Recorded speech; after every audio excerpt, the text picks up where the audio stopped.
Okay, staff, when I call your names, could you please respond in the affirmative? Holly Backus. Present. Thank you. Kadeem McCarthy. Present. Very good. Thank you.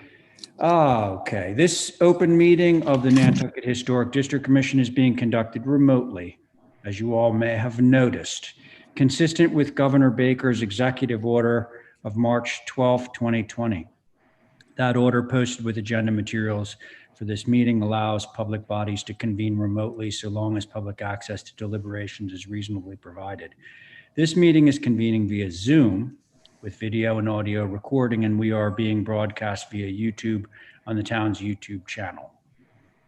With no member of the public having asked to speak at this time, this particular meeting will not feature public comment. Materials provided to the members of this meeting or provided during the meeting are, unless otherwise noted, available on our town's website. During the meeting, I will introduce agenda topics and speakers, so please remember to mute your Zoom audio until your name is called. And also, let's direct all comments and questions through the chair to avoid crosstalk and make the taking of minutes easier. Finally, votes at tonight's meeting will be conducted via roll call, as they have been for nearly a year now. Okay, that's out of the way. If I could have a motion from one of you lovely people to approve tonight's agenda. So moved, Mr. Chair. Thank you very much, Val Oliver, for that motion. On the motion, Jesse Dutra. Aye.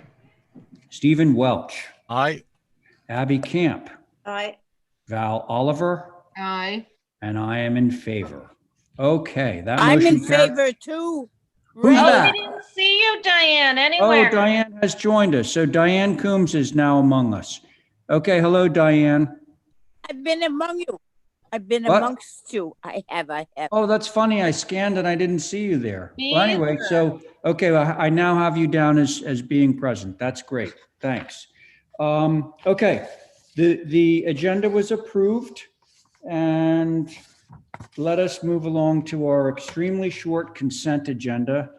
Let's see, we have 4 regular members. So Stephen and Jesse, you'll go into a rotation unless there's any conflicts. I have consent with conditions. You have a conflict there. Which, So- not for consent, but consent with conditions. Yeah, so why don't we just do this? Why don't you sit on this, Jesse? This would be consent without conditions, all right?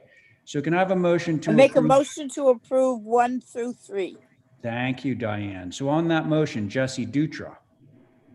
Aye. Thank you, Val Oliver. Aye. Abby Camp. Aye. Diane Coombs. Aye. Ray Pohl. Aye.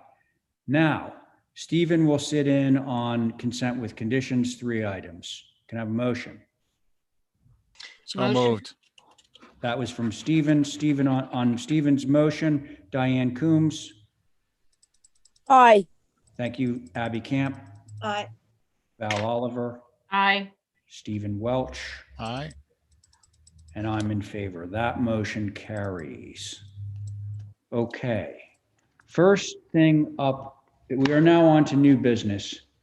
First thing up is from Val. So, hey, Val, this has been kicked, the can on this one has been kicked down the street a few times. Are we actually ready to hear this one now? Yes, we Oh are. my We goodness. actually got some new drawings. All right. Okay. So Val's out, obviously, because she's recused. So that would mean the 5 remaining members, including myself, will be sitting on this one. Okay. Let's go. Okay, so this is a big ask for Don't Our start board- that way, please. our board, but I will say I went to HSAB and it was a 2-2. Oh. So I think there is some strong consideration Okay. because of visibility, but the long and the short of it is during construction of this garage, some decisions were made to use some sort of a huge steel beam in the ridge. And as a result, the interior access to the roof walk is not going to work.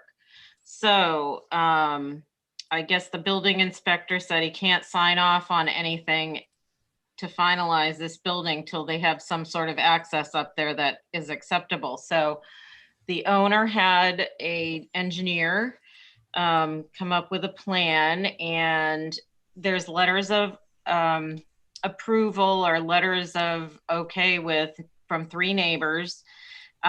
We would pitch that it's that this is the first round that went to HSAB, and the reason we held it because it's so high off the roof plane. We decided to have the engineer go back and draw it a little more modified so that it was, snug to the roof plane, natural to weather. There's some examples apparently in the neighborhood, which we have pictures of. And HSAB was split, as I said, on whether it was visible or not, and they were okay with it. And Holly can back that up. And now we're presenting you with the modified version, which is why you haven't looked at it yet. So, Right. So with what we that- just saw is not the modified version. No, it's going to come up as the very last thing. That was our first pitch. And When you say it's going to come up, very last thing in this package. in this spool of I pictures. see. Okay. We don't Yeah. necessarily need to see all the engineering calcs. No. But I did have examples in the neighborhood of a couple. Okay. And All right. we maintain lack of visibility would be the issue to consider it. Right. Yep. So this is our precedent stuff. There's one that's up on Lincoln Circle. And the next okay. one Can is I a ask you a neighbor question? next door. Sorry, can I ask you a question about the first one? Yes. Let me ask you a question about all of them. Are all Okay. of these photos taken from public ways? Yes, that's my bedroom that one goes up from, the first one. What did you just say? Yes, that was visible from coming up the street, going down the street. Yes, that one is visible. Okay. What about this is the Lincoln Circle one? Yes, and the second one is the next door neighbor. And Next door neighbor on Lincoln or the next door neighbor to you? to Mr. Height Okay. on Brant Point Road. Okay. Yes. That one was approved by the HDC for the same reasons that Val is here now. Linda, just a question. Do you have any skin in this game or are you just No, like, I did a whole survey, if you remember, of all the roof walks in Brant Point a couple okay. years ago. I mean, I'm came sure across Val that one. appreciates the support, but okay. I And do. it is next I door. think Val is actually the one that's supposed to be talking. Okay. So those were our precedents. And all right, so this one basically, the stringer of the stair kind of hugs the roof more or less. And then the arrival point is midway into the roof walk. Actually, it looks like on the edge next to the chimney. Well, no, in the middle in the sense that you're cutting it in to get the riser closer. to the roof. Oh, yes. Unlike Correct. the other one, which arrived at the outer edge of the roof walk. Which was Correct. no good. Yes. Okay. Is that it? Yes, that's it for now, Mr. Chair. Okay. So Holly, how about we do hear this split board HSAB controversial discussion? Yes, sir. So HSAB took a look at this on the 4th, and their biggest concern was the visibility. There's two for two to check for visibility, possibly build stair closer to roof, more discreet, which I think is what has been shown here now. Precedents of other roof walks don't matter was a statement that they indicated.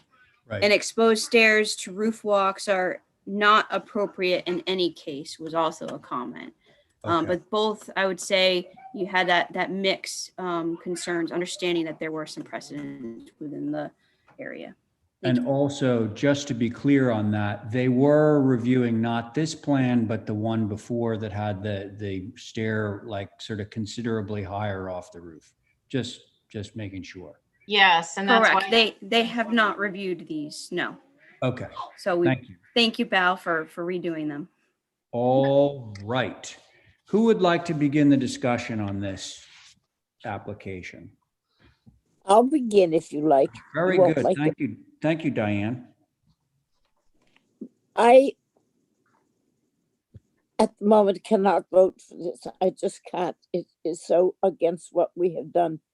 The only roof walk like this that I remember is it doesn't say the one, we got two right next door to each other because one was approved and then this guy is saying, okay, you got approved, so I should get approved.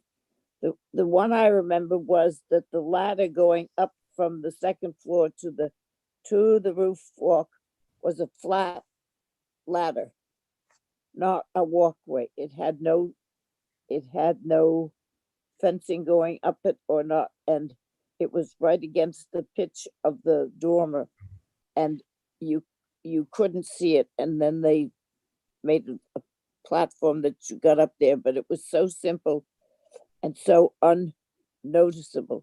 I understand the problem, but I just can't approve two next door to each other because you all know as well as I that do this and we'll have the third and the fourth, and our point of roof walks and what will be gone, and they will be attached because if this guy can do it, then why can't I? And it's too visible and too busy. There's no simplicity about it at all. So that's unfortunately what I think. Okay, thank you. Who would like to go next? I'm going to pick somebody. Abby? Am I on this, Ray? Yes, you are, Jesse. Go ahead. I'm not crazy about it, and I'm sure every way has been exercised. If the roof walk goes, do you still have this issue? If the roof walk what? Goes. If it Goes, gets that's a removed. good idea. You mean like Oh, they're gonna goes, wanna, yeah. like do not have the roof walk? Correct. Well, obviously it would go away. I didn't. because- Yeah. So it's an issue about getting into the roof walk. I wasn't sure if there was some second egress that they needed to. No, this is No, just okay. about the roof walk. Okay.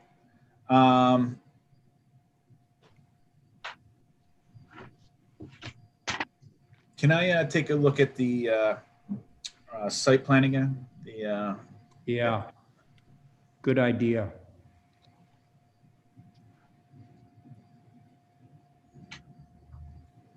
And to be fair to you guys, maybe a view is also warranted. I got a couple of thoughts on this too, Val. Okay. I'd like to run past you.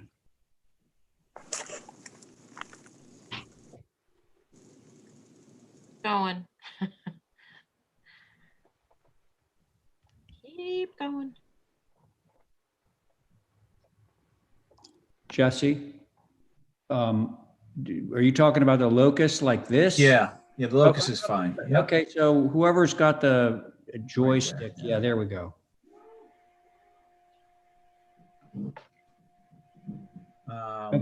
Hey, Val, Yeah, I think it would be helpful in general. We are talking, there are clearly two buildings on that it's the smaller. dipper shaped lot, and it's the little one in the back, correct? Yeah, and I do have some drone shots from above. Oh, well, if you could share those too, because this is all about visibility. Yeah. And I think is one of the things that we as a board need to talk about in terms of being able to do a presentation. oh, that's helpful. Uh-huh. What is that noise? A vacuum. Definitely. No vacuuming going on over here. I was gonna say not my house either. I mean, I haven't viewed it, but from the pictures, it's not very viewable. I mean, you can see the roof walk, which, you know, was And this approved is as, in the driveway. you can see the roof walk, which was approved, correct? Yeah. Yes, yes. Years ago. Yeah. I mean, I'll just say I'm not okay with it, but I'd like to hear what Ray has to say, and maybe a view will change my mind. All right. Perfect. Thanks, Jesse. Stephen? Yeah, I was going to say I'd like to see a view. Val, can you put some stakes up? Well, yeah, like strings. I know Yeah, that was a joke, Stephen, but like strings where the roof walk are, like orange strings, would be super helpful. I couldn't have said it any better myself, Mr. Chair. I'll go along with that. Okay. The only thing I'm going to add, thank you. It sounds like everybody would like to view this with some nice, brilliant orange, phosphorescent orange strings showing that length of railing coming down. Now, as regards the railing, so there's no way that this thing like meets code. Okay. So as such, I think that it falls under the category of, you know, common sense. Like it should be something that you're not going to fall through or whatever. But all those vertical balusters don't really need to be there. You could have some horizontal slats. You said it was all natural to weather, right? Yep. So like in terms of visual Right. impact, having like less vertical little, you know, balusters, which would be required if it was a code staircase, but Yeah. it's not, you know, it's just a practical access. Right. So like in terms of simplifying that part of it, I think that that would might make it a little bit more easy to get by. Anyway, I think the most important part of this, the visibility can be determined just by adding that stuff and us taking a look. So would somebody care to make a motion on this? Make a motion to hold for a view with orange ribbons marking the staircase coming down from the roof walk. That sounds great. Thank you, Diane. On Diane's motion, Abby. Aye, and could you just confirm the address? Is it 20 Brant Point? Yeah, so just so you know, look at the locus because it's an easement for all those properties. It's not really a Yeah. road, as I understand it. Correct. That's But right. the address is 20 Brant Point. Yeah, yeah. Thanks. Okay. So Abby was in. Stephen? On the motion? Aye. Oh, there you go. Jesse? Aye. Thank you. Diane? Aye. Very good. That motion carries. So we'll see you next time, Val Oliver. In fact, we're going to see you right now. Okay, so I have to recuse from this next one. I think. Ray, Lisa I'm got- here. What's Sorry that? sorry to interrupt you, but I'm here and I. Okay, very good. Thank you. Thanks, Carrie. I'm muting for a moment now, and Diane hopefully can take over for me. Diane, you there? Yeah, I got the Great, thank you. 17 Lincoln Ave. Yes. Lisa? Hi there. I think probably the best thing to do, if Holly's on, is probably share what we originally submitted, and then we've made some revisions post HSAB comments Hello? that I'd like to share. But I could share those, but I think it's important for you guys to see what was originally submitted first. Does that make sense? It does, and this is one of Yes. those things with a meeting like this that's hard when HSAB reviews and then, I know. yeah. But we did it. We actually went ahead and made some of the changes that HSAB suggested, and I have a set of those on my computer. But that, you know, I literally got them at 4:30 because of. So, does Holly have So- those other drawings? What I have, Lisa, is what was provided at HSAB today. Yeah, I So think we that's should what I can review share. that first, and then what I think I'll do is then I'll pull up the changes we made from that, so that you guys can look at what our changes were from their comments.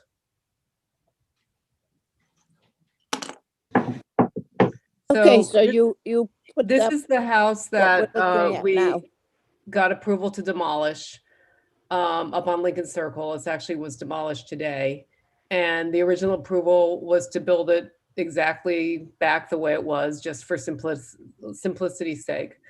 So now what we've done is gone and made some revisions. So on this elevation, the revision is we made the roof walk quite a bit narrower. We've lowered the chimney.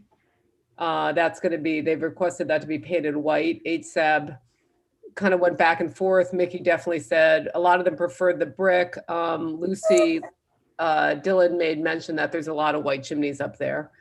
They didn't like the proportion of the windows in this little single-story mass to the left, the glass. And they did not like the dormer. They felt like the triple dormer was just not interesting enough for kind of the flavor of this house. So if it makes sense, I could share my screen and show you the changes to this elevation, or do you want to run through all 4 elevations first? Diane, what do you think makes the most sense? I think let's look at the one that you got for this one, then we will remember it easier. Okay, so can I share my screen, Holly? Let's see. Okay, great. So for this one, let me get to the right one. Oops, that's the wrong file, sorry. See what I said, I have way too many things open on my, here we go. So this one was, this is what HSAP saw. And we thought that maybe if we did more of a pediment type roof over it to give more prominence to the entryway, that maybe that would be a better solution. We actually changed the proportion of the front windows and made them a little longer, as well as changed the proportion of the windows in the little addition here. And those were the changes to this elevation based on HSAB. Okay. And then I can pull up. That's good to remember. Okay. And then I'll stop my share. So then we'll go on to the next one. Yeah. That was the south, right? Yeah.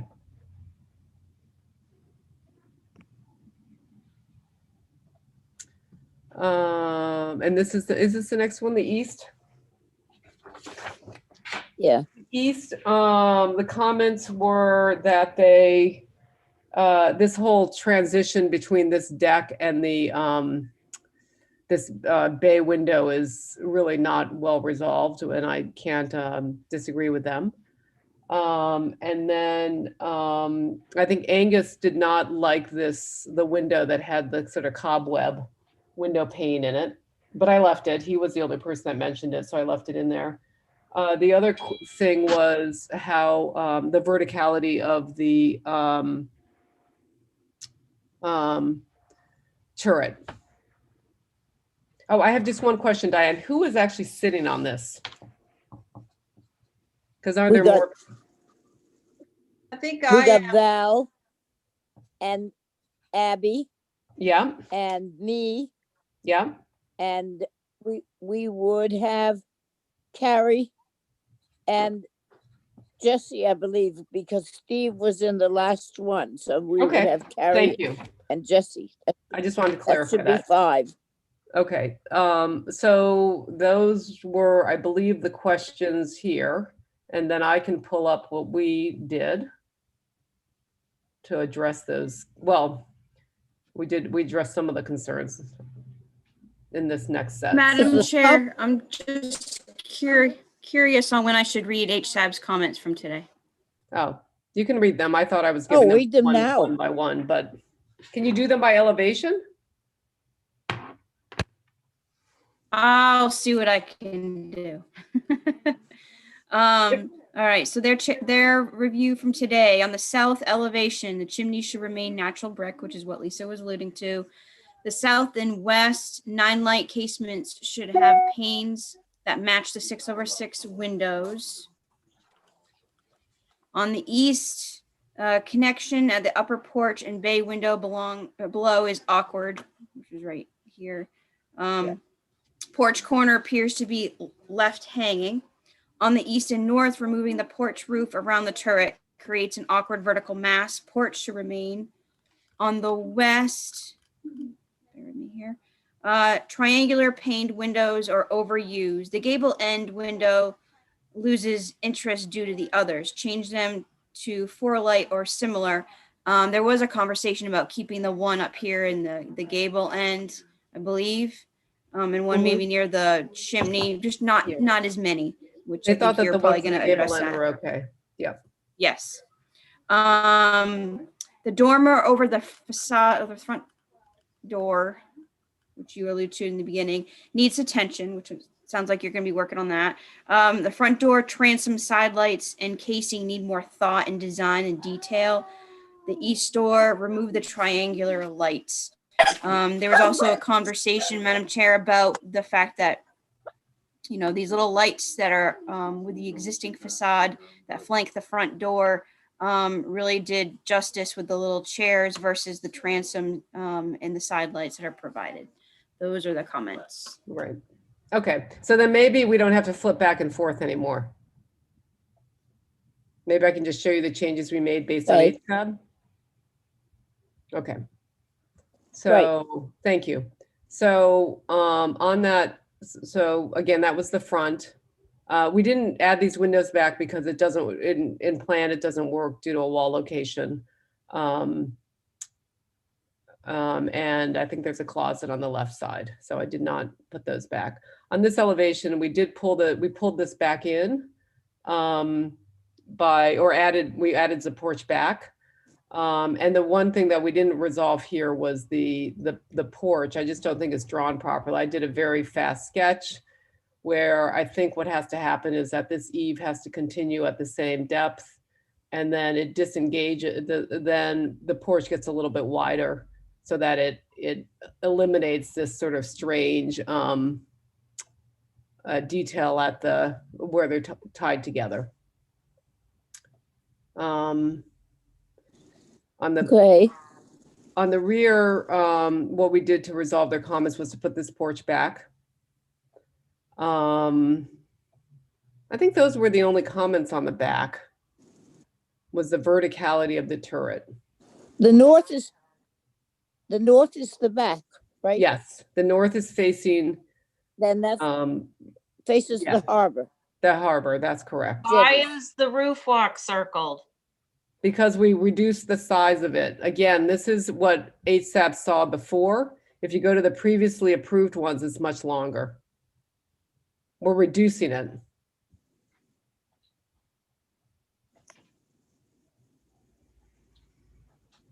Okay. And then on So this side, is anybody ready to comment? oh, this side, we just, we did eliminate these, the spider web windows and went to 4 lights. And then again, added the porch back on the turret. And so I'm sorry, Val, it's confusing because I was trying to address the HSAP comments in time. Oh, I get it. I get it. I had to do that myself. I just put it in for another meeting because what happens is we look at the ones online, at least some of us, and then we are ready, and now I'm not ready. I'm ready. Carrie's ready. I'm ready. All right, Carrie. Thanks. Carrie. On the yep, I'm here. Oop, can you hear me? Yeah. Yep. On the north elevation, the front door looks South like elevation. it's squat. The transom above. Oh. There's something. Oops, can we go back up there? To the north? Oh yeah, sorry. To No, the it's north the or south, I south? think. Or the south is front, the whatever. door. The front is the east, is the south, right? Yes. Sorry, let me find it. I apologize. Hold on. I just So think the it's door this. looks short. I think the transom would be higher and the door would be level with the window header. It just looks funny to yeah. me. Good I point. agree with you. And then that transom wouldn't be so visible, I think, if that door got to be the normal height.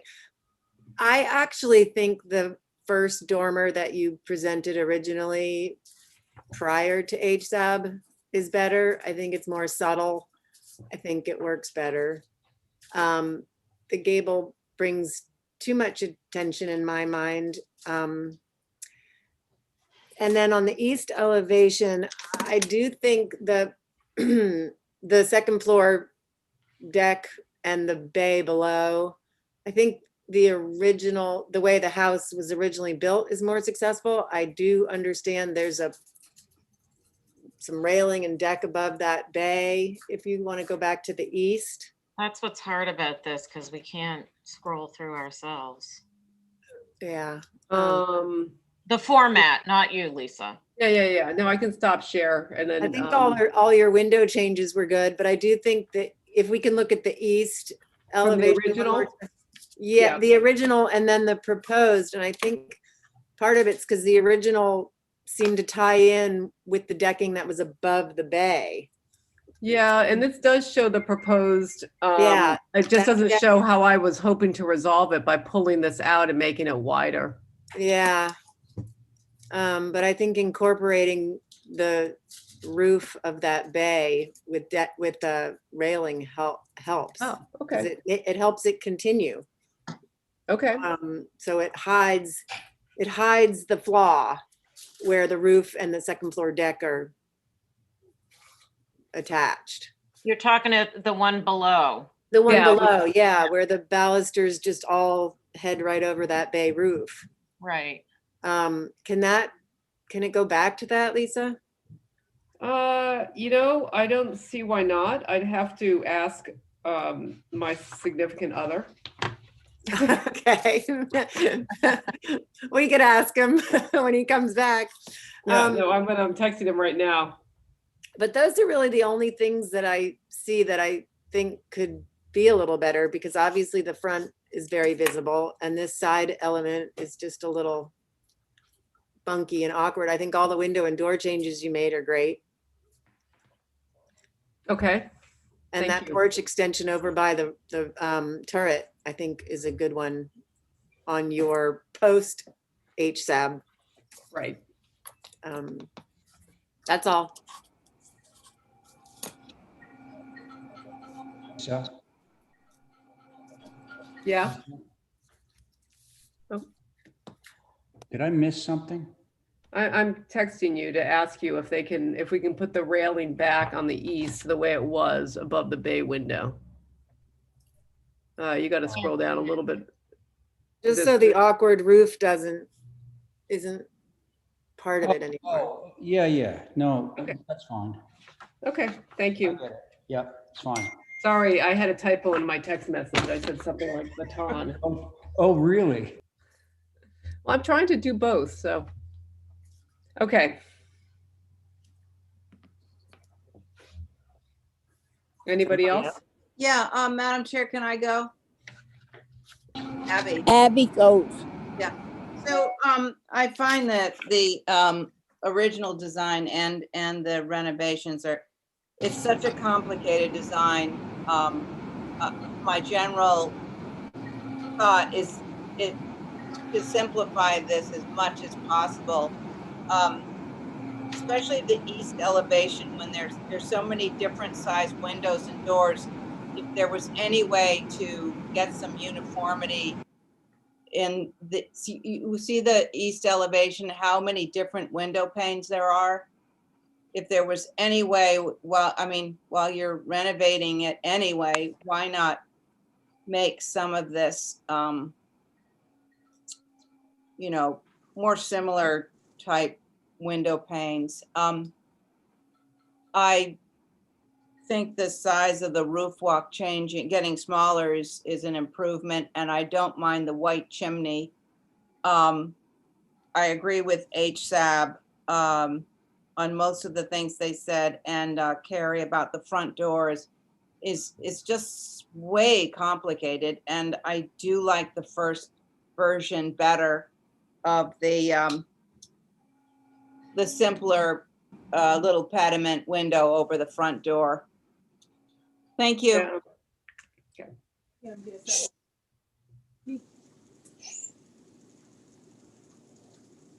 Okay. Are you all set, Abby? Yeah. All right, Val? I really can't scroll through it myself just to look at it. So, and the newer version, I agree with a lot of what's been said, especially the front door. I do think that the south, aside from the front door, I like what's happening on the right because that's simplifying some roof lines there in front of the turret. And I did like what Lisa showed us as the alternative post HSAB, which was a bigger gable dormer. I just sent it to you, Val. Okay. And I agree with Carrie. I think on the east with the railing coming across, it really does simplify that roof tying into the bay. And I think just as an observation, because of all the angles, I think the window panes look like they're different sizes, but in fact probably are not. So we're looking at things on an angle, and that's why they're a little bit different. That, Can we go down to the rear? I think the roof walk getting smaller. you want to go to the north? North, yeah. I'm okay with the north. I think it's fine.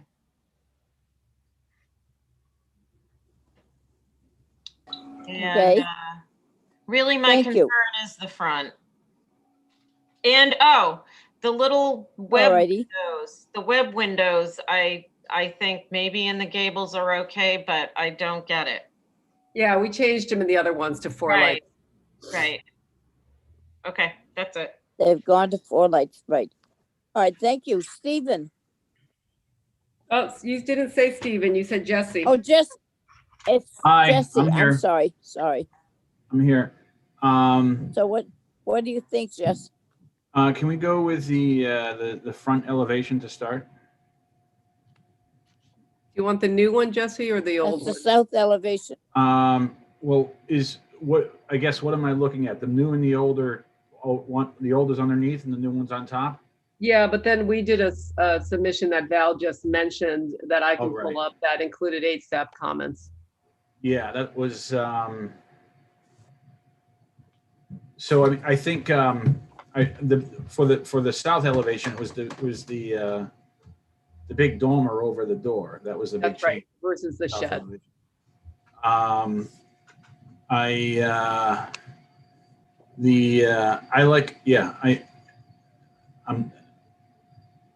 I would prefer the doghouse style, whether it's bigger or smaller than the shed style.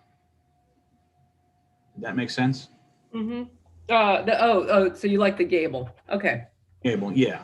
And then I'm not crazy about the front door. I like the original front door better, even if you can't bring the glass back to the right and left of it. It looks a little squat, and that transom going over the top, I'm not crazy about. Maybe if you put just side lights and make the door taller, that'd be better. But yeah, so I think the front door could use some work. Going to the next elevation. Well, that's okay. So thank you.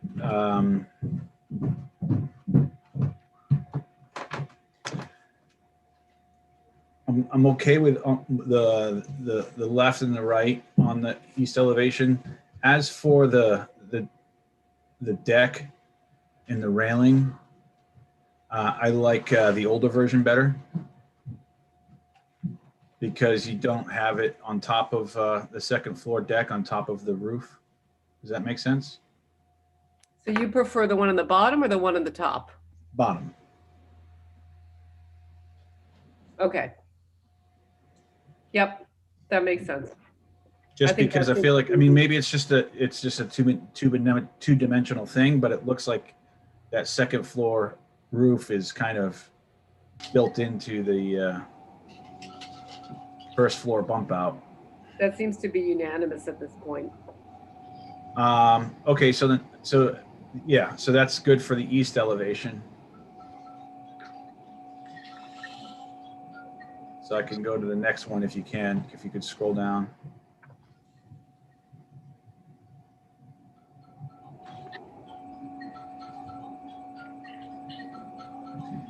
You were mentioning something about the turret being too tall. That's the same height, isn't it, than the original Yeah, pre-approved? not too tall, but we made it bigger so that you lost all the porch. So we actually, in the rendition that I showed earlier, we had actually added some porch back to it. I think this is good for input, but I think we need to see the whole cohesive thing between what happened between HSAB and now. I understand. Yeah. So it's more about the first floor roof making it feel like it's smaller. It's not, the elevation isn't higher. The elevation's not going to be higher now. It's Right, actually, okay. we lowered those. But you just see less roof. And the chimney's shorter, so it looks maybe bigger. Got it. So I would You, wait to see what you have for that. Okay. you want to see the west elevation? Is that the final elevation? Yeah, sure. And then, Yeah, the there. triangle windows. I think going back to the square would be better. Are going to be 4 squares. 4 squares, correct. Well, Yeah, no, that's- 3 squares Yeah, In one triangle. and 1 triangle at the gable end. So the gable Yeah, ends will that's still have fine. triangles to make them special. Yeah, okay, I like that. And then you're changing those to doors, from windows to doors, or doors to windows on that left side of the west elevation. Yeah, we're going to windows when they were doors. So I like that. I mean, there's a lot of glass on this house, so if we minimize that, that's better. So yeah, I'm good. Thank you. okay, Jess. I Thank would, you. not going to pick it all apart. I would say I agree with what people have said. I think the front door needs to be redone, and the doghouse, I like that dormer over the front door rather than the 3 sheds. So, What So about the that's all. larger, Diane, can I ask you a question? The doghouse, as shown on the bottom, doesn't really work here. What about the larger one that I showed earlier? I like the littler one. Yeah, But it doesn't that's work just with the me. plan anymore. The I littler think it one, was- fits in. Littler one, what? it doesn't You work don't with a like new it? program. Oh. Well, maybe a little bigger. I Make thought it you as were small building- as you can. I thought That's you all. were building the whole building back the way it was. Well, to a certain degree, I mean, there are plan changes. But anyway, we'll continue to explore that. It sounds like it's sort of a split board anyway. Right, so maybe we could get a motion for hold for revisions. Yeah, I'll make that motion. Okay, Hold for revisions. Abby, thank you. Right. Carrie, Aye. on Abby's motion, Aye. Aye. thank you. Oh. Val is aye. Stephen, Jesse, I. all right, and Aye. I'm an aye. And Abby, on Aye. your own motion. Yes, please. All right, so there you got it, Lisa. Okay, thank you. It's Have Thank a you, revision Diane. time. Have a nice night. All You right. too. Oh, John's here. I just got here. Yeah, I had a little emergency today. Thank you. Uh-oh. Okay, well, I hope you're all right, John. Okay, so John McLaughlin has joined us. And we are on to item number 3, 11 India and 31 Center Hardscaping. Mirka, are you on? Yes, All I'm here. right. Good evening. Hi there. Hello. Okay, so you have a full board right now. So what you got going? So this is the old Center Street, Robert's house, Mhm. hardscape, which used to be. There are pictures of existing brick paving, which used to be there, and we would like to recycle, reuse as much possible, but at the same time, maybe try to find a way how to improve the overwhelming feeling of the brick paving. I felt before the demo started that it was just too much of the brick. So if Holly would not mind to zoom into the site plan, maybe to the next page. So the area is between this is great. It's the inner courtyard between the buildings of the Chestnuts. This is the existing, how it looks, with the existing privet along the property line, with the white arbor going in. It's practically this courtyard between these three buildings. Is it, hopefully that's kind of explained where we are. So as you can remember, it was existing brick patio. So what we would like to do, bring the privet hedge back, but instead to have just big brick paving, I would like to mix and reuse the brick into kind of inner courtyard, which is going to be used for the hotel guests and the restaurant, and then kind of have outlines of this space with the use of Goshen stone. So it's a little bit mixed and break the overwhelming feeling. And I would like to use the Goshen stone, which is this, there's an image of it. It's used on the walkways up the main street as well in a more regular manner, which would be as illustrated on this image. It's more in a regular pattern. This is for the reason of make it the smooth access, complying with ADA at the same time. With the landscape, we have a 6 feet hedge. I actually have proposed 8 feet, but Holly will follow up with the HSAP comments, which I attended the meeting earlier today.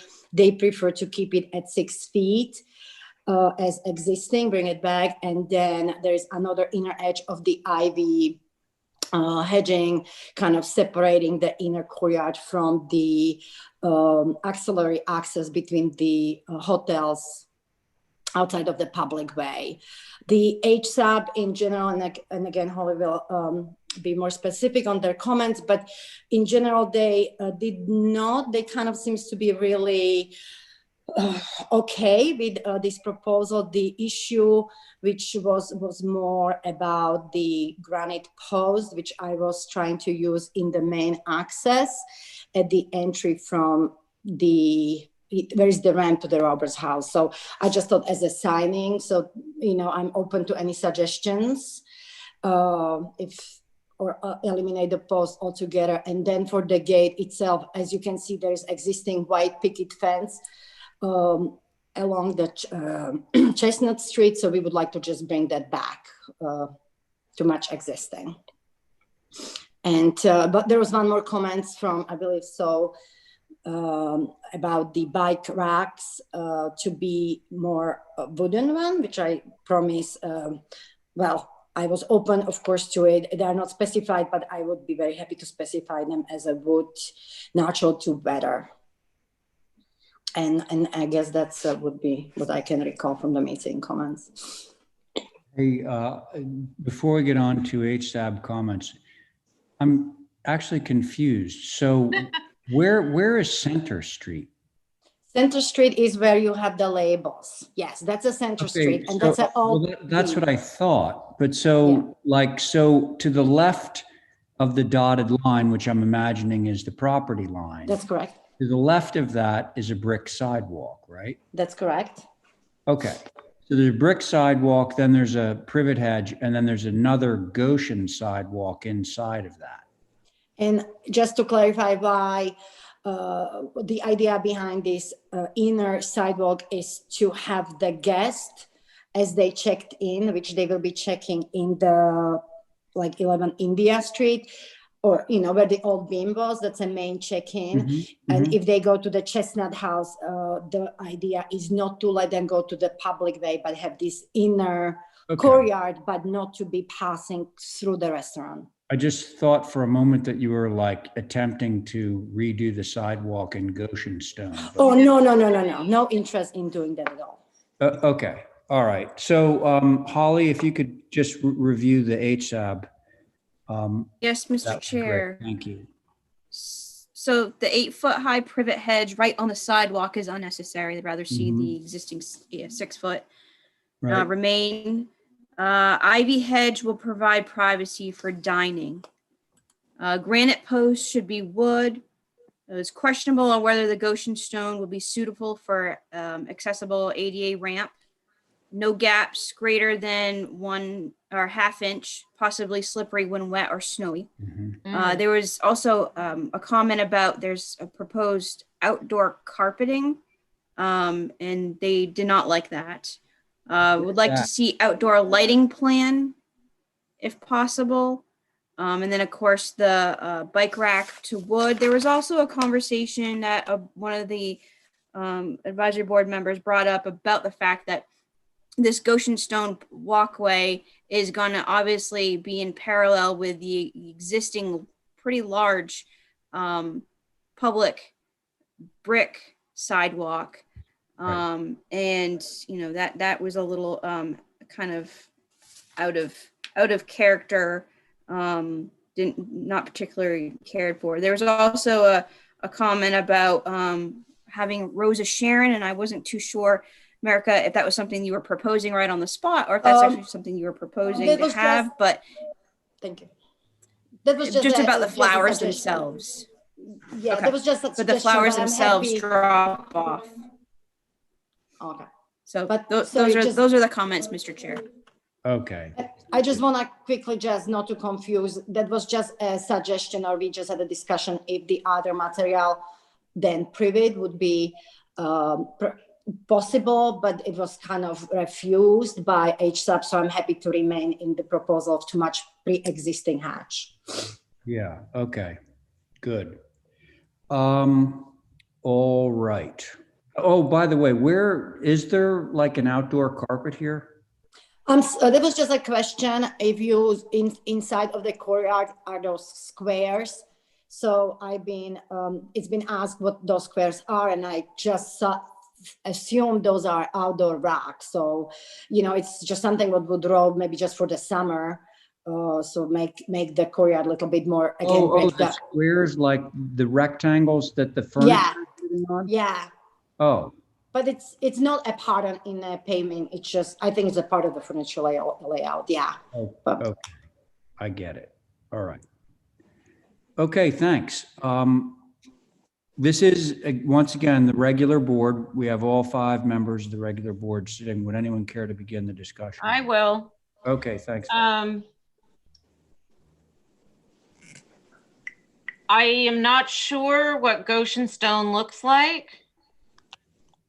Is that the example in the picture with, it says cedar double gate to match existing picket, but what's actually above it is a couple chairs and a table on some kind of slate? Well, the example of Goshen, it's the image above. It's the picture with the stone and the chair, and on top is the label for the picture. The double gate cedar, that's, or whatever the gate, that's for the gate below. I'm sorry if it's not clear. Okay, so that was one question I had. I don't understand what the post is. It's just a random post. Is there a sign? Is there a light? I don't understand. So Let me just ask all the questions and you can answer. That was confusing. And then with regard to the courtyard, it brings up a question now that you pointed out they had a concern with the rug situation, if that's what it is.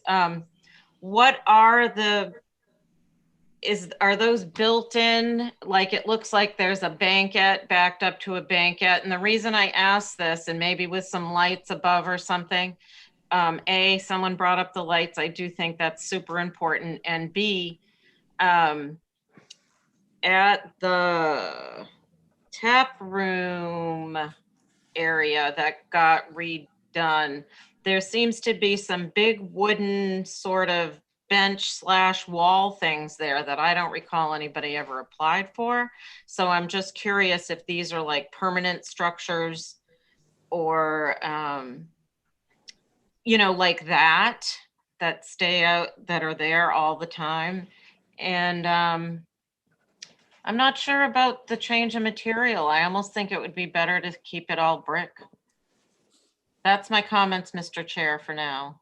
Okay, thank you, Val. Abby? Yeah, highly visible and a very important site. And I think you made a good stab at it first go around, Mirka. So I feel, first I wanted to know what the architecture was of the new restaurant, because I have this feeling that the area because of the new buildings and so forth, it's a little bit on the formal side. So I would like to see, more boxwoods. I'm not so keen on just an ivy hedge. I'd like to see trees, more sort of a formal sort of, maybe even a parterre or whatever that's called, where you have a design of different materials with greenery interspersed. So I agree the lighting is hugely important. I'd like to know about that because, and I think it's in our purview in that this is a whole streetscape. This is a really long stretch of landscaping.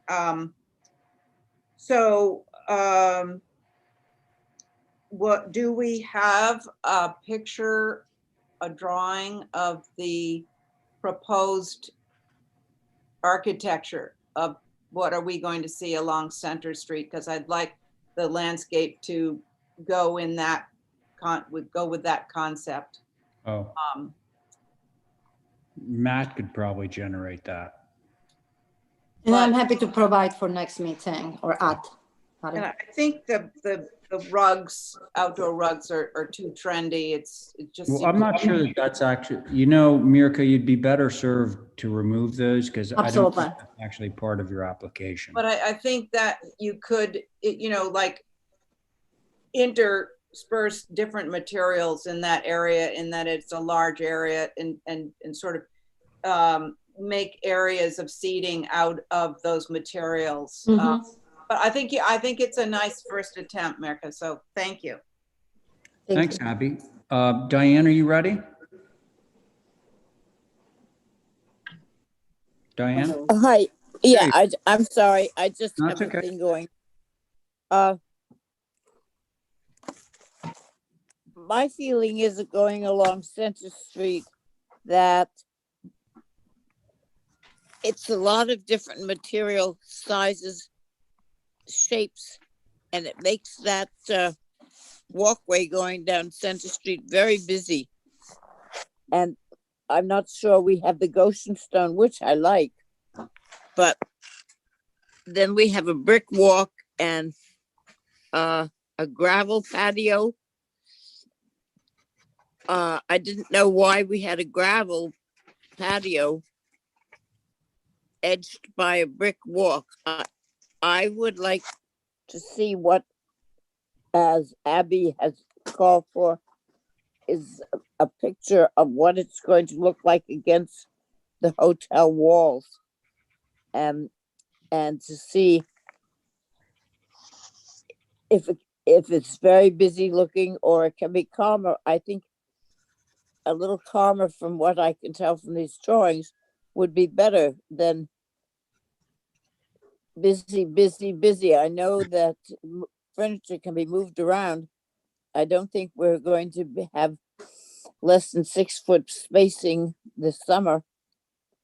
So I just would like to see it a little more peaceful, I guess. Okay, thank you, Diane. John? Thank you, Mr. Chairman. I have a question first. This is listing as 11 India and 31 Center. Does this both, is there two applications? Well, no, it sits on the corner, John. I'm sorry? It sits on the corner. I mean, the project that you're looking at is basically at the corner of Federal and Center. It's the whole block. Yeah, it kind of is. I said Federal, I meant India, sorry. Well, if this is this on the same property where 11 Indias are right down around the corner? I'm saying. John, this is basically that property that was I believe it's still called the Roberts House, right? And there was the little building that had the coffee shop in it with the little dining area outside. That's that whole block there. I got you. Thank you. Let me see here. Yeah. Is there more information of as I see it? The post is wait a minute, I'm reading it here. I'm reading this. Is there photos of the post that's going in there that Well, I think Mirka is suggesting, or on her plan suggests granite, but I think the move is to get those made out of wood. where No, there it is, John. oh, okay, there it is. Yeah, okay, yeah. A granite post. Where is it going? It would be on the access right next to, if you know the plan will, right on the access before the ramp going to main Roberts house, just before the ramp, the entry, to the entry from the Center Street to the, like a restaurant. It's right there. I don't know, Holly, if you can. Yeah, where is Holly's mouse? Yeah, it has me confused because there's so much on this application. It's hard to separate where the where the posts are. Usually you put the cursor on the post where they're going to be. Mm-hmm.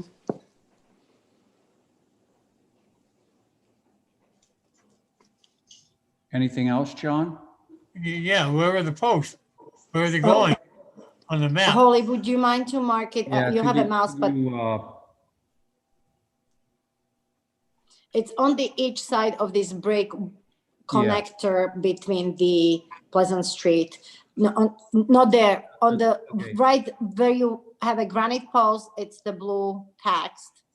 Right next to the ramp to the main building. That's correct, right there. So it would be kind of on the edge of the privet on each side. And it was just, that's the kind of like the entry to the restaurant or to the seating in the back. So it was just supposed to, like, the idea is to just be tucked against the privet. My question is that the only post that's going in on the property? John, there's actually two. So there's the one that's blue, but if you look right below that, there's another one that's black, a little black square. That's the second one. Where's the first one? Well, see how it says granite post? And then at the end of that little line, there's a blue square. Right, yeah. That's one. And then the other one is right below it. It's black. It's on either side of that walkway in. I got you. All right. Thank you. It's enough. Thank you. All right. Was that it, John? John? Yes, what? Is that all you had to say? Yeah, I'm sorry. I said thank you. Yeah, thank you. Okay. All set. All right. I actually like the Goshen as a departure, and it sort of sets this little complex apart from, well, let me just say, it unifies the buildings or the campus, if you want to call it that. So that fine. Goshen is a very appropriate stone. You know, if you walk up Main Street, some of the houses, some of the larger, grander houses on Main Street, and in fact, some of the sidewalk is made out of Goshen. So it is a historic material in the sense that any slab stone is historic to Nantucket. So I'm okay with that. And I'm also okay with the second sort of walkway because again, it's kind of a compound or a campus of buildings in there that share common ownership. And so this is just a unifying theme. And it also takes the traffic that's going to be going back and forth between those buildings and takes it off of the sidewalk, which is more for the public. So, you know, generally, I think it's a good plan. And so, Mirka, it sounds like there might be some, granite post, definitely would. So you've had a few comments, and I think maybe we'll just be looking for some revisions on this. Okay. Could I put a tiny plug in for the granite posts? Yeah. I'd like to see what they look like. Well, I just want to say I walk this area like constantly, and there are bits of granite stones for stepping up on the horse. There are these posts all over the place for hitching up your horse, and they still stand all over the place. You see them a lot, and I think wood would be more rural looking. It really looks like it's a little bit more formal around this area. Like you said, these are materials coming from Main Street, and we've got the Jared Coffin House at one end. We've got these other sort of neoclassic houses on the street. So I just wanted to say it's not unusual to find, it would not be unusual to find a granite post on Center Street. That's actually a very valid point. Although the distinction that I will make is the granite that I was imagining that these would be, because it's very regular in your picture there, is like freshly cut granite, which would really stand out. The granite that you are talking about, Abby, is all that beautiful patinaed granite that's been around for a couple hundred years and is nice and worn. So if it were possible to do this out of, old curbing or something like that, Absolutely, fresh cut edges, Pictures are super helpful. Yeah. Absolutely, I absolutely agree. That's a great suggestion, Abby. I think that's, I definitely love, I just wanted to differentiate between the regular access and make it a little bit more special. So if that would be an option to turn to some antique posts, I will definitely source some pictures for next meeting. Antique is the key word. Okay, so can we have a motion to hold this for some revisions, please? Yes. Thank you, So John. move. John beat you to it, Diane, but are you in favor of John's motion? Yep. Okay, thank you. Abby? Aye. Val? Aye. John? Aye. And I'm in favor. Motion carries. Okay, Thank you. thank you. Next up, 4 Halbert. Hardscape.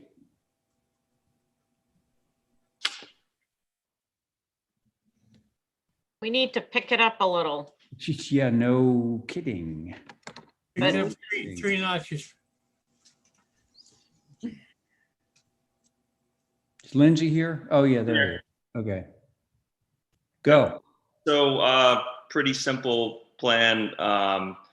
Belgian block apron, Belgian block edging in the driveway, shell driveway, stepping stones, no patios, pretty simple landscape. We've got granite posts in the entry for the address, but pretty simple. Can I see the locus again, please? I should know where this is. It's on the corner of Halbert and Easton.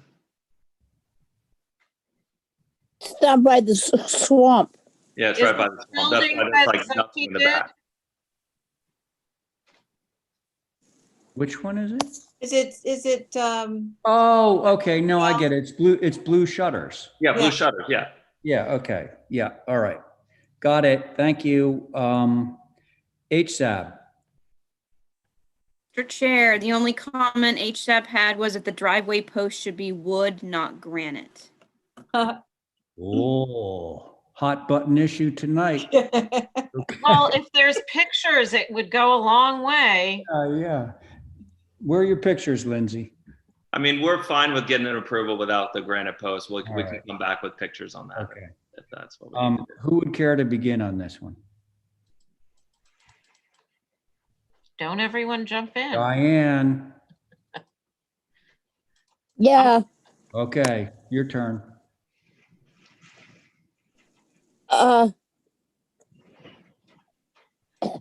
well, I'd like to, it seems, excuse me, to fit in the area. It's right on the edge of the wetlands, which you have to consider as you go around that roundabout. Lindsay, do we have any planting in the back before it runs out and really into the wetlands? It seems everything is on one side and then the 5 trees. Yeah, that's Is due there to the any way wetland. to Like bring- we're not allowed to disturb in certain areas of it. That's why the planting's pretty heavy on that one side because that borders the other property, and there's already like approval for plantings there. So that's kind of like why we like even in the back we just have seagrasses right up against the deck. That the wetland is deterring us from being able to do a lot of plantings. Yeah, it's right there. And I see one that says do not disturb. Yeah. I was just wondering what you have, which I don't see a compass, but it would be on the bottom. It runs out of my paper, so I can't see how close the wetlands are. I'd just like to see it. This one of those little things. Are they grass? Yeah, they're just little grasses just on the side of the deck, just to hide the skirt of the deck. But we can't really do anything outside of that line just because it's a no disturb line. Okay. We try to keep it very Thank simple you. with just driveway, stepping stones, very clean, simple. Right. As long as it stays above water. Oh, yeah. Okay. Thank you. All right. Thank you. Abby. Thank you. Yeah, I like this design. I'm switching now that I think the post down on Halbert Ave should be wood painted, big, chunky white posts. I think the Belgian block is okay and the shell drive. I'm basically fine with this proposal. Thank you. All right, great. John. Is the Belgian blocks, is this a sample that we're looking at? Yeah, there's a picture of the Belgian block in the bottom right corner of what it looks like. I know. Is this the property or something else? Is this just showing us what it's going to Oh, look that's just as an example, John. I'm sorry? It's just an example. Thank We you. haven't built anything. Thank you. Thanks. Okay. Oh my gosh, I lost my cue sheet here. John, Diane. Oh, Val. Gosh, how could I forget Val? I'm having difficulty looking at these things, blowing them up. I'm fine with it. It's pretty typical of what's in the area. It sounds like the only controversial issue, as like the last one, was the posts. Are we just going to change those to wooden posts painted?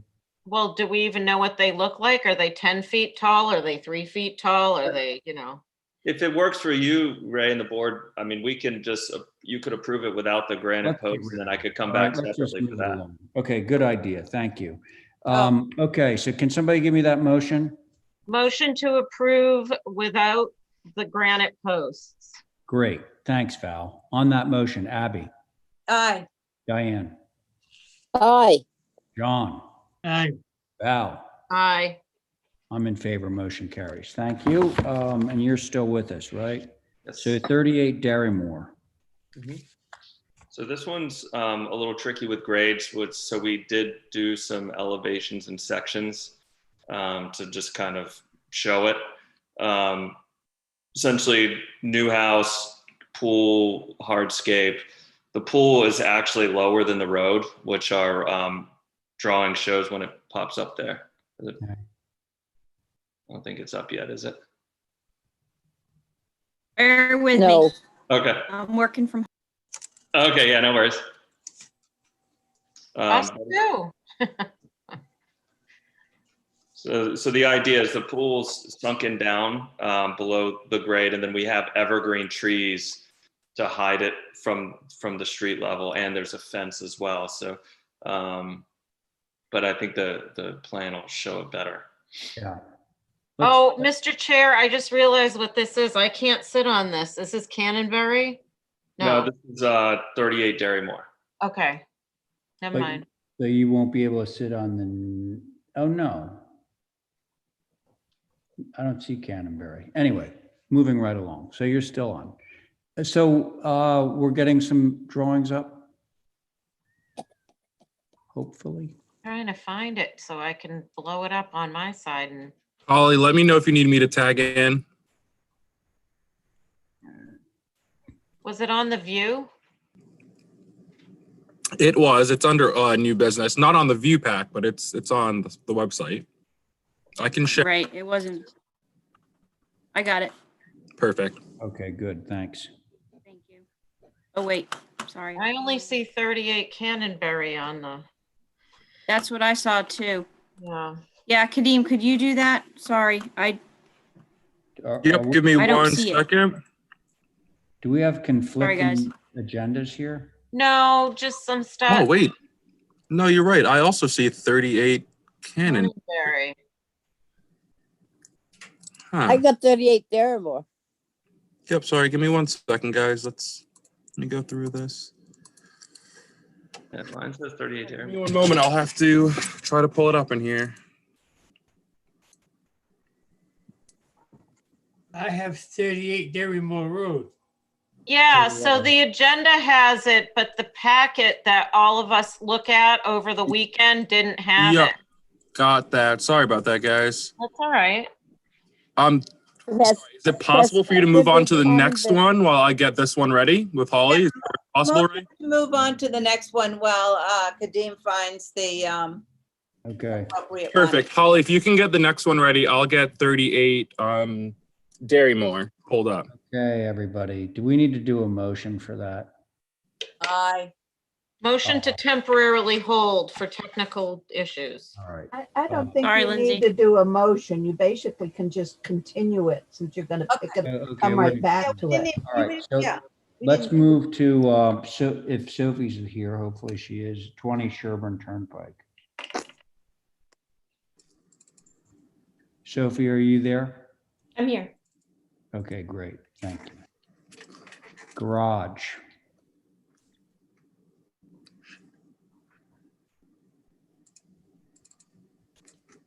This one's, that's actually the cabana, which is the following application. Do you guys want to do that one first? Or, Well, no, now it's the garage. okay. Are we on number 6? John, yes, we are on number 6. We're going to get back to number 5 in just a moment, okay? But this is still the cabana, right, Sophie? Yeah, I don't know if my PDFs got screwed out, but it's the same site plan for both. So however you guys want to do it, the proposed cabana. Well, let's see. The street is on the It's the bottom of the garage. page. So the cabana is behind the garage, right? Correct. Okay. And we're looking at the garage on your streetscape there. Yep. That's given us a little bit of a snapshot into the garage. And if you, Holly, if you just scroll to the top of this page, all of the elevations are on one page.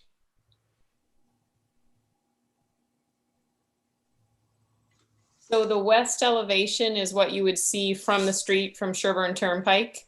Right. It sits below the house because that's where the existing, the topography changes that much. So it's proposed at 536 square feet. And And it's more of it is exposed at the front than it is at the back because the building itself is sort of acting as retaining for the yard. Okay. So that's why it appears shorter in the back. So wood sidewall, wood roof, white trim.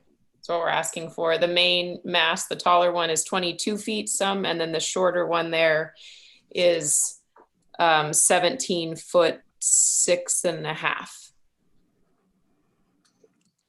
Okay. Pretty straightforward. Thank you.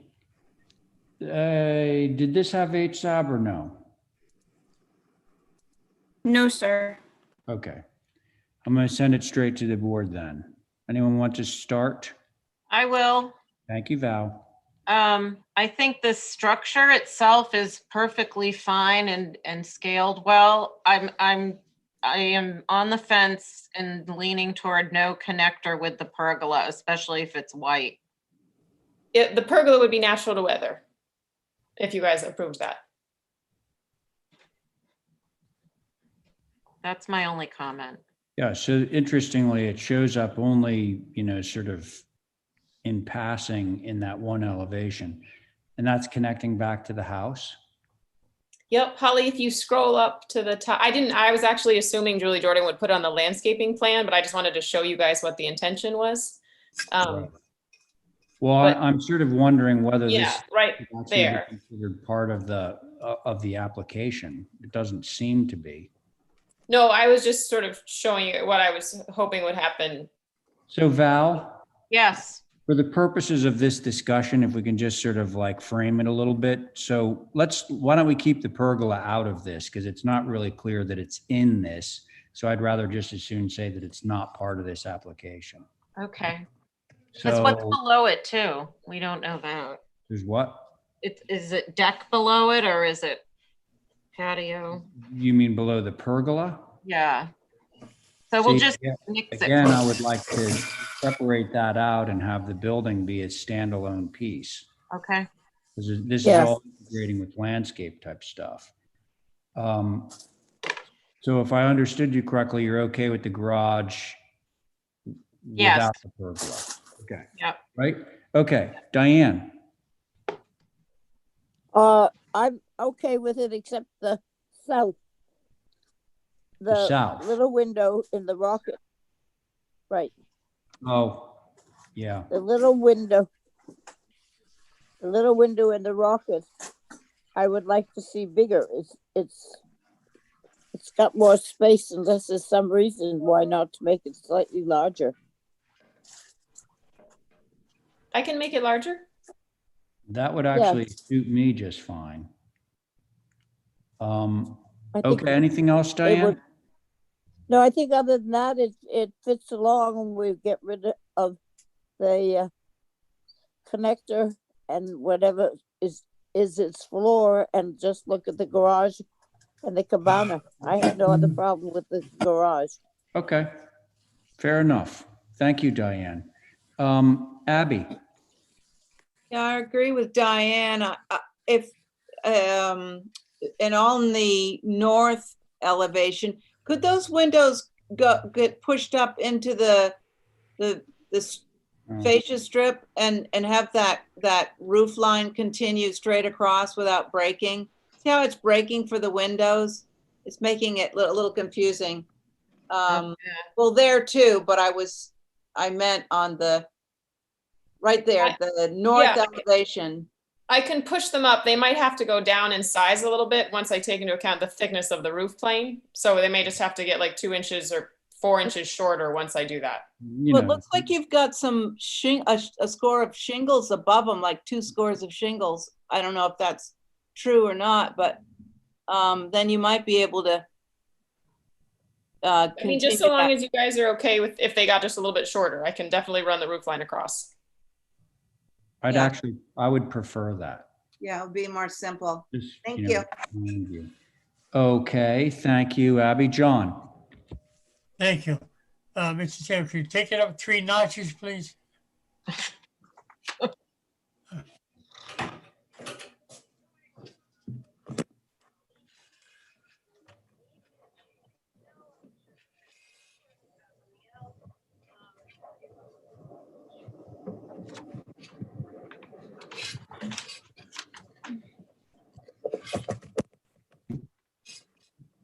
Yes, John? Yeah, okay, on the left is the west elevation with the garage door. Correct. Okay, my question is, now where's the north, please? North, North elevation? probably scroll down, Holly. Okay. Go to the right. There we are. There it is, John. Okay, and the height is 20, 2210 on the road side and then 1910 on the backside. yeah. Okay, because you can't read it, it's still too small. Okay, that's enough, thank you. You good? Okay, so it sounds like we are hoping to get two things from you on this. One, the north elevation, you would raise up those windows such that it allowed for a continuous eave across. Right, yeah. And then on the south elevation, we're looking for a larger window in there. Now, I'm trying to figure out how large it can be, but maybe we just need to get minor revisions on this or whatever. Wait, sorry, Ray, say that one more time. I'm just trying to figure, not knowing your interior program or your constraints, I don't know how much larger that window can go, but I too would like to see it go larger. Are you guys okay with the size? Holly, if you can show the front elevation where it shows the main house as well, I know that it'll fit the size that's on the front of the main house that there are 3 of. Well, yeah, if they're consistent, that would be perfect. Yeah, I think it's a C window from the main. Yeah. So if you guys look in the windows, the 3 windows that are below the little transom windows in the main house, I know that So that one of size those window will fit. So Diane, if you're there, scroll Yes, to the. I'm here. Okay, so what Sophie is suggesting is that window there. that you said wants to go bigger. So the 3 windows that Holly is circling with her little cursor arrow, take one of those and put it on that. Right. Yes, I think That that okay? would be good. Yes. All right, then I think we can do this through staff. Yeah, me too. I'd like to make that motion. All right, so Abby has made the motion to approve this with the eave on the north side going continuous across, which will require the windows to go up and or get more horizontal. That was one thing. And the second thing is on the south elevation to have the same window type that is seen on that would be the west elevation of the main, right of the entry door. Okay, that is Abby's Can motion. hear you. Mr. Chairman. Mr. Chairman, Yes, I asked a question here on the, let me see, that's the south elevation. what about the south elevation? Yes. That's east, yeah. Holly, you got to keep scrolling to the left, please. All right, see the south elevation, see the word south? Yes. Is that 2 air conditioners just above it? Fenced in or what? Those are, I was indicating where the air handlers would be, hidden behind the trash container, but not visible from the street. I'm sorry, would you say that again? What are they? Yes, that was me indicating where I think two HVAC units would be, but they're hidden from the street. They won't be visible from the street. Well, I can't say I didn't view it, so I can't say you're right or wrong, but it looks like 2 air conditioners. John, they're hidden by that fence that Sophie's showing to the left of them. All right, what are those 2 squares? Also, we're in the middle of a motion. Motion was made. Hopefully I don't have to repeat it. On the motion, which by the way, was that Abby's motion? It was. Okay, on the motion, Diane. Aye. Thank you. Val? Aye. Thank you. John? Aye. Thank you. Abby? Aye. And I'm in favor. That motion carries. So why don't we get rid of the second 20 Sherburn Turnpike before we return to Derrymore? Okay. Let's look at the cabana. Let's go. Come on. Yep. So this is directly behind that garage. I do not think it will be visible from any public way. What's to the right of it, Sophie, that would block the view from coming up Sherburn Turnpike? There's a house that runs, not only would hide that cabana, but also covers like half of the garage. Okay. It's pretty tall. Okay. So the cabana itself, 436 on the ground, wood roof, white trim, cottage corners. It's the taller mass is drawn at 18 feet and the lower one is at 14, 6.5 or so. Okay. All right, folks. I would motion to approve as submitted. Yeah, I could, maybe, could you just for safety's sake append a due to lack of visibility? Surely, due You know. to lack of visibility All right. behind the garage. Yeah, okay, thank you. All right, so Val has made a motion to approve this little cabana due to lack of visibility. On that motion, Abby? Yeah, I'm gonna write that on my gravestone due to lack of visibility. Yeah, Yeah, okay. aye. That was a yes. Diane Coombs? Aye. Thank you, Diane. John? Somebody jumped the gun. Nobody asked you if there was any comments on it. Well, I did, and you asked things, and then I thought you said you were finished. No, we were in the middle of a vote. That's why. Well, that too, yeah. But, so John, are you for or against this? Well, I can't find the cabana. It's not up on the screen.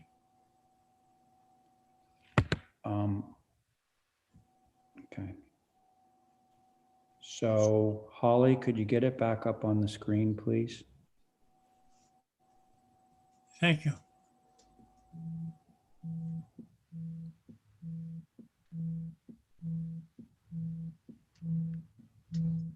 There it is.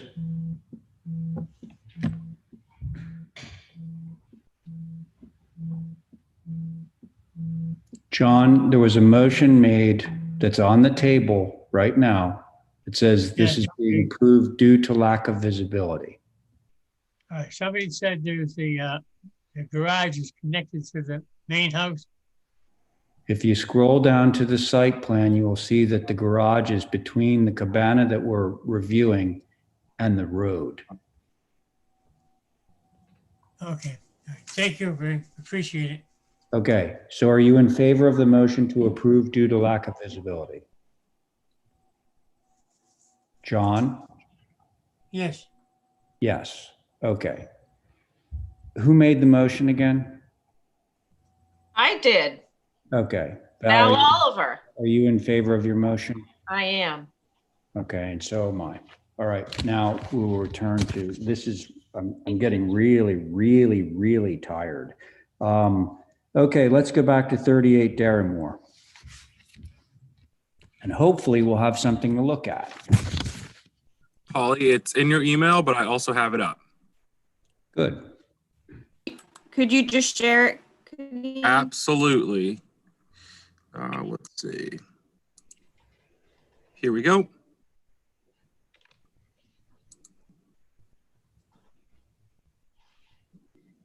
So, as I was saying before, we've got the pool is actually 30 inches below grade. We've got, and there's sections, like if you scroll down, there's some elevations and sections showing it. Because it's kind of confusing with the way the grades work over there on that side of the house. You can kind of see how it all steps down.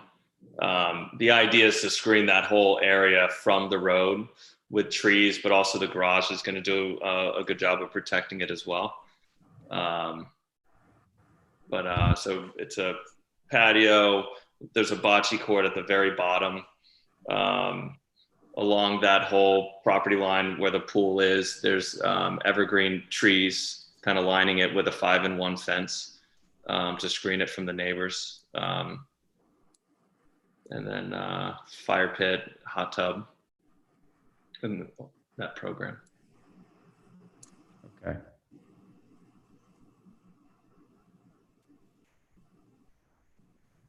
Can we see your plan again?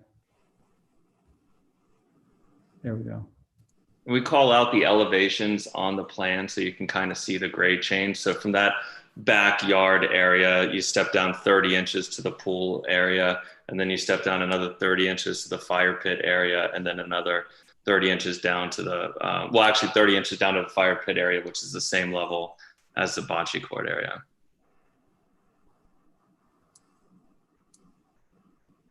Mr. Chairman, could we take it up a couple of notches, please? Yeah, sure, Yep. John.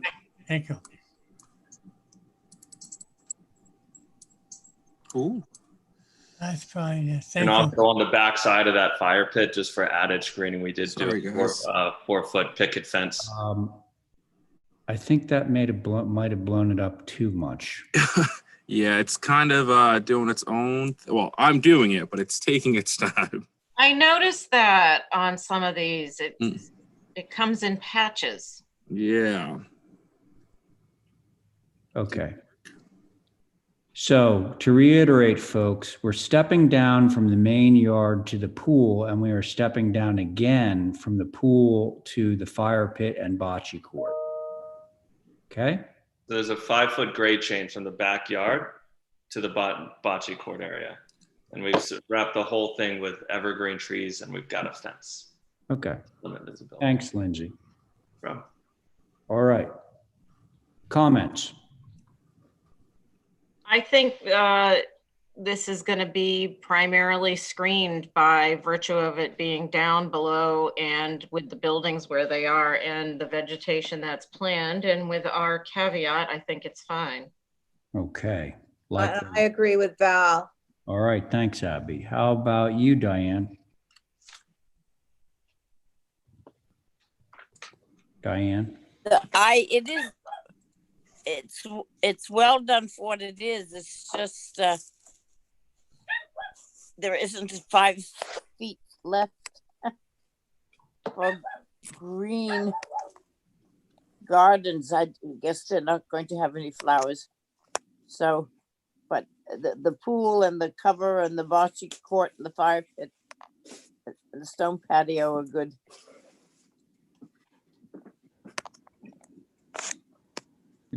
Are okay? Yeah. Okay. Thank you, Diane. John? John? Yes, I'm right here. Bocce court. Oh, I see where it is. Okay. No, I have no comments, Mr. Chairman. Don't throw that out. Okay. I know. I think that we can motion for approval on this guy with Val's I'll proviso. make that motion. Okay, thanks. Motion to approve with the caveat that the pool and all of these other hardscape items, right, are screened Yep, at time of inspection and in perpetuity. love it. Thank you. On that motion, Abby. Aye. Thank you, Diane. Aye. Thank you, John. Aye. Val? Aye. And I'm in favor. That motion carries. Okay. Thank you. Now we go to 7 Starbuck Court. Mr. Catone, are you with us? Sorry, you got B team tonight. Doug is here. Oh, no. We wanted Mark. I wanted him to be here too. Oh. Right.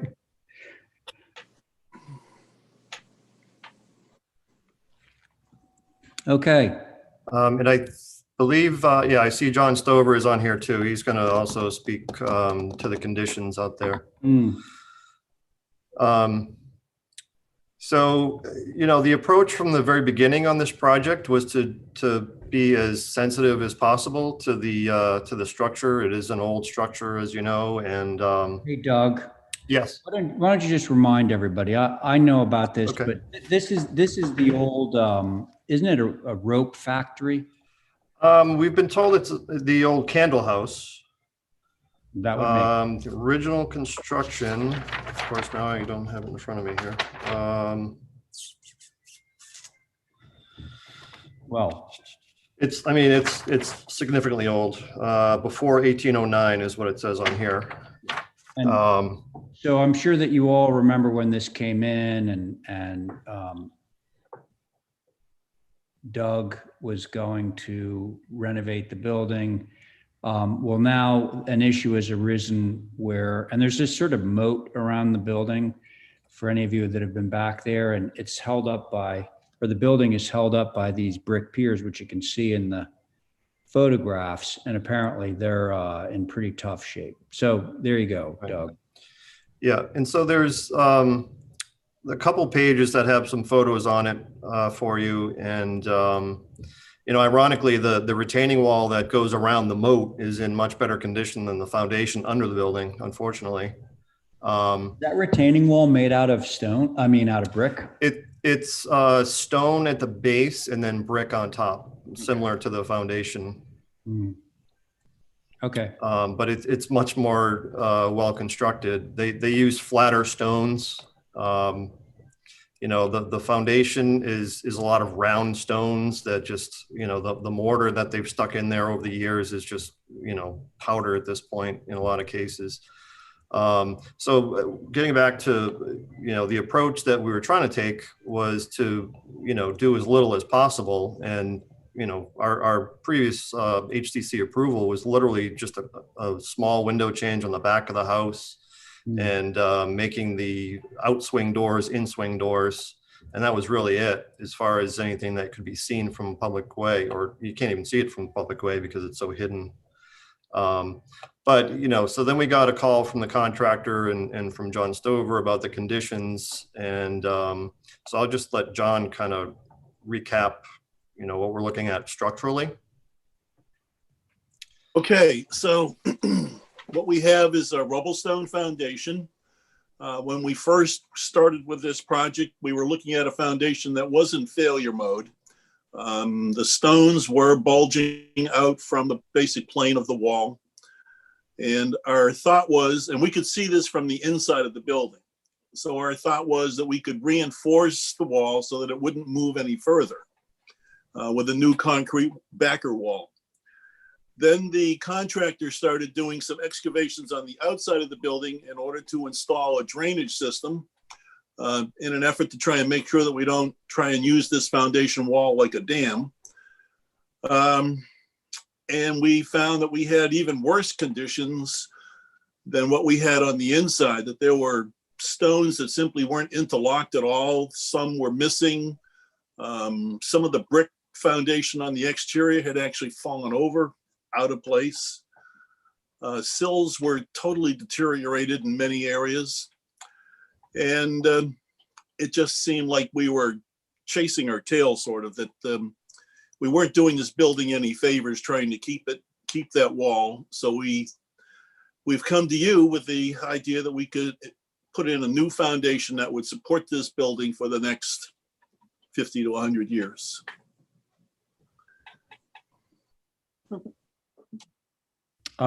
Thank you, John. Now HSAB, right, Holly? Yes, sir. This is the Starbuck candle factory, circa 1800.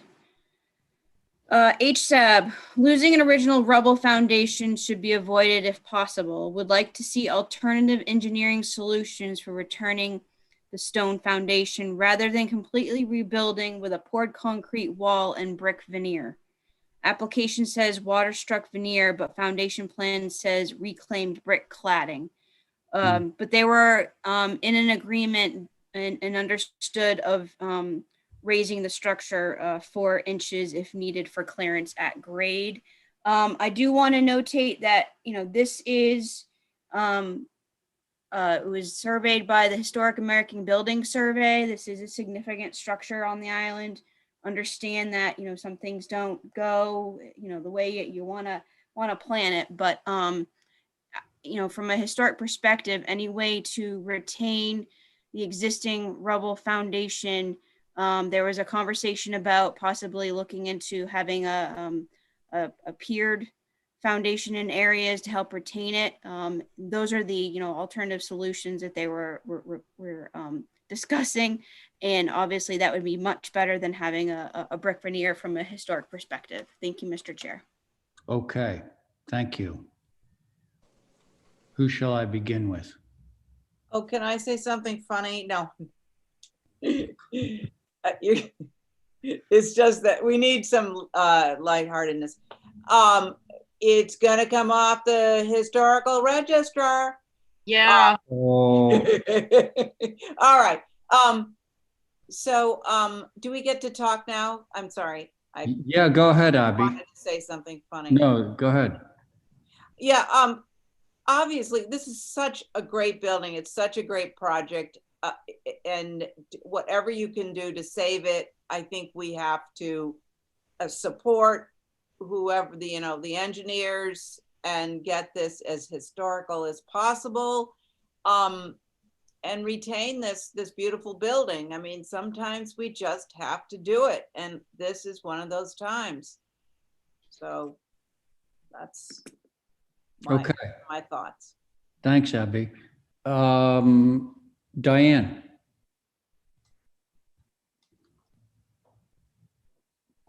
I am in agreement that we should try everything to do the foundation, correcting it, not pouring a new one. I think that may take more time, but it's certainly, the building is worth preserving in its full structure. Thank you. Thank you. Val. I actually was thinking the same thing as Abby. Like, we have a similar scenario going on and ongoing, and have been told all kinds of doom and gloom about the significance and the contributing nature of it. If any of it's moved, is there a way to perhaps I know you said you were trying to shore up the foundation or pour an inside wall, and somehow just, don't yell because I don't know what I'm saying, like keep the rubble, but then use it to face the new foundation so it looks still rubble-y? Why would somebody yell about that? I don't know. Seems pretty reasonable to me. Is that it, Val? Yeah. Okay, John. Yes, sir. Thank you. That was for John McLaughlin, just by the way. Thank you. Yeah. In growing up, I grew up in that neighborhood on Starbuck Court, and on the New Dollar Lane, the big house was a Folks house, Dr. Folks. And I heard Mr. Folks telling some people out in front one day that it was a rope walk, that building. The right side of it, as you look at it from Starbuck Road, you'll notice that the foundation on the right side is solid and the one on the left is on piers, because the left side was put on years later. During rope walk, they used to make rope in there for the whaling. And I just want to make sure that people know the history. Thank you. Thanks, John. So I totally understand the issue that's before us right now. This is going to continue to happen. Now, interestingly, this is not too far from what I consider to be a really, really bad example of redoing a foundation, which happens to be an NHA property called the 1800 House, which is around the corner. And I recall, I don't think I was on the HTC then, but there was the foundation was in bad shape. And they said, okay, we'll just redo it with stone, which they did. But the mortar joints, the way the stone was laid, everything about it was unfortunately wrong, and it's right on the street. And so every time I drive past, I sort of, wince a little bit. So there's this, beautiful rubble wall that's clearly, obviously decaying, and it needs help. It needs to have a proper poured concrete substrate behind it. But the lower left-hand photograph shows sort of a hybrid, and this is, Doug, of course, the way you presented it is, there's this rubble and then there's brick on top of that. Well, it would be nice to, rather than just sort of expeditiously take new water-struck brick and apply it as a veneer to a concrete substrate, it would be good to sort of use that model with the rubble and with the brick above it as the new template. And I know it is not practical to use salvage brick on the exterior of a building. As an architect, I would absolutely never recommend that because the salvage brick is going to decay. But I do believe that there are brick types and there are mortar spacings and so forth that would be more historic and more appropriate to this building than just sort of the normal run-of-the-mill running bond brick. So I'd like to see this. I'd like to have a little bit more detail about how, if this is going to happen, how it would happen, rather than just seeing sort of like a 1/4-inch scale drawing that just shows running bond brick. That's what I'd like to see. Anyway, those are my comments. Should we motion for something? Actually, can I make a quick comment just to clarify Yeah, something? please, go ahead. So the only reason that you're seeing the rubble foundation in these photos is that obviously some of them are interior photos, and the other ones that are exterior are showing it when it's been excavated, and they were trying to waterproof it to some extent. So, so that wasn't the only material that's visible above grade is the brick.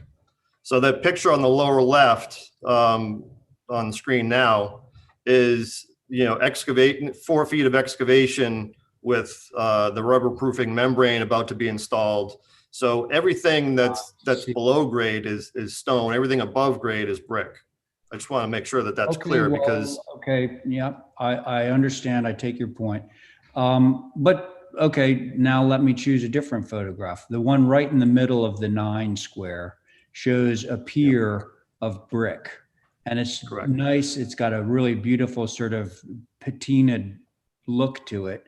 I think we have to get a little bit more granular and maybe even see a sample of like the brick laid up that we could approve before we move forward, because I would like to avoid, in this case, what happened at the 1800 house, where basically they just said, oh, brick veneer, sounds good, let's go, without discussing joints or anything like that. So yeah, I mean, we can provide sort of a history just in terms of being able to observe the brick that's in place, because I think the brick in that lower left picture is much older than the brick of these piers, which I'm imagining must have been rebuilt at some point. Also true. And then if you look at the fireplace in that, or the fireplace base in that same middle picture of the 9, that's, that might have been done in the 80s or something. It's, clearly modern brick in there. So, so we can give sort of a history of all the different materials and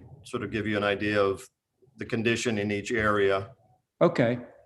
And consider the, type of brick, the type of mortar joint, etc. Right. I still think it would be nice if there was some rubble somewhere, even if it was just set there. I wouldn't object to that. I have a suggestion. I was thinking, it reminds me of like you're going down to the catacombs, like in the Roman ruins or something. And when you do that, they have they'll put a piece of glass, they'll keep one part of it, like a historic sample of what it was.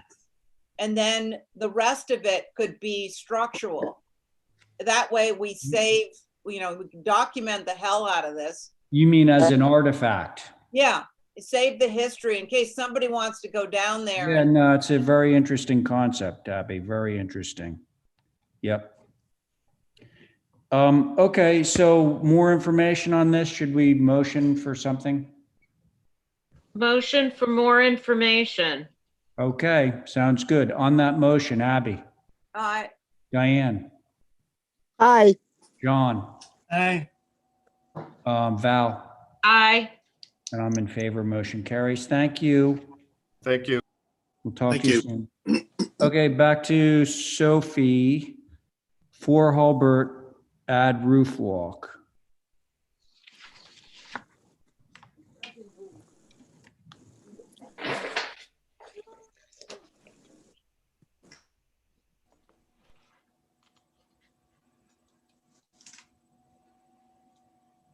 So Mhm. Holly, would you mind scrolling down to the photos first and then going to the exterior elevations? So I don't know if you guys have been down there to see the house since it's been Yes. lifted. Mhm. But the house used to be sort of lovely and you know, snug to the ground. And as it's been lifted up, it's still, you know, well under 30 feet. But you guys had originally said, you know, no to a roof walk. And you said, you know, if I wanted a shot at it, to come back after the windows were in and the sidewall and the roof was on, just to sort of propose it again to see what you guys think. And so I felt comfortable doing that because in looking at the house now, so Holly, then can we go to the proposed front elevation that you would see if there were to be a roof walk? The lines of the roof as it is now, that it's so fully exposed, are so, one page down. Oh.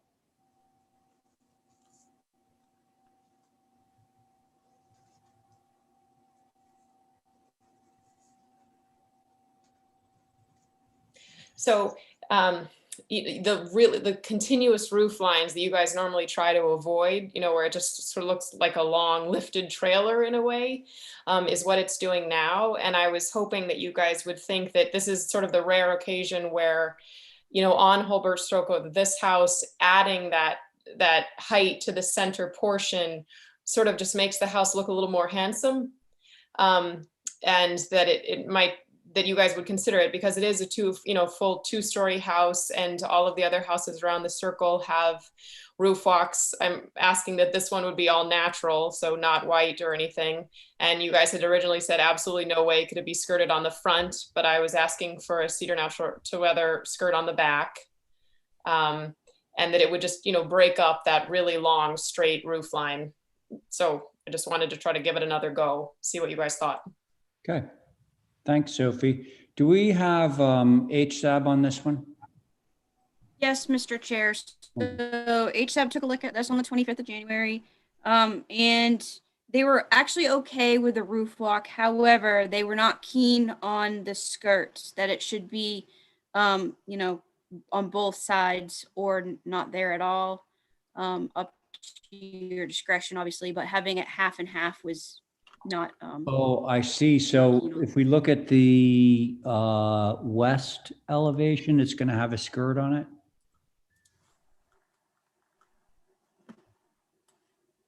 I get it. Yep. So that's where you're hiding your roof walk access. Mhm. Okay.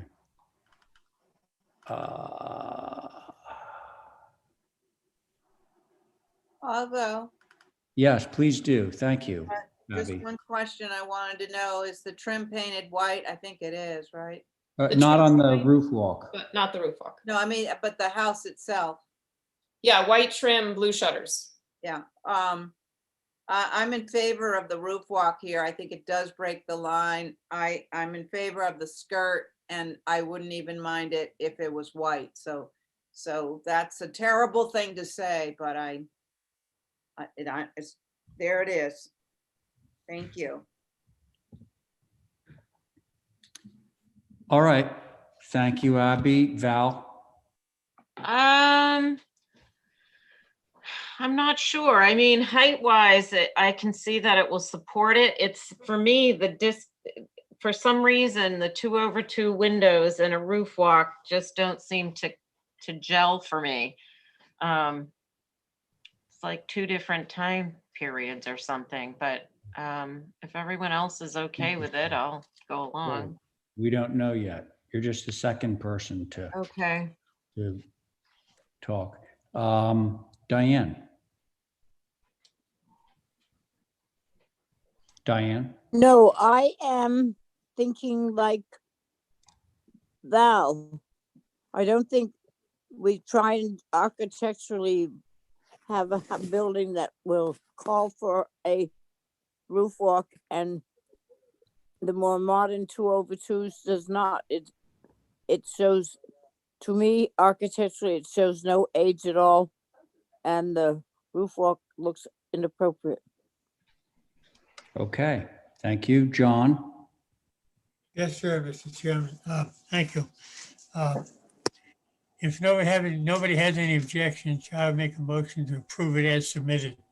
Oh, John, I'm not sure I'm not sure that motion's going to carry. Well, So, John, can I just say a few things here? One thing is, I can infer from your motion that you're okay with this roof walk, right? the request is for the roof walk, nothing else, right? Correct. Right. That's right. That's why I made the motion. Well, I understand, but I'm just saying that, like, I could run the motion and, you know, by Robert's rules, I should, but I don't think that motion is going to carry.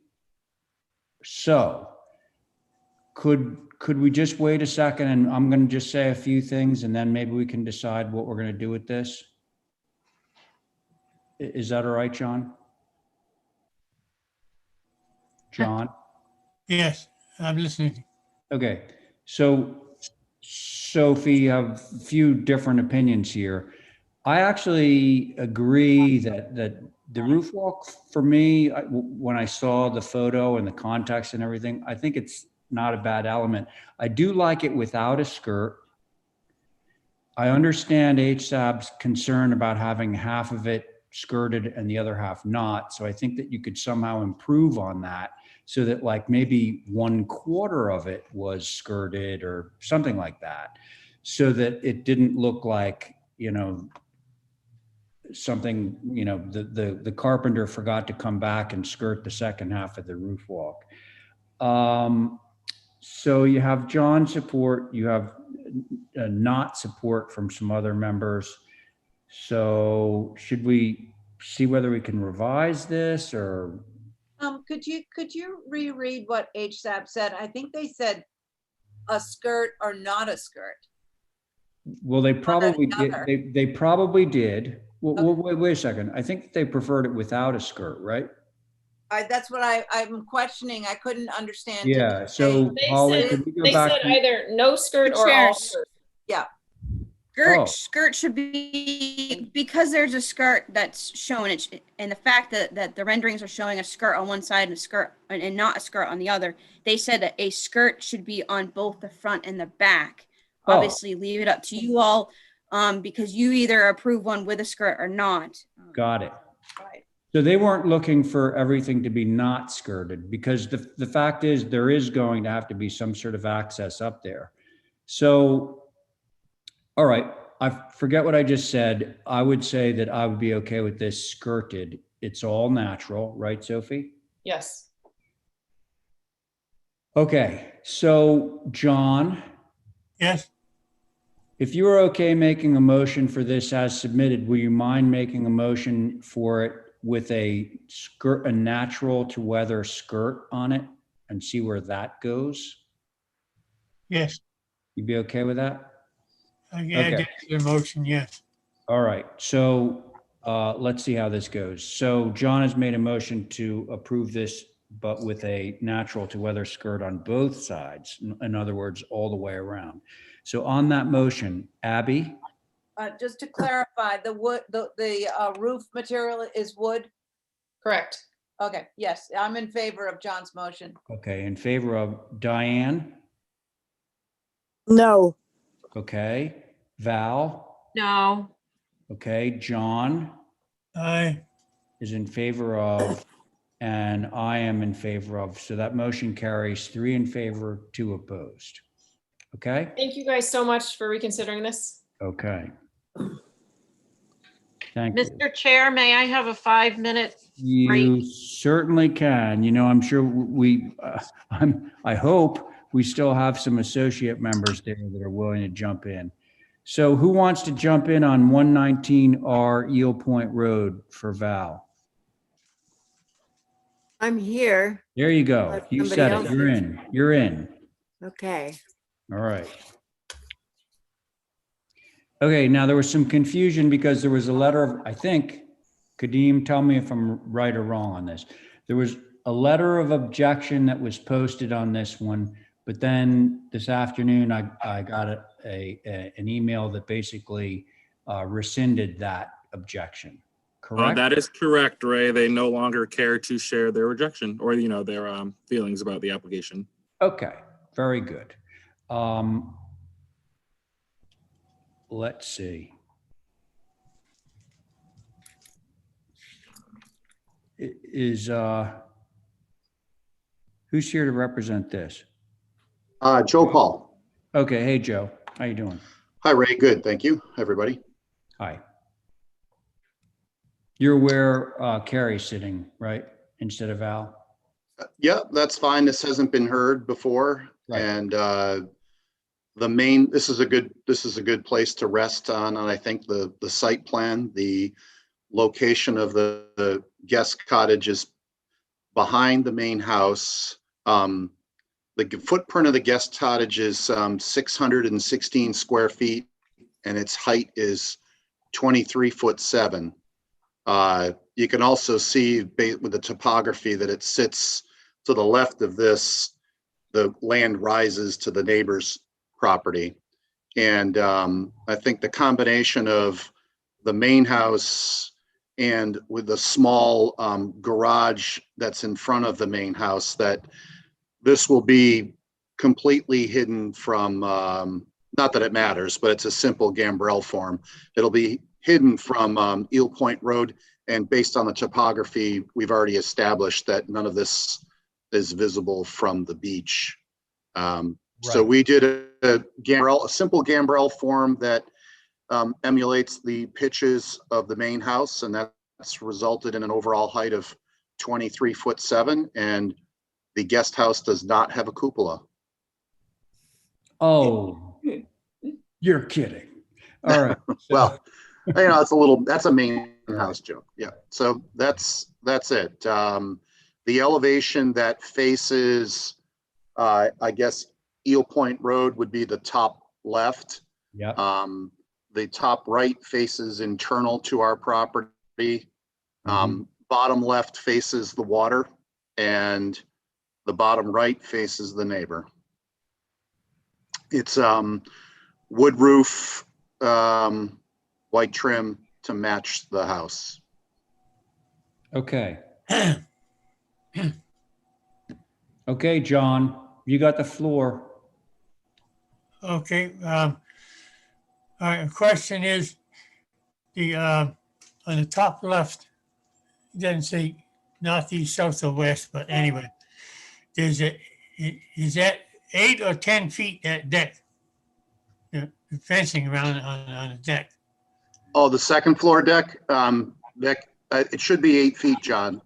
8 feet, okay. My other question is, just below it, there's a door, a single door, and it should be not so much glass in it. It should be a different style of door, or a 6-panel door. It's more accommodating for the structure. Thank you. Thank you, John. Carrie, how about you? I'm not muted. Can you hear me? Yes. I think it's a very simple structure. I'm sort of, the minute this came up and the location of the cottage, wasn't it next door that we wouldn't allow it on the water side because of the more typical nature of cottages on that side? I get it that this is on the I mean, that it's at a much lower grade. But that just stands out in my mind, like, kind of, I don't know, might not be right to, not allow someone to do the same thing and then allow the next guy right away to do it. So that's just a concern. And then the columns and those bases they seem very fanciful for this simple structure. And that's all I'm going to say about those. I think and then the glass configuration in the doors, I agree with John on that. The 6 light are kind of not so great, but other than that, those are my comments. Thanks. Okay, thank you.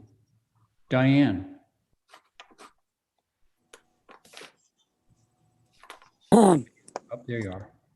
The elevation with that door that they're talking about, is that the attempted front door for that building or side? I have no elevation mark saying north, south, east, or west. Yeah, sorry, that's the south. That's the south elevation. Yeah, I mean, you can't drive a car up to this building, so it's really casual pedestrian access from the main house. Well, that's what I thought it was. And that So it doesn't the really corner of that, the main house overlaps this a little bit. So there isn't technically like a so-called front door. I mean, that door slips into the living space of that building. Right. That doesn't really formally address. It doesn't bother me because it's the same shape as the 4 doors on the upper east elevation. So that does not bother me, and the little Juliet does not bother me. What I do think, whether, I don't know, technically because of what you got inside, both dormers for the east and west are the same length. Otherwise, I would tend to bring that you need that. Okay. So I think it's a very simple building. The only thing I think are the columns. Do they match the columns on the main house? Yeah, the main house is definitely more stylized, and I don't disagree looking at this in a vacuum that those columns might appear to be overly, I don't know, elegant, but they're meant to echo what's happening on both sides of the main house. And I think when you consider it in proximity to the main house, that they're going to feel natural.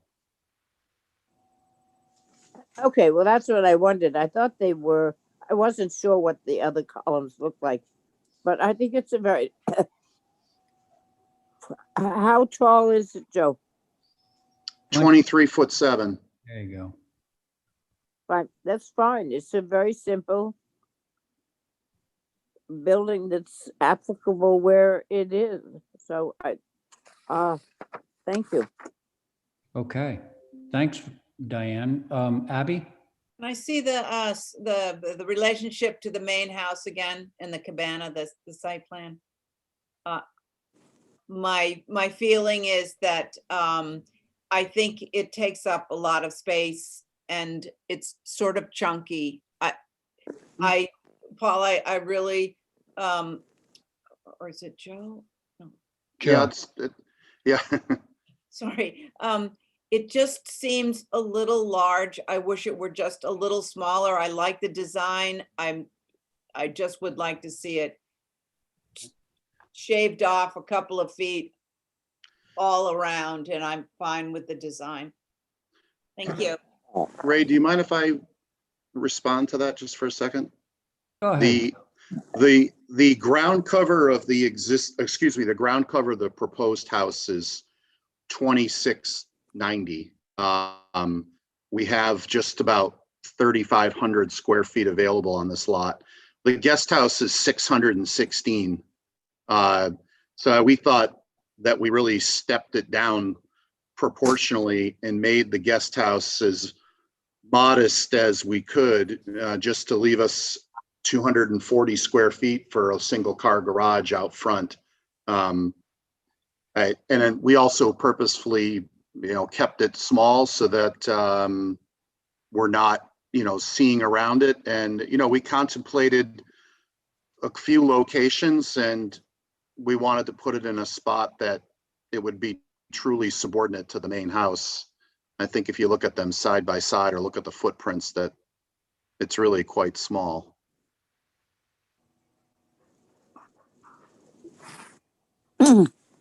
Okay.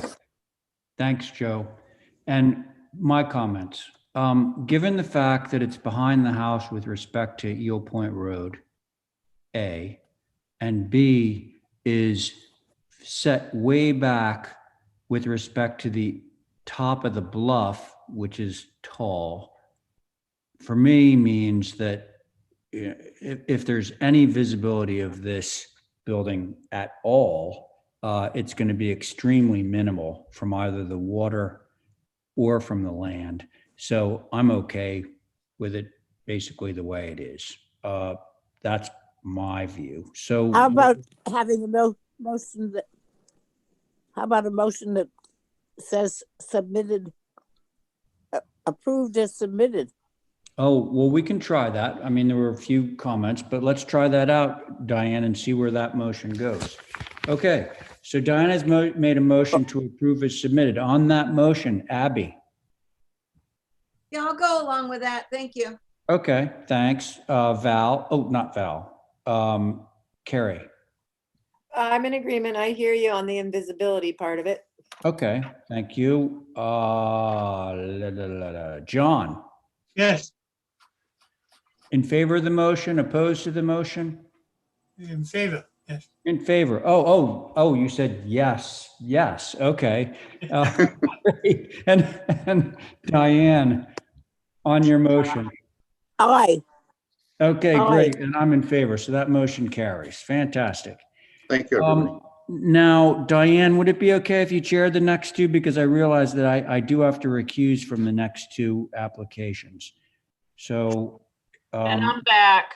Oh, and Val's back. And so I'm going to mute for a little. 174 Orange Street, sure. Was it partial demo? Yep. Have we got Ben? Who's on? I'm here. Good-o. All right, give us your spiel. Well, thank you everybody for being with us here tonight. We're really excited about unveiling the plans for this new park for the land bank. The land bank purchased this property from Lucille Hayes about a year or so ago. The property is located right on the Rotary and is about 5 acres that then leads out to really a spectacular view of the harbor. This is going to be a huge benefit for the public to finally be able to access this view, to experience this property that has been in private hands for so long. So, we're very excited about getting this project going. It's also worth noting that the land bank also owns the Odison property that wraps around the creeks to the west. And then further, they own another slice, not at the island home, but a little before it. So in the future, this will be one continuous park that wraps around the creeks, and will really be a huge benefit for the public of Nantucket. So the application that you're looking at right now is the landscape design. So the parking, the trail systems. Chris Horiuchi is also on the call to answer any detailed questions that I may not know the answers to, but appreciate you kind of scrolling through here. And maybe we should look at the site plan initially. Holly, why don't we start with site plan? I think that would be a good place. If we can, I don't know if it's Holly, or if we could run up to the and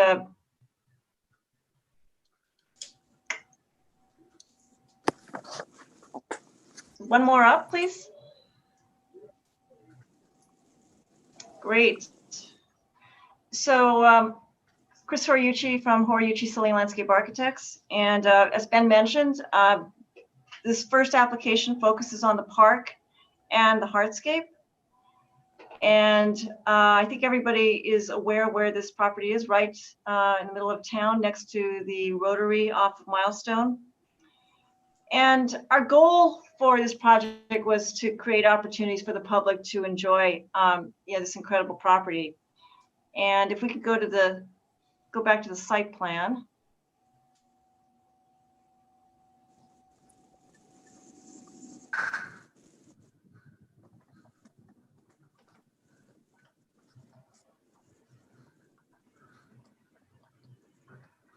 There we go. And we scroll up just a little bit more so we can see the bottom of the page, just a little bit more. Great. So, so in terms of what this project is about, maybe scroll up a little bit more. We're going to creating parking along Milestone, an all-access path for walkers and bicyclists that would also be ADA compliant. That would provide access. It would be a loop that would go around the entire property from the parking area.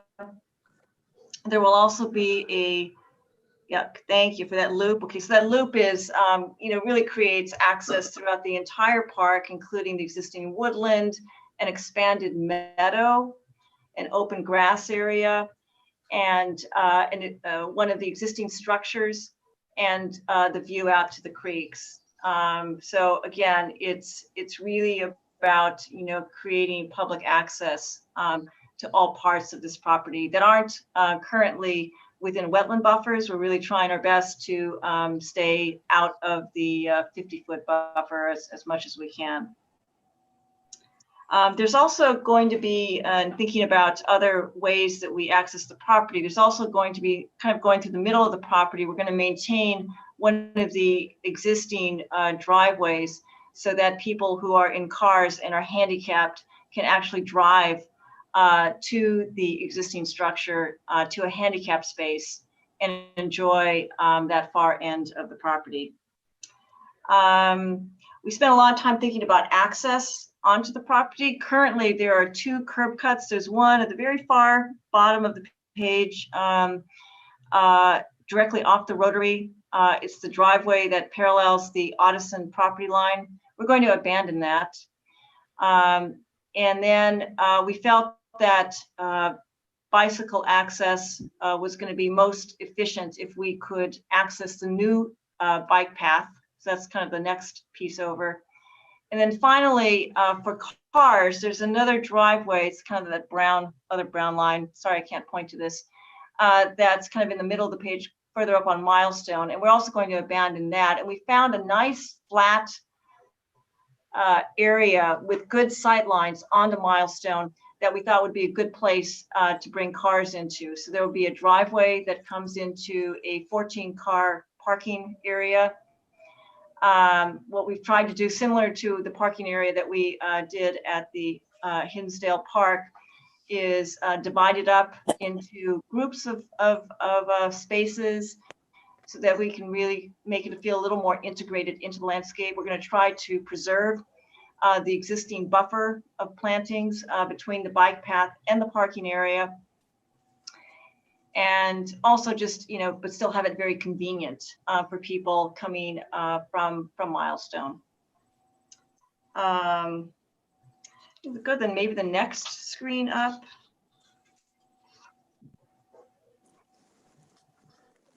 Look at some of the materials.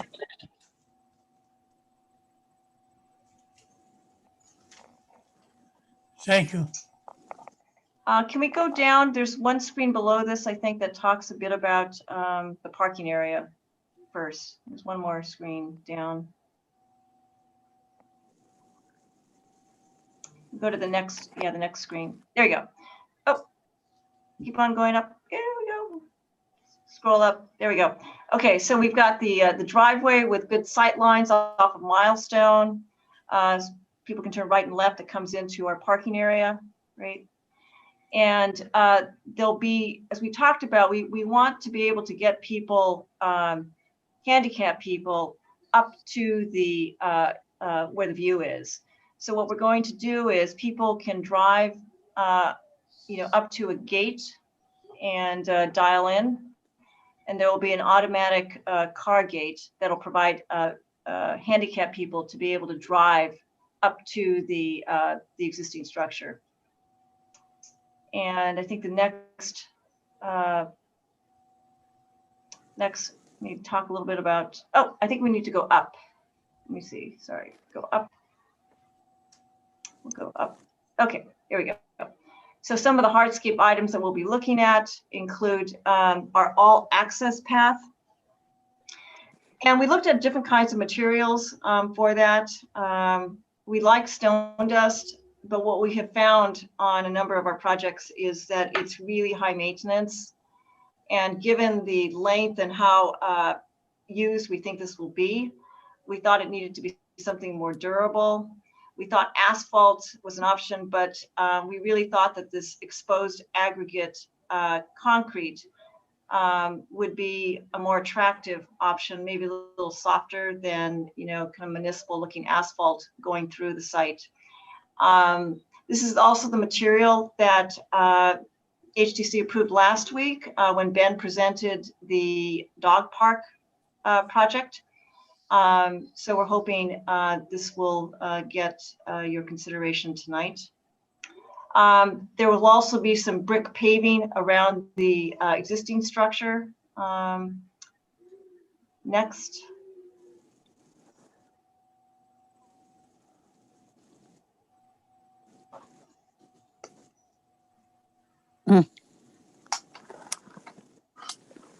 Oh, okay. So a couple of other items. We have some pull-off parking spaces in the upper right, which we're proposing to do as reinforced turf.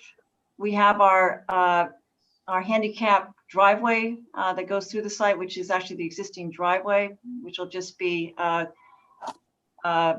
gravel with a grass tread.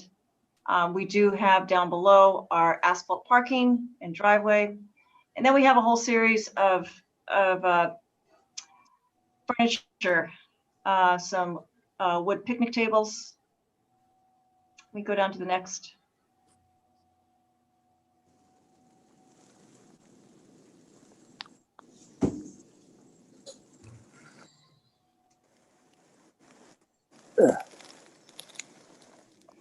We have some wood benches, bike rack, some bollards, and our automatic vehicle gate. All of these we're proposing as natural to weather wood.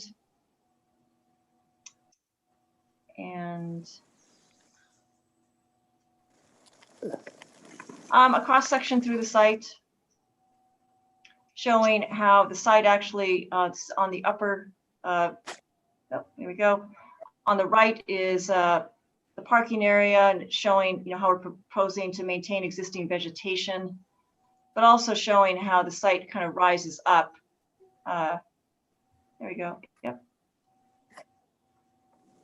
So it's not a flat site. It's not really possible to see the water from Milestone. But what we're hoping to do is, really get people onto the property, and from there they'll be able to experience these different landscapes, the meadow, the woodland, and then that wonderful view of the creeks, the harbor, and town. And I think that's it. I don't know if we want to go back to the site plan, Holly.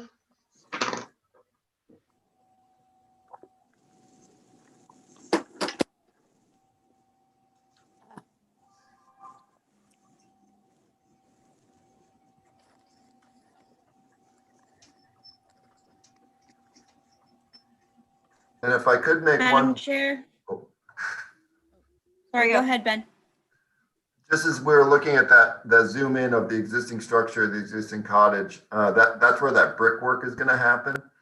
And right now there's a kind of a wraparound porch on the structure, and it's right now it's like these concrete precast concrete pavers that are all messed up and all over the place.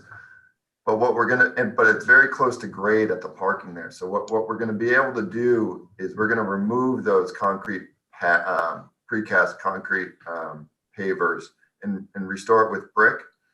But then what it'll allow people to do is somebody who has mobility issues will be able to, you know, ADA compliantly access this porch, come around the whole structure and actually be able to sit on the porch and enjoy the view from a covered place. So the porch will actually be accessible and welcoming to people with mobility issues.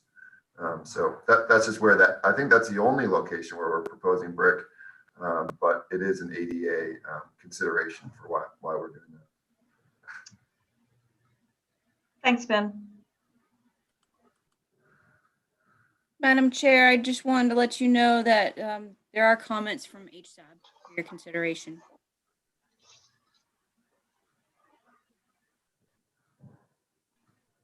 I can read them now. She's muted. Diane is muted, so. I would start reading, Holly. Okay, thank you. So HSAB took a look at this and they would like to see low native vegetated screening between the parking area and Milestone Road that would allow enough visibility of parking area for security concerns. There was something that they brought up during that review. Also, there was a question on whether or not there was going to be any lighting. If there was going to be any lighting, we would like to see a lighting plan. Even if it was just, say, low lying, obviously dark sky compliant lighting, but that would be something that we would want to see, as well as it was a concern about any electric transformers that are on the site, that they were screened from visibility. I will note for the commission that this plan reflects the next application with the proposed demolition.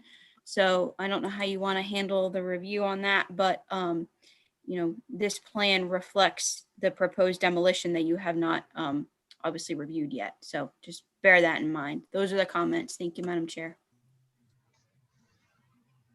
Is she back? Diane? Yeah, I just wanted to ask a question.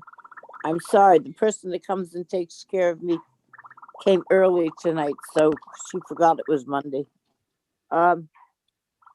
There's a pool mentioned. Is the pool going to remain or is it going? The pool is proposed to be removed, Diane. Yeah, and if I can make what? Sorry, Dan.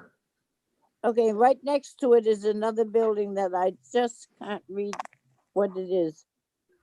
So Diane, if I can help you, back in early summer, it might have been late spring, somewhere in the late spring, I believe, we came in front of you guys with applications to remove that pool, to move off or demo all the existing structures on the property, and that's all been approved.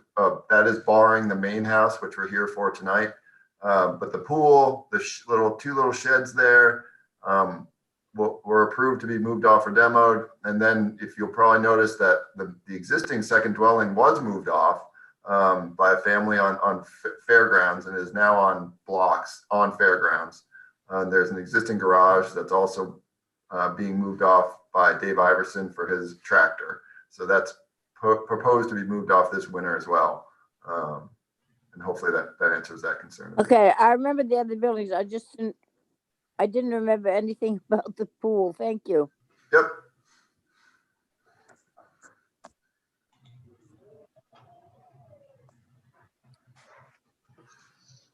So that's all I have to ask. Diane, you're chairing. Oh, all right. Because Ray's not on it. Okay, so now would somebody like to question Ben? or so for what they've got going in the parking lot and what they have got as a bike rack and stuff like that? I'll make some comments. I think everything Steve, they've, okay, I good. feel like the things that they've You chosen. think everything, Do you want me to say anything? no, Go, I do Val. want you to say stuff. Yes, please. Okay. I think they've chosen their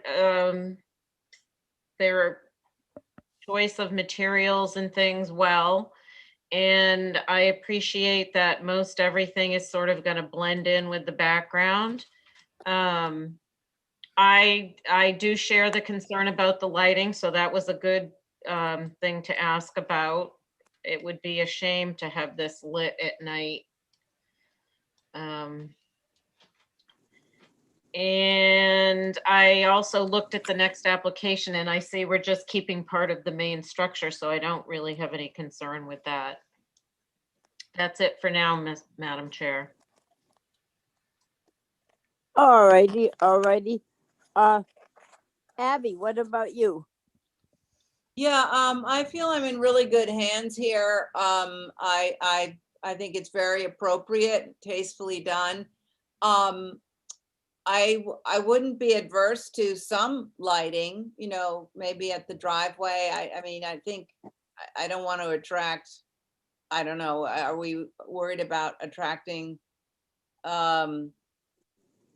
something bad going on at night? I don't know, but I think maybe some lighting, simple, around the parking area or something might be appropriate. I'm not sure, but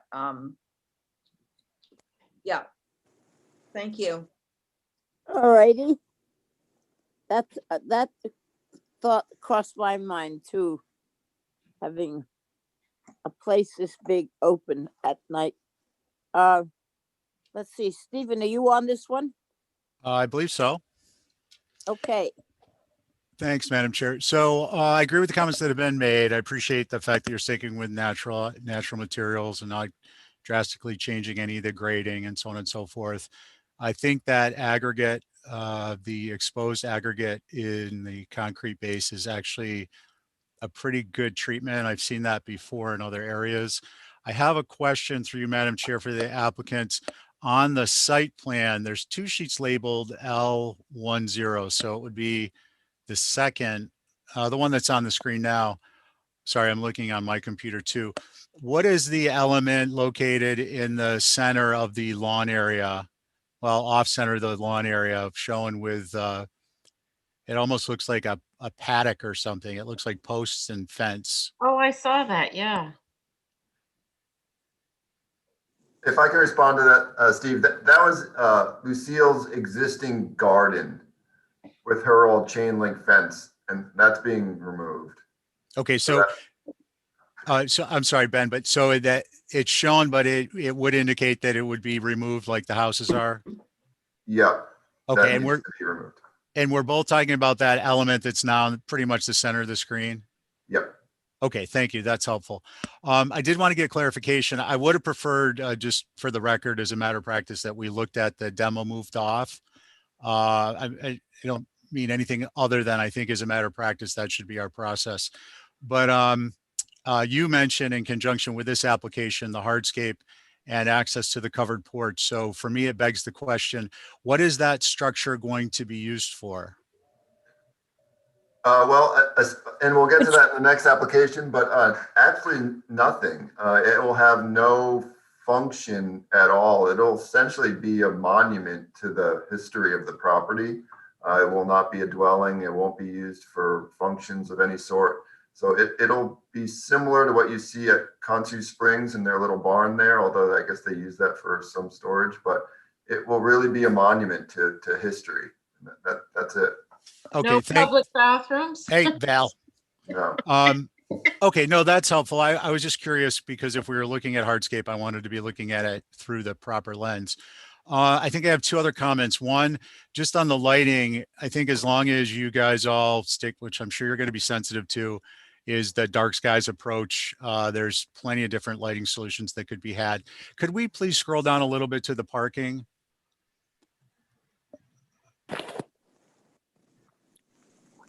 Who's got the controls? Holly, could we scroll down to the parking area? Oh, thank you.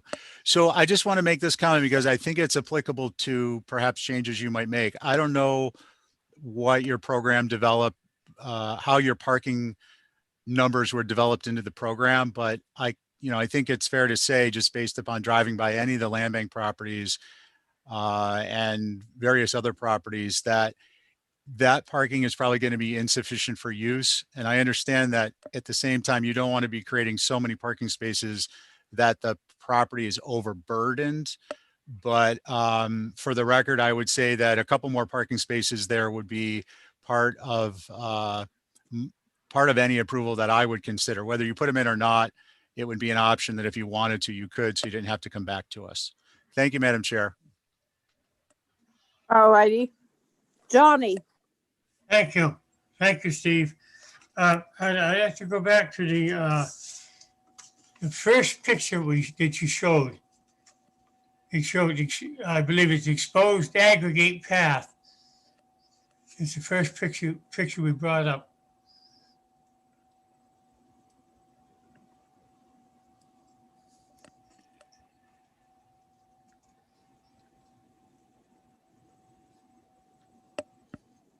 That's it right there. Yes. Yeah. Now it says bicycle parking and the all access path. I can't see read what's below it. I guess it says exposed aggregate concrete. Is this a gravel mix? And will bicycles be riding on it? So John, yes, this was a material that you reviewed last week as part of the dog park. And essentially it's a poured concrete slab. And then at the end, they finish it off with aggregate, which could be a pea stone material. And that's the surface that you see. So instead of it being, just regular clean concrete, it's actually got a nice smooth surface, but it's got stone in it. So it is suitable for walking on, for a stroller, for wheelchairs, for bicyclists, and we're proposing to use it. We're calling it our, rather than saying ADA path or sidewalk, we're calling it our all access path, because it's not just intended for people who are handicapped, but for everybody who is accessing the property. Ms. Hiroshi, thank you. I have a second question. How much land of this area is not going to be disturbed other than the road going in? Am I correct? You cannot see the house that's there now from the Orange Street?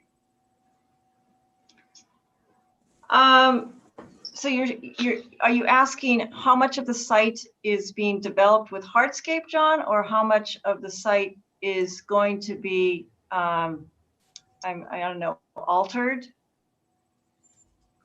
Yeah, I want to know how much. What is going to be? Are you looking at the computer now? You go in. Yep. You go in on the where above the word Milestone Road. Yes. And there's parking there. Yes. And where is the bicycle area? Oh, the bicycle access is if you move down to the bottom of the page, John, can you see that second narrow area? It's closer to the rotary. Nope. Holly, move your, there you go, right there. There, so, there. Yeah. So that is, they paved a new bike path along Milestone. And so we're going to have our bicycles enter the property from where it intersects with the rotary. So you can kind of see at the bottom of the page. Yeah. Okay, it says existing vegetation. Yeah, I got that. Okay. All right, thank you very much. Thank you. You're welcome. I have a question, Madam Chair. Yep. Is Yes, Val. is the aggregate path more water permeable than asphalt? Is that why you want to use that? It is not permeable. Okay. I'm just curious because I know that's, you guys got something approved last week with that, but I'm trying to think of another place on Nantucket that it actually exists, and it seems like sort of an off-island material. Well, we couldn't come up with any. What about we thought about this a bit, and we couldn't come up with any locations on Nantucket. We have there are a number of examples of it on Martha's Vineyard. So it is, I'm going to say, island friendly, but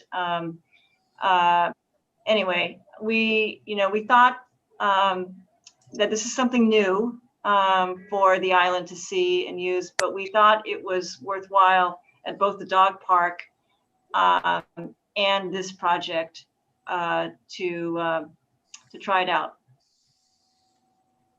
Yeah, and Val, if I'll also make a quick comment, and I didn't know this, but at the Historic Structure Advisory Board meeting, Lucy Dillon mentioned that asphalt actually has quite a bit of toxic runoff, and she actually thought this was a great use.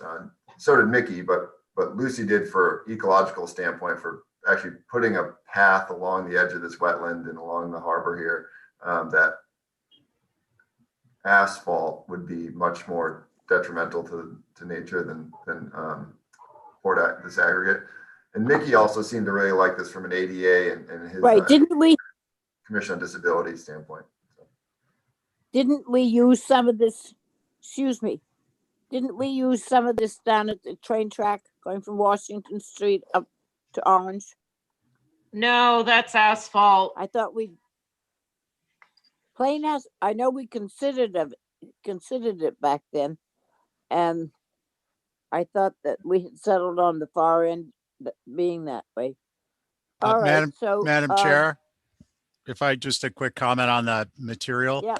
I've seen this in sensitive locations, both ecological and more aesthetic, both on the vineyard and the Cape. The nice thing about it is, as Ben was saying, ecologically, there's not the oil runoffs and so on and so forth.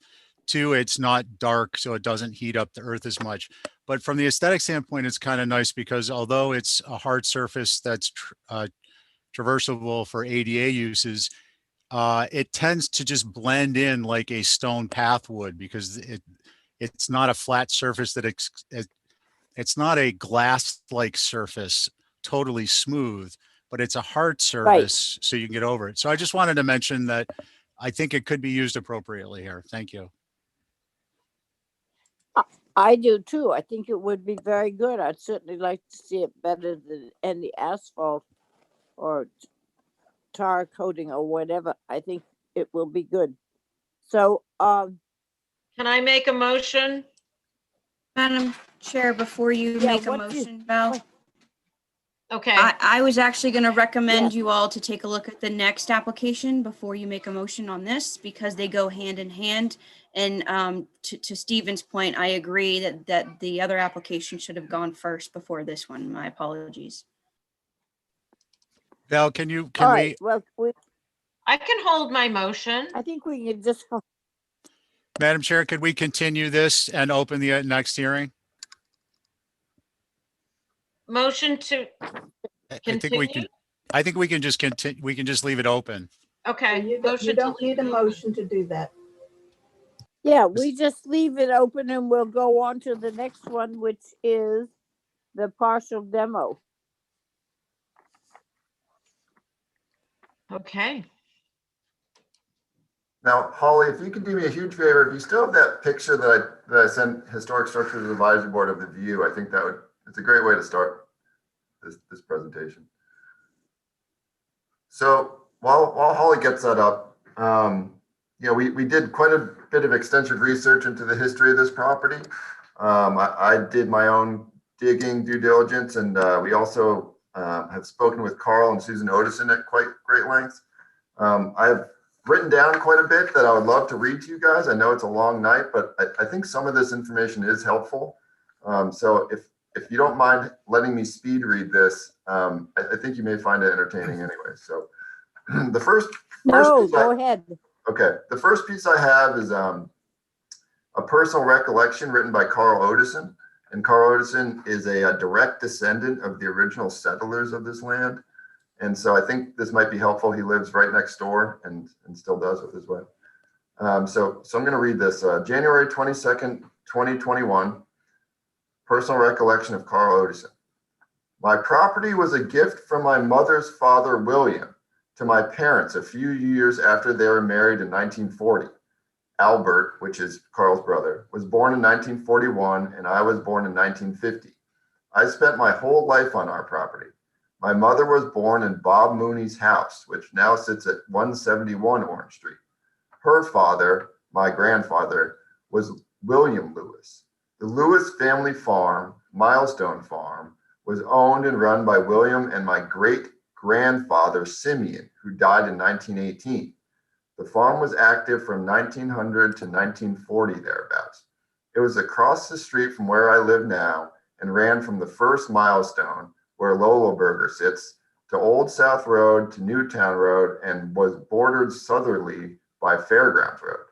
They had cows and sold milk and grew lots of vegetables. The Poland cottage was owned by my mother's great aunt, Lucinda.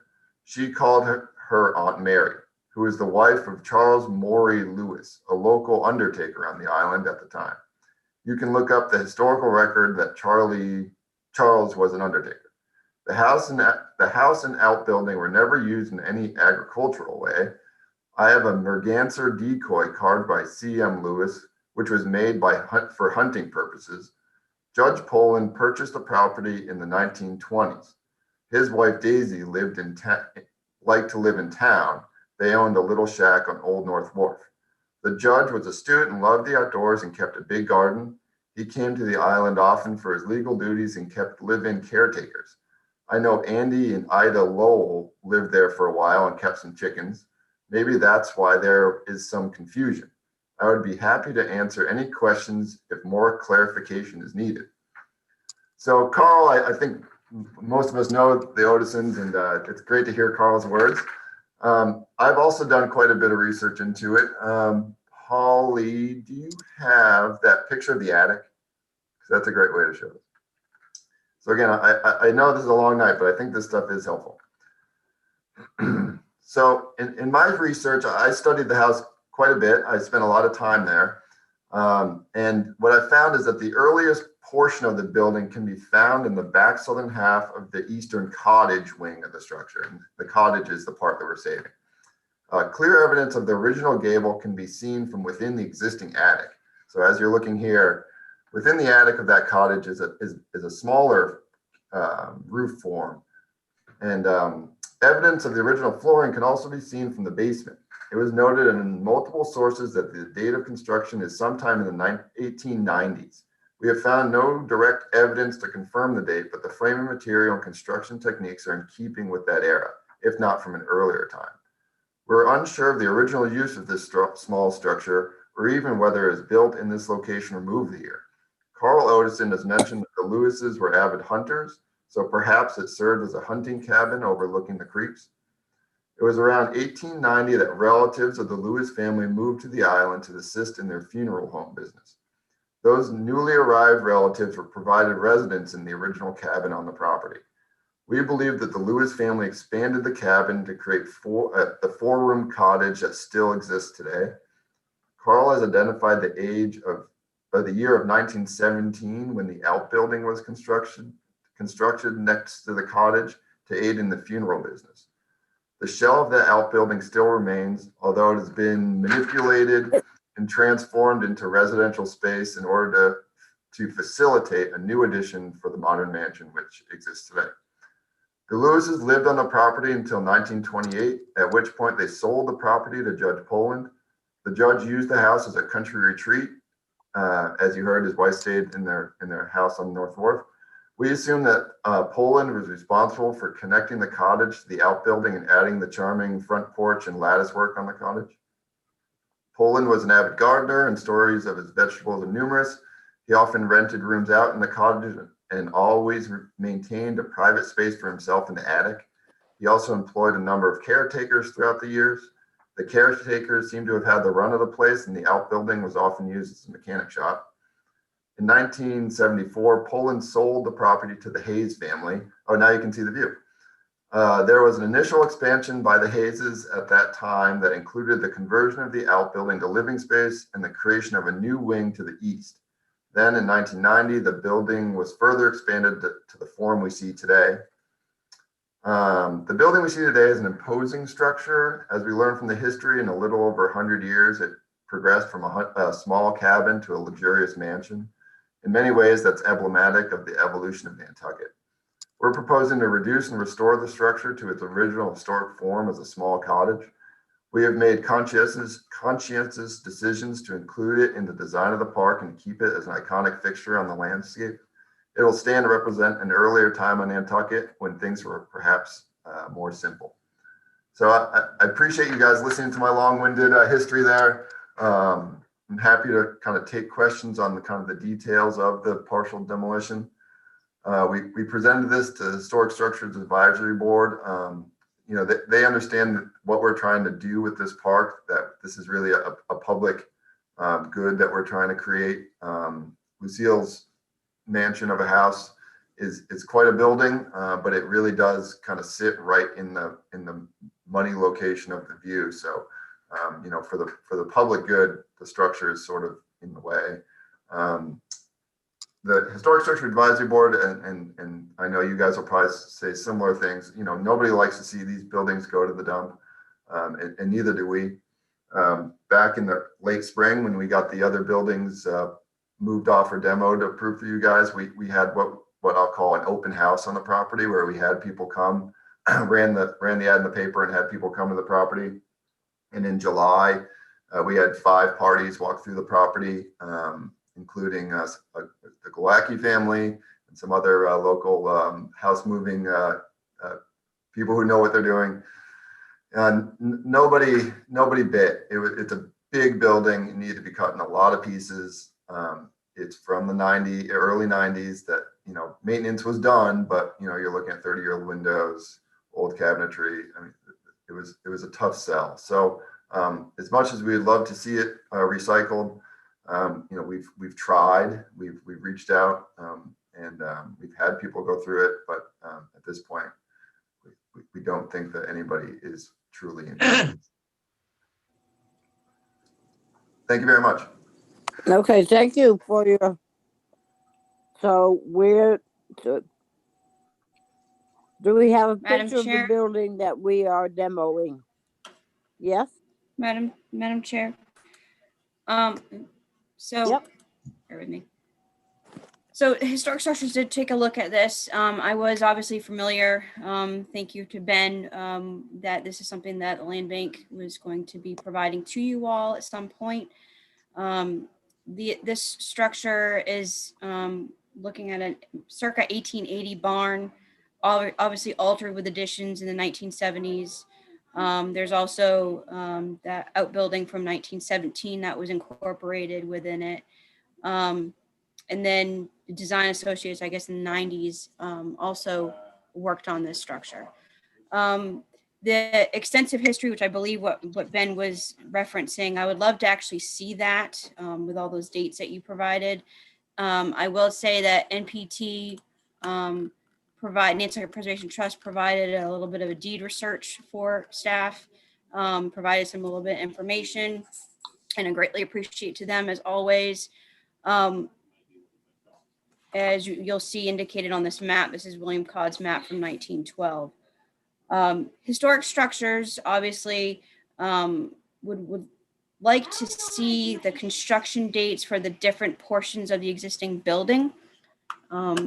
Referred to, I don't know why that keeps coming up, the floor plan here, indicating what is the parts that are proposed to be demoed, indicate the age of those portions, generally feel that the site will be improved by removing the proposed sections of the existing building but would like to see an effort to repurpose the sections elsewhere rather than demolish these structures. Other than that, those are the comments. There was obviously a concern about sustainability. I think we all agree and appreciate the move that the land bank has done to recycle the existing non-historic structures on the lot. I'm familiar with one of the families that received the cottage that moved off. So those are the comments. Again, having some plans that indicate the age of the structure would be very appreciative. Thank you, Madam Chair. Okay. It looks like, looking at this first floor as built, it looks like that little middle building, whatever that was, is small enough and simple enough to move. And the building to the left is what's going to stay. And the building to the right is what is going to be demoed or moved or demoed. Is that right? Well, our proposal is just to keep the cottage that's on the left side of this plan. And like I've mentioned, yeah, we've tried to find people to take the other parts, but we haven't been successful. Okay. So has anybody got any questions, or do we want to have a motion? Motion to approve is submitted with the All right. caveat that Ben gives Holly the Otison's history. Right. Meet the middle building. It's adorable. Madam Okay. Chair. Abby. Yes. Yes. I'm muted. I'm okay with the proposed. Okay, thank you. Stephen. I too am okay with the proposed. All righty, and John. Is the roof walk part of the application? Or is it existing? On which building are you asking? Thank you. I don't think the roof is off. It's an existing because building. Yeah. Okay. So 1, 2, 3.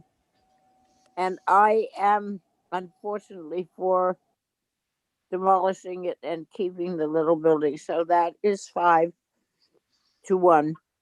Now, do we need to tie that in with our look Motion to at where the parking and all that? Yes, Madam Chair, I'll make a motion to to approve that. Steve, which? I think if we've just approved the demo move off, Who- I'll make a motion on the open landscape plan. If that's okay. Okay. Thank So- you. Thank you. Abby? Aye. Madam Chair, I actually want to make the motion though. Okay, Val? Madam Chair, thought I'd you actually did. like to make the You- motion. Go ahead. Okay, thank you. So a Okay. motion to approve, a motion to Go approve ahead. is a motion to approve is submitted. Subject to an option to increase the parking by no more than 4 without additional approval. Okay. Good. Good. All right. Abby? So are you saying add 4 more spots? No, I'm sorry, Abby, I believe that in this motion, my motion is to give them the option to increase parking by up to 4 spots without having to come back in front of us. Right. I'm in favor of that because I don't want to overdevelop the property. I want to keep it minimal. So I'm okay with that. Aye. Okay. Thank you. Val? Aye. Johnny? Aye. Stephen, on your own motion? I'll be an aye. and I'll be an I too. So that is all 5 of us to demo the building as requested, and to approve the landscaping of the park, and including the availability to add 4 cars to the parking space if space is approved. Okay? Thank you all. Thank you, everybody. I appreciate your Thank you, time. everyone. Okay. Thank you, Diane. Ray, I've got to step out for a minute. Okay, that's fine. So Abby's out. You guys will have to forgive me. So who's in the rotation now? Jesse, are you still around? Jesse, are you there? Carrie? Carrie is, I think. I'm here. You weren't on that last application. No. Okay, there you Steve go. was on the last application. Right, so let's do Carrie, because I didn't hear from Jesse. So, okay, Matthew, or your proxy. We're at a guest house at 111 Surfside Road, correct? Yes. Okay, fair enough. What do we got? So this is a guest house to the well, it's not existing, it's hopefully going to be approved soon, but this is a guest house. I think probably the site plan is a good place to start so you can see where it's located on the site. So if you're looking at the main dwelling, the structure is located to the right, to the far right, and we actually provided a perspective just to show the distance from the main house. Hey, Matt. Yeah? Before we go off this drawing, could you explain 1 or 2 things for me? Certainly. Oh, I see. Surfside Road is on the right-hand edge. Correct. That's what I was going to ask. Okay, I just saw the text there. Okay, So, go ahead. Yeah, the road, it's kind of unique. The road is actually an easement. And so none of these structures face onto Surfside Road. And, you know, we've discussed one of the issues with the structure is the potential visibility from Surfside, Right. as 111 demonstrated. So anyways, this is intended to be a very simple guest house. It's just under 500 square feet on the ground, and it's 487 square feet in the ground. It's roughly 18 feet by 27 feet long. It's got a secondary little bump out. It's 25 feet tall, and all the details are intended to match the main dwelling. So I'd probably say that the most visible elevation from the interior easement is the west elevation. That's what faces the road, if you will, not Surfside Road, but the primary access road. And then the north elevation faces interior towards the pool. So with that, I look forward to the comments from the board, Mr. Chair. Thank you. Okay, thank you. I'm at home and it's freezing cold here. Sorry. Turn the heat up, man. You know, I'm right near a window. It's brutal. Okay.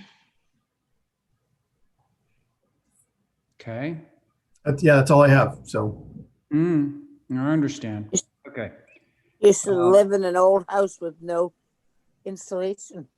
Actually, it's the old post office from Sparks Ave. So. No kidding. Yeah. Yep. When COVID passes, I'll have you over for drinks. I don't even remember that building. Will you go up 3 notches, please? All right, 3 notches for John, and then I want to have comments ASAP. I'm ready. Okay, go. The hard part about viewing this as a single item is that we haven't approved the other 2 structures. So for me, that's a concern. We've asked to simplify and modify and reduce the other building, and now we have a new building. The other thing is that it's as tall as the garage on the other side of the property. And that height is what, Val? 25 feet. 25. Okay, thank you. So I just think it's a lot for the property, but having said that, if there is a guarantee that we're not going to see any of this from the road, then I'm okay with it. The house next door we do see, so that was my concern. Okay, fair enough. All right. That's the perspective there, Holly. Thank you. Oh, and Okay, I think the little side and the big side should swap. The gable facing west. West east. Could you and say that again? So if you look at the west, Yeah. What- Which shows up in this drawing here. Yeah. well, I'm looking at it on my computer because I can't see the Zoom picture. But the proportion seems like the west and the east should be the gable. Oh. Gable and the north and Yeah. the south should be. I hear what you're saying, but like that footprint is almost square. So I'm not sure that you would be improving the is there situation. any, You hear what she's saying, right, Matt? I do, and we actually, Val, it's interesting you say that because I actually tried the gable facing west, and I felt that it was more predominant. I thought that the eave forward on the street side, the visible side, would be more diminutive as opposed to the gable. But I could certainly flip it if you thought that was better. Hang in there, Matt. We're going to hear from some other people too on this. Diane, I know you want to speak. Go ahead. Diane? no, I just thought that the building was supposed to be 22 feet. It's a secondary building.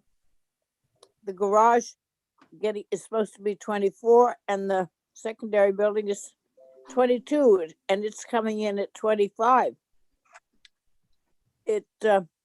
25 feet, it's going to be visible from Surfside Road because there are trees that are 25 feet tall out there. I don't know, but it's just, I thought that was sort of our rules. I Okay. didn't even think of that. Thank you, Diane. Is that it? Diane? Yep, that's it for now. Okay, very good. Carrie? So east is facing Surfside Road. Correct. Okay. And then the west, but the west is facing the road, but it's not really a road. Yeah, It's right It's away. it's Okay. if you're accessing any of those properties, I'd said for all intents and purposes, it is the road, but it's Yeah. technically an easement. No, I think the proportions are great on all the ones with the gables. But the west elevation to me just seems a little tall in just having all that roof. But since I don't think that's going to be visible, and I don't mind seeing the east elevation. I think it's cute. It's simple. I think sometimes we get so stuck on not being able to see stuff, but I think a lot of our buildings are really good looking. So I don't have a problem with seeing a lot of them when they're simple and appropriate and handsome. And so I'm good with this one.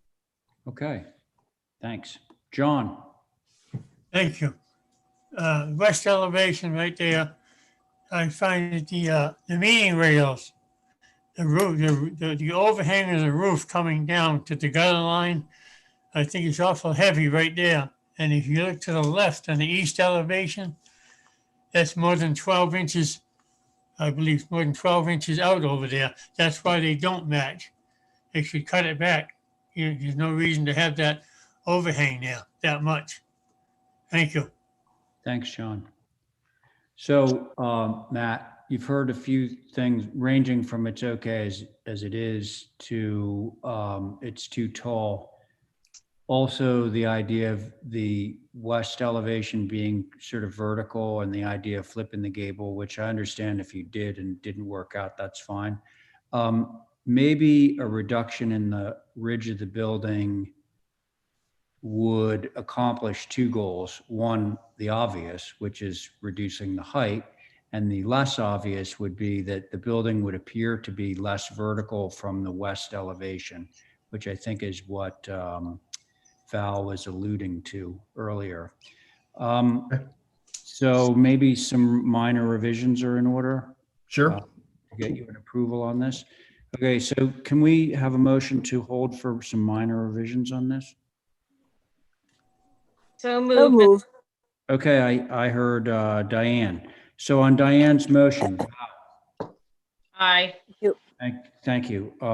Carrie, Aye. Diane, Aye. John, Aye. and sorry, Diane, you made the motion, right? Yeah. Yes? Diane made Yes, the. I did. And yes, you asked me. And yes, Yeah, I said right. yes. So I got 4 people, so I'm the 5th. So yes, motion carries. Okay, good. Good on that one. 28 Main Street, Sconset. Oh, window change to SDL. Okay. I can begin whenever you go. prefer. Okay, thank you, Mr. Chair. So this is a project that you've already approved. And on the back of the building, for a number of reasons, one of which being thermal compliance, although I know that there are avenues for us to get waivers, we were hoping to utilize SDLs for some of these windows. We did get feedback from Historic Structures Advisory Board. I think initially HSAB or Sconset Advisory? I'm sorry, Sconset Advisory. Okay. Sconset Advisory. Thank you, Mr. Chair. The and I think their takeaway was no. At first, I think they said some might be okay.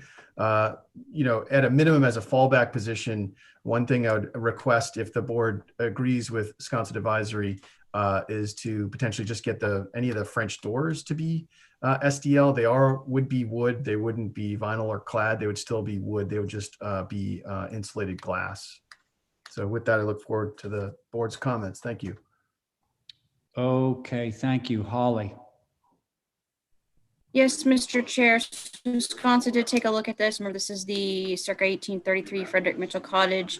And this is what was mentioned, and I couldn't clarify, but the addition that you all approved, that Matt was alluding to, was originally approved with TDLs. Correct. Is what okay. So that's why he's in, I think. Yes. Wanting to switch that part. Switch So it, there was an okay of going to, because of the newer edition being on STLs. However, as you can see in the renderings, and I clarified by one of Matt's employees, and I apologize, I forgot who it was at the moment. But Anton. Was it Anton? There we go. Yeah. My apologies. Yeah. These windows and doors were going to be, they're existing to be changed over. So it's not just the windows and doors on the new edition. It would also be historic.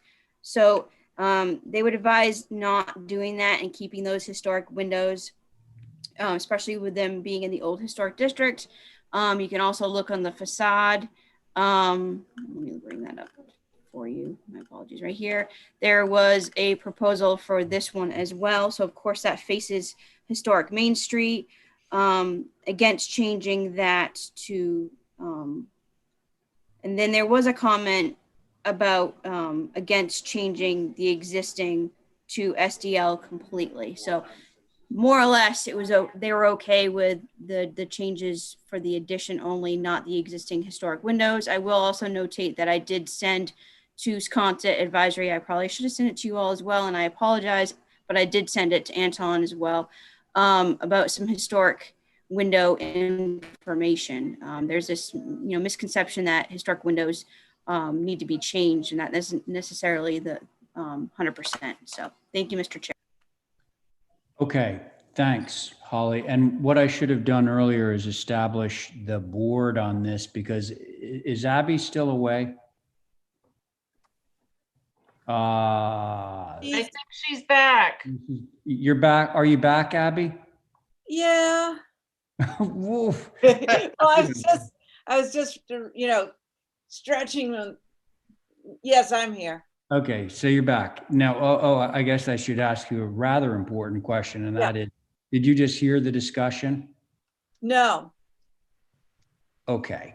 No. Well, that's probably not good. So what I'm going, this is why I should establish the board in advance. Stephen? Yes. Were you participating in hearing this discussion? I was listening, but I don't want to go first because I'm still eating my dinner. No. I don't suggest that you go first, but I wanted to make sure that you listen to the whole discussion because that's very important. Okay, I so Stephen, understand. if you don't mind, we'll let you finish your dinner as long as it takes 30 seconds or less, and then I'll come back to you. So, who would like to begin? I will. All right, go. I don't mind the doors being more energy efficient. SDL, yep. Yeah. Okay. If the windows can stay true divided light, I'm fine with the doors because most of them are in the back anyway. Can I maybe enlarge on what you're saying? Sure. So part of this proposal is to have all of the windows in the back that are on the new addition be SDL. And if I understood correctly, and I'm pretty sure that I did, Sconset Advisory was okay with all of those windows being SDL. I'm good with that too. You're good with that too? Okay, Yep. just wanting to make sure. So in the old part of the house, the doors, plural, I guess, would be SDL, not the windows, but in the new part where Matt's requesting, that would be okay. Yeah, I think as long as what you can see has a traditional, grill, mutton. Yeah, well, We're that's good. kind of as per his drawings, yes. Yep. Yes. Okay, thank you, Val. Diane?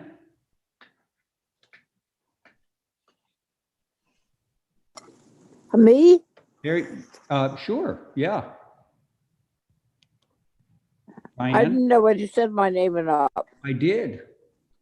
I could go with the door being SDL, but no windows in the front part of the house or any No windows in the front part. part of the house that's visible. Right. Okay. I think we're probably going to all be on Right. the same page with that. Or whatever. If something's visible. What? Yeah. Okay. Okay. All right. Good. No, John, it's just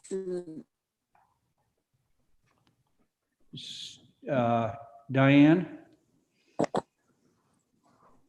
Oh, John. Now I'm on to you, friend. I'm here. Okay, John, your comments, please. Comments? Yes. Yeah. No SDLs in the old HDCs, a good policy we have. We ought to stick to it. Because the SDLs and this modern stuff tears away the fabric, exterior fabric of the structure. Thank you. Okay, thank you, John. Stephen? Thanks, Mr. Chair. Yeah, I agree with Val's comments. I do think those green mountains are a nice looking window on the SDL. And I think the green mountain with the SDL with the exterior wooden storm panel is very attractive as opposed to shown in the images, as opposed to the, those wonderful triple tracks that Oh, yeah, right. are everywhere. Yeah. Thank you, Mr. Chair. Okay, so I'm in line with Val's comments to which I roughly coincides with what Sconset Advisory had to say. So if somebody could make a motion, I'm pretty sure that it would fly. I make a motion to approve with the windows on the newer section in the rear, windows and doors being allowed SDL, and the doors on the old part with the more traditional grills, muttons, being allowed as well. Right, and just to be clear on that, none of the windows in the old section would go to SDL. They would stay true divided light. Correct. Right? Yep. Okay. That is Val's motion. So on Val's motion, Stephen? Aye. Thank you. Diane? Aye. Thank you. John? No. Okay. And Val? Aye. And I'm in favor. So that motion carries 4 in favor, 1 opposed. Thank you very much. Thank you. Okay, thanks. Okay, next up, 3 Maryanne.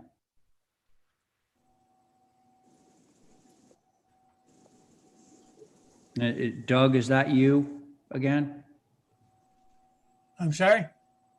I'm sorry, I'm looking for an applicant, so is it Doug? Representative, I should say. I don't see him in the queue. Nor Mark, right? No, No Doug, no Mark, right? I don't think I have any of their contact either. Motion to hold for representation. Yeah, I think that's what we got to do. Okay, on that motion, Diane, Aye. thank you. John? John, Oh, yes, aye. thank you. Abby, are you back? Yeah, I'm here. All right. You in favor? Yes. Okay, Val? Aye. All right, and I'm in favor. Okay, so that has been held for representation. And now we're going to move along to 10 Beach Street. Okay, That would be me. that would be you, Linda, yes. I have to wake myself up here. I zoned out on guacamole and chips here, waiting. Oh my gosh, that sounds heavenly.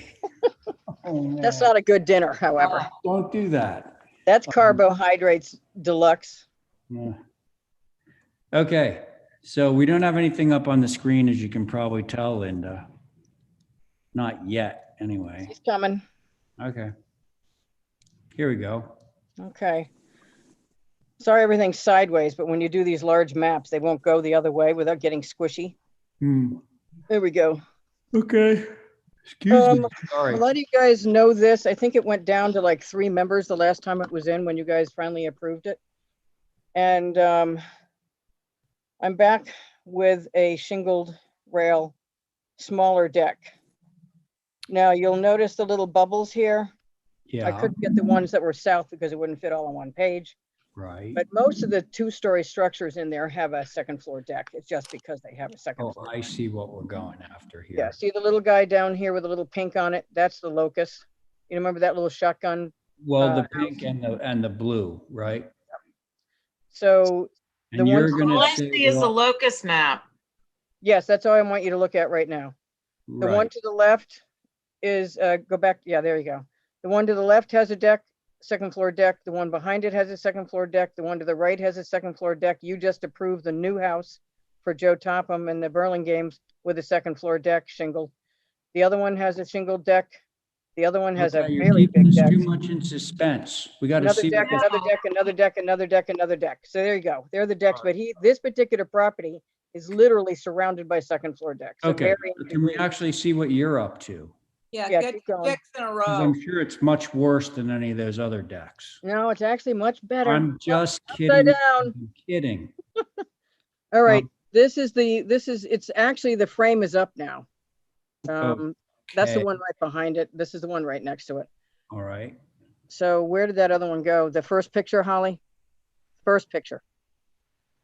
Go up, up. There. There's the piece that you asked him to save. It's right there. This one, the left has a deck. The one behind it has a deck. The one to the right has a deck. There are pictures all through here. We'll just scroll through the pictures quickly. Okay. But the frame is actually up now.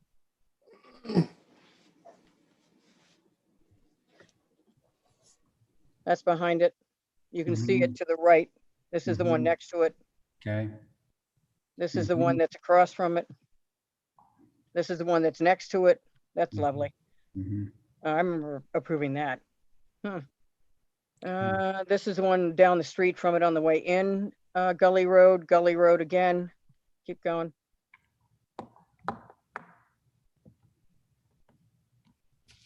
Two doors away. This is across the street. This is behind the new house that you just approved for Burlingame. This is actually in between it. You can see the stakes for the new house on the right that you just approved. Oh, yeah. Mhm. And this is down Codfish. The other one's down Codfish. Lovely. That's what happens when you have these small things. You want a sleeping deck. They all add these second floor things. For better or worse, this one's in the middle on Bank Street. Okay, I would seriously love to see. Keep going. I just don't plenty know of why. I know. I'm going a little faster. This is upside down for some reason. This is the one, oh no, this is Joe's. This is across more the street. place today. This is the new one that you guys approved right here, Right. directly across the street from there, right Okay. there. Okay, Keep going. here we are. That's right? Joe's. I That's didn't Joe. think That's he still had it Joe's? back. That's Joe Burling. That's Burlingame's across the street. You guys just approved it. Okay. Here we go. Keep going. It's easier to look at it when it's in the back right-hand corner of that footprint. See how far back it is? And it's shingled and it's smaller than I believe when they first came in with this thing. It's right there. Well, to be clear, Linda, it's shingled on the sides, right? Right. The front Yeah, is because you can't ballast. see the other side of it because there's a house there, house in the back. So you really can't see past it because it's 20 feet off the road. So it's sort of, and it's nestled, sunk into the porch. So I figured if I pulled it back from the end, which we did, made it smaller and stuck it in the roof with a shingled rail on, the only piece you can see is that that left-hand piece on the left. All right. So I figured it disappears more than most of them in there, which are open balusters. Okay. And they're Thank you. filling in that gap. It's so short now that they filled in the 1 foot gap in between the two dormers. Thank you, Linda. Okay, so now to Sconset Advisory. Yes, Mr. Chair. Thank you. Wisconsin Advisory took a look at this on January 25th. They did not see Linda's package that you just saw. Just want to notate that for the record. They also discussed the fact that this issue was brought up and discussed in length with both you all as well as the advisory board. And they're not inclined to this one as well. The original approval was preferable.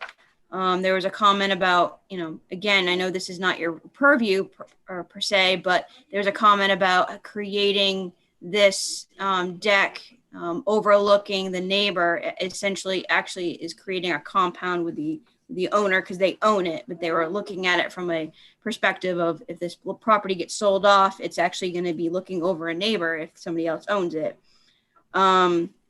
So basically they were not in favor and they prefer the original approval that you all approved. Okay. Those are the comments, Mr. Chair. All right. And my Thanks, comments, Ellen. Mr. Chair, just quickly. No. Is that they don't have any jurisdiction over who overlooks what. Everybody in there. No, I know. Linda, I was going to say the same thing. I mean, certainly this is not the first deck that will be looking down over other neighbors. No. And if you want a whole thing shingled, they could probably do that or bring it around the corners more. Oh, don't give it up so fast. Hold on a second. Let's see what everybody has to say here. So, Abby, you're back, right? Yes. Okay. Just making sure. You're still I there. know. I just go ahead. Do you want me to go? Yeah, sure. Yeah, So go ahead. I think this isn't so bad, but I am so grieved by all the other things you showed me that are going on in Codfish Park that none of that has come before the historic district. These are going up illegally. Most of them have, Abby. I sat don't on most of them. remember any of that going by, and I would never approve it. But back to the case at hand. Yes. I'm okay with this. I think a compromise of bringing the corners around a couple of feet and leaving some balustrades, maybe under, line it up somewhere, make it look good. Maybe Okay. a couple of feet on either side, I'd be okay with it. Okay. Abby, Linda tipped her hand just a moment ago and she said maybe they'd be okay doing the whole thing shingle. Right. I just assumed do 2 feet on each side, just so you know. All right. Okay, so let's keep going. So thank you for the comments, Abby. Val. With regard to the deck, I think I'm okay, given the surrounding area. But what this application is actually asking for is making the dormer now not 2 dormers, 1 dormer, and rebuilding the historic part, the only part that we were keeping. Which part, Val? The little thing in the front? Yeah. That's still there. They Yeah. haven't. Says Linda, rebuild. What? Well, all I know is that it's still sitting right there on the lot. No, I took a it picture is of in the photograph, actually. It's in the photograph. It's not going anywhere because I'm not going to Okay, let it so go. then the drawings that we have stuff on them that shouldn't be on there. I think that's a good point. That's a good, valid point, Val.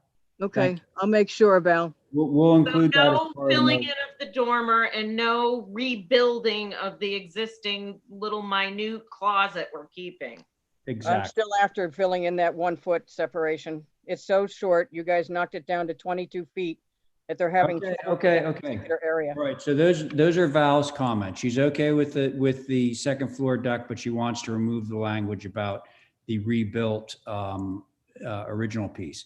Thank you, Val. Diane. Diane? Yep, I'm here. I'm not Okay. muted for once. I can handle the porch up on the second floor, but not the disruption of the first floor or the old building. I don't know, that 3, what is it, east elevation? Yep. The approved east elevation is, I like the one that they've got better now. It's not so weird with separating that, the dormers, the shed dormers. So you're okay It's with the 1 dormer, Diane? busy. What? You're okay with the I 1 like dormer? it better as with the now? 1 dormer. Okay. All right. Yes. Thank you. Yeah, I think the 2 dormers are sort of weird looking.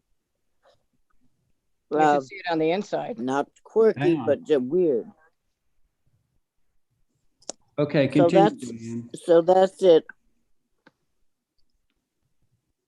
See what other people say. Oh, that's it? Okay. John? Thank you.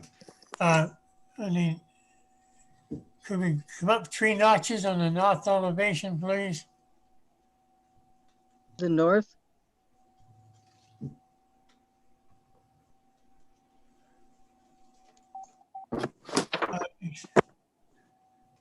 That pitch that's there on the front of it. Oh, God. Yes, it had a low pitch before, but once you get to change something to make it meet regulations, it doesn't show the pitch. And I know that's down around a 3-inch pitch on that gable. Ray. John? Yeah. A few things on that, John. I'm sorry? A few things that I want to just say on that. That is basically the front facade of the existing house on that piece of property. And when when this came before the HDC required the applicant to save that original piece of the building. So that's something that's existed in Codfish Park for decades that they have, and they're going to reuse on the front of this building. So he's not creating that new, just so you know. Thank you. I just figured we should stick to that regulation that under 7 or better. Okay. All right. Can I add one thing about the rebuild, Ray? I believe on the existing, which was just sent to me, the existing approval said that we were going to rehab and rebuild what we need to rebuild on that piece in order so it's not going to fall apart. You know, it's going to have new outside, new shingles, things like that. That's what was approved on that piece, but it's still sitting there because we're going to work with that piece. Right. I think that we're saying the same thing. You're obviously allowed to re-shingle it, but you can't just make it new. Right. It's not new. Whole There's thing. not going to be a lot left of it, let's face it, but that's what was approved. Well, no, that's understood, but Okay. the little piece that we did require you to be saved, we really want to be saved, and Right, that's and it's sitting there okay. out of the way. Okay, so and I'm actually fine with this. So I think that we can make a motion on this that hopefully will include removing the language about what does it say exactly? It said on the original rebuild and rehab on the original application. Yeah, but why is it on here again? I don't know. I think Alex put it on there to carry it over. Well, in these cases, Yes. we're really supposed to only be focusing on what's done in red. Right. It's the So- original drawing, just with that elevation changed. Mr. Chair, Yes, Holly. I did ask that question during the HSAB review, and he did say that shouldn't have been included in red, that was an error Okay. on their part. Right. Oh, so it isn't, yeah, Oh, you're I right. see it right there. It is. That shouldn't be on Let's there. strike that language. So Yeah, Val, get can you that off make of that there. motion? Motion to approve the deck. The dormer being as it was approved before. Oh, geez. Sorry, could you clarify, is that 2 dormers or just? Yes. Okay, I thank you. believe, Val, I had 3 votes in favor of the dormer the way Okay, we so I'm not presented it. making the motion then. Yeah, I'd appreciate that. I'm not gonna vote for it. I appreciate that. Diane was okay with it. And All how right. come you keep interrupting us? Because I was worried about that. Old habits die hard. Yeah. Okay, so Diane, if you would be so kind, could you make, or Abby? No, I just want to clarify, because I thought we were just talking about the deck, and then Val brought up the fact that these other things are on it. I didn't even see them. So on the east elevation where the deck is, are you applying to make Have that the dormer one be large? one as opposed to Bill 2. and Abby, Yeah. look at the lower left there. Don't go down any further, Holly. It's got a foot in between. Diane and Ray are okay with putting it back because it looks kind of wonky now. Yeah, I'm in favor of the way it was with the 2 dormers. And I'm also in favor of pulling the deck in so that it's not a balustrade like all those other hideous All right, examples. well, All right, okay. now I'm confused. I appreciate those comments, but we do need to sort of get some sort of consensus going Well, here. I'll make a motion to nick the other part of the redoing the front of the building for sure. Right. Get that off the drawing. Right, Going back to the 2 dormers on the east elevation, okay. pulling in the deck. I would say shingles? like, what? The Sorry. shingles, right? Don't interrupt, Linda. I'm just trying to write it down because none of this is making any sense now. No, it's making complete sense to me. So how much are you pulling it back, Abby? I would say leave, well,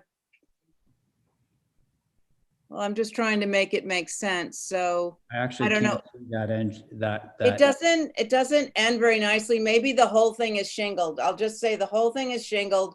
So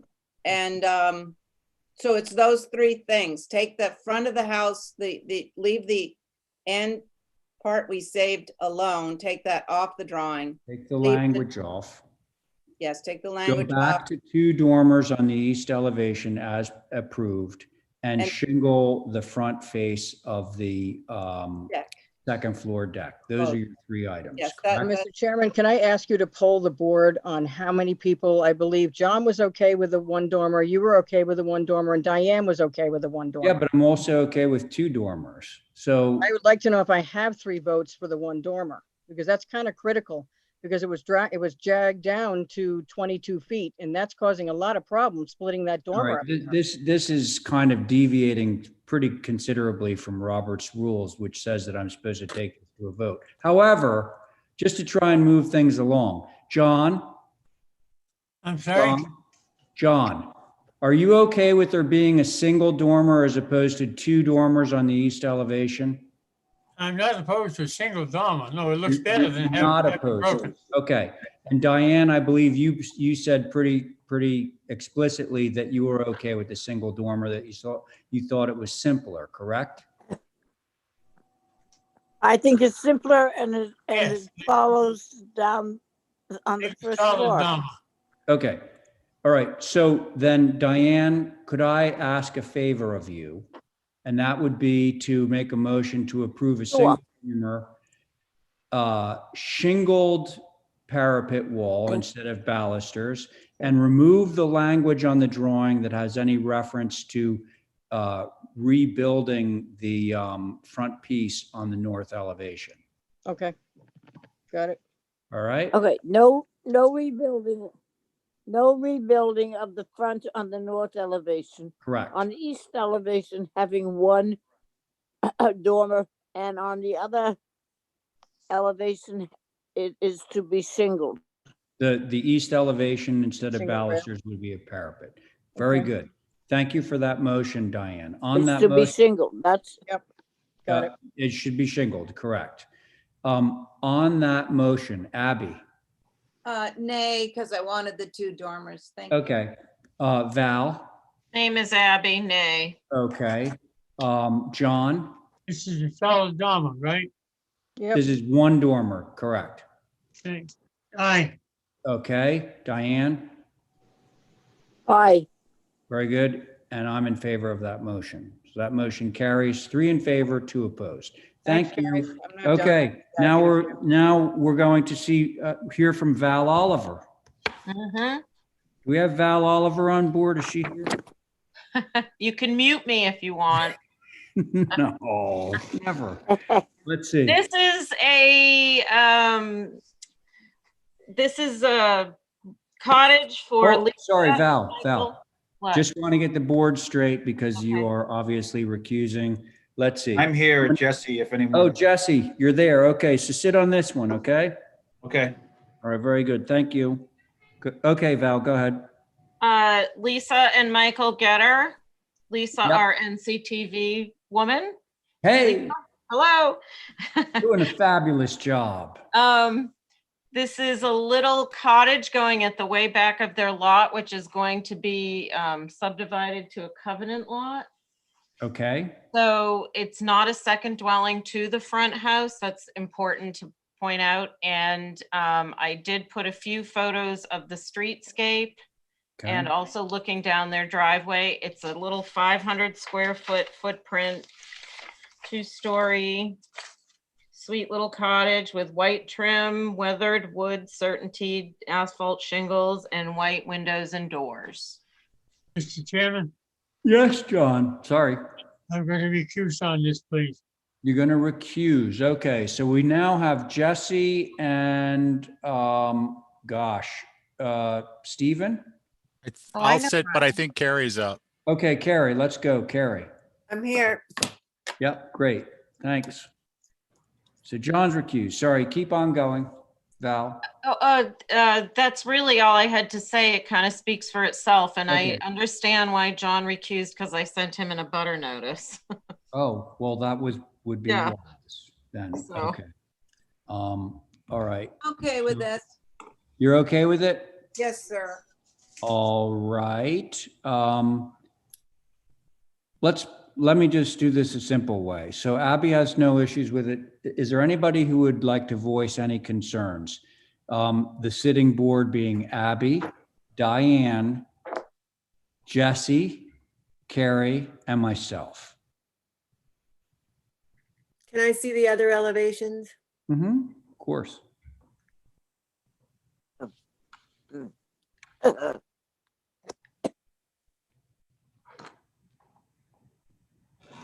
I like it. I think it's appropriate. I'm wondering just the access is, I didn't see a driveway to it. How do you get to it? They're sharing a driveway, Uh-huh. and when you get to the back, there'll be a little 2 parking car in front of each other and a turnaround. It's just not on that Oh, I little see. plan right there. Okay. I see the driveway though. And Yeah, to the the road. shared driveway. Okay. I have no issues. All right, very good. Jesse? Yes, I'm okay with it. Sorry, I was muted. Okay, that's fine. Thank you. Diane?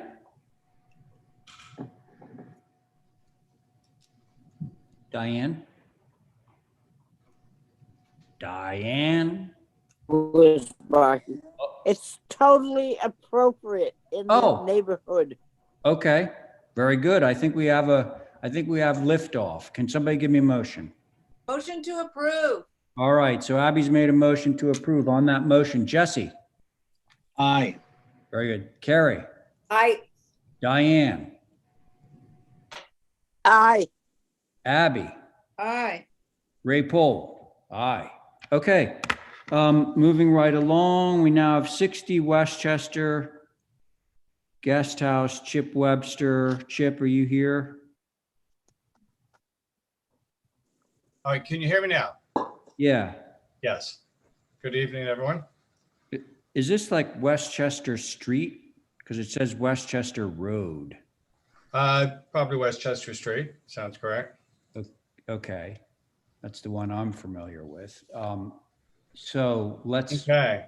here, wait a second. Before you get going, Chip, I just want to make sure of a few things. So John, you're back, right? Diane's there, Abby, Val. So we're back to the regular board on this one, okay? Go ahead. Okay, good evening, everyone. Let's start with the picture we're looking at. On the locust plan, you can see the site. You can also see that the entire back of the lot that's all wetlands.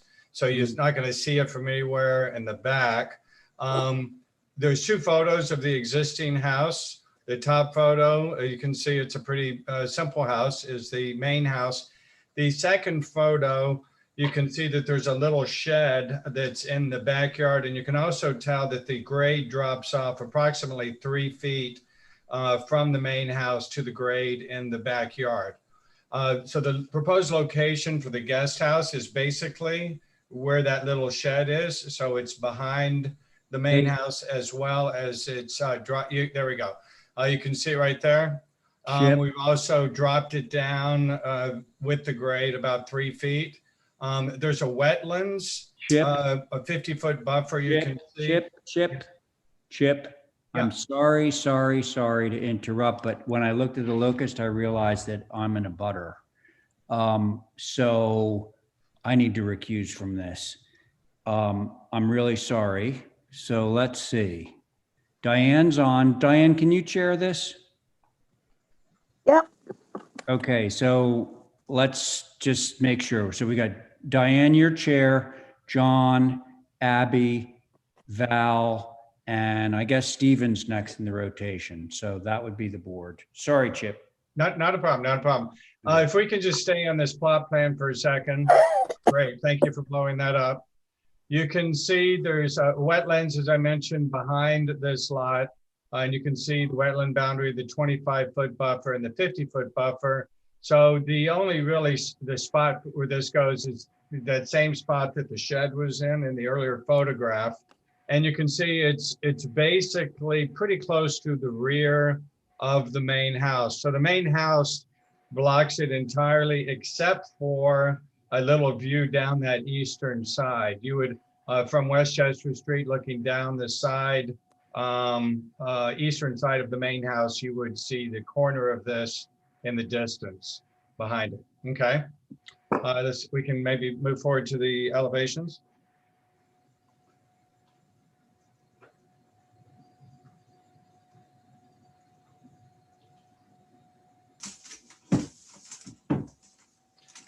Okay, so this is the rear elevation, which faces to the rear of the lot and will not have any visibility whatsoever. Let's go around to the other sides. The second one with the two round windows is right behind the main house. So you wouldn't see those. What you would see if you look down the side of the main house is that left corner where the door is, and a little bit of that side there, correct? Okay.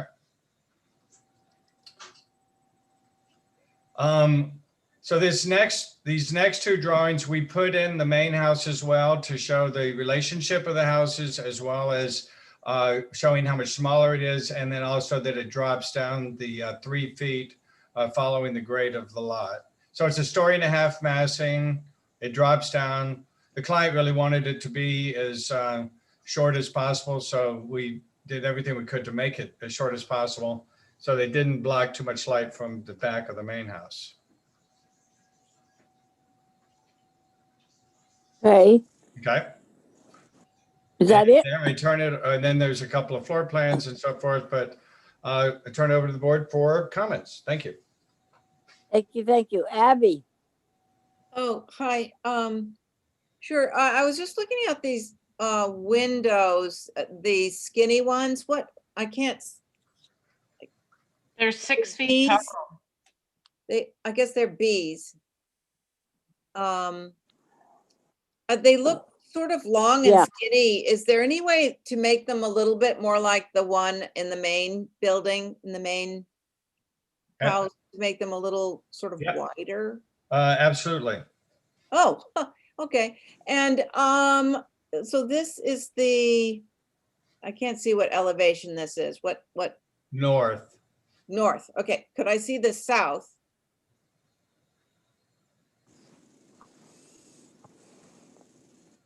So south, if you go scroll up, I think south was there we go. Okay. So, and this faces back into the marshlands or into the main? Correct. This faces directly back into the marshlands. Back into the marshland. Okay. Yeah, I'm okay with this because you're not going to see it, but I'd like those windows to be a little wider. And I'm not, what about those round windows? Will you see those at an oblique angle from Westchester? Let's go to the site plan, please. So if we blow this up a little bit, those are centered on that north side. So let me just do a quick little calculation. I got it, Chip. That's fine. I'm okay with this. Just the dimensions, the proportion of the windows. Thank you, Madam Chair. Okay, thank you. I'll go. I am doing it. Okay, thank you.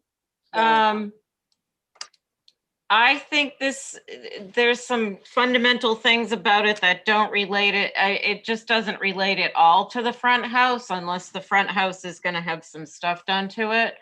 The windows are a complete different configuration in terms of, I'm not talking about grills necessarily, but they're very vertical and tall. And the windows on the front house are very wide and short. So in that way, I don't see the relationship. The other thing is that as a second dwelling, it is only 22 feet tall, even though it has a first floor that's high. The dormers need to come down so that the eave line sits on top of the windows, and the windows don't line up John's middle rail situation there. Meeting rail, have right? the extra shingle height over the windows. It doesn't seem like you need it. That's a tall wall. And then the rear window, the C window, again, we have all these windows that are very skinny and vertical, all over 5 feet. And then we have this very large square window. So for me, it's more just details, not the massing per se. So drop the dormers down so they sit properly on top of the head casings, and then some sort of uniformity with the windows in some way. Uniformity, i.e. tying into the main house. Is that what you mean? Well, I'm surmising that at some point, maybe they'll renovate the front house to match the new house. So just uniformity in the building itself, it seems like there's so many different grill patterns. There's no consistency, so there should be something to fix that. So like the doors, if they had skinny, you know, 2 verticals, they'd be more like a 15 light, which would tie into the grill pattern that you have on the Okay. skinny tall windows. And I don't care about the round windows. I don't think you'll see them. You see it, okay. Abby, You liked what I said so much you want to hear me again? yeah, I want to hear you again and try to jot it down. Yeah, I pretty You're much okay with it, right? All right. 1, 2, 3, and Johnny. Yes, thank you. I find this a very chaotic house, with or without the addition. The addition makes it look worse than it should for the neighborhood. I believe that the west, the north, and the east are visible. And I find it needs a lot of changes, even with the addition, to match up for the main house. It's chaotic. It's unbelievable. I think the windows are too narrow. I don't know how we got approved in the first place, but that's my opinion. It's very chaotic. The other question is on. Okay, thank you. I had another question on the. I can't see what size this is on 390. There are 2 circles. I guess it's the back of the house. Yeah, those Yeah, are little circle windows, but he says they won't be seen. Are those windows existing, those round ones? Little, no, he was going to put them in. They're not existing. They're part of the proposal. They should be eliminated also. Those are my comments. Thank you. Okay, Jesse.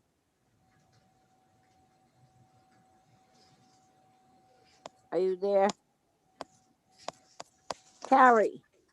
Stephen was sitting on it. Yep. I'm Thank you. sorry. Thank you. Thank you, Madam Chair. I Steven. appreciate it. I agree with John's comments. I dial it back maybe 10%, but otherwise I'd agree with those. That's it, Madam Chair. Okay. Thank you. Thank you, Commissioner Welch.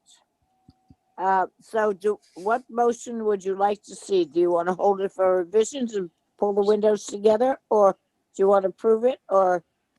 Motion to hold for approve it through revisions. staff? Motion to hold for revisions. Okay, thank you. Thank you. So Abby, Yes, aye. Val, Aye. Johnny, No, Not hold for revisions? we're asking you to hold for revisions. You don't want to hold for revisions? that is my vote. What?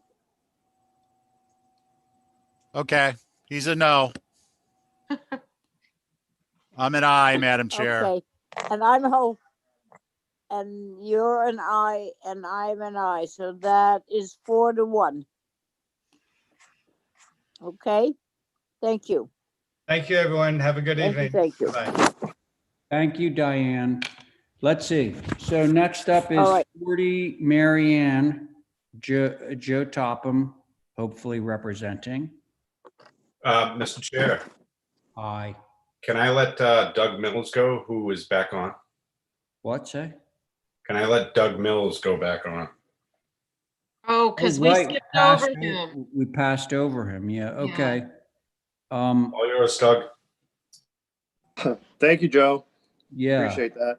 Okay, so everybody, oh, Same street.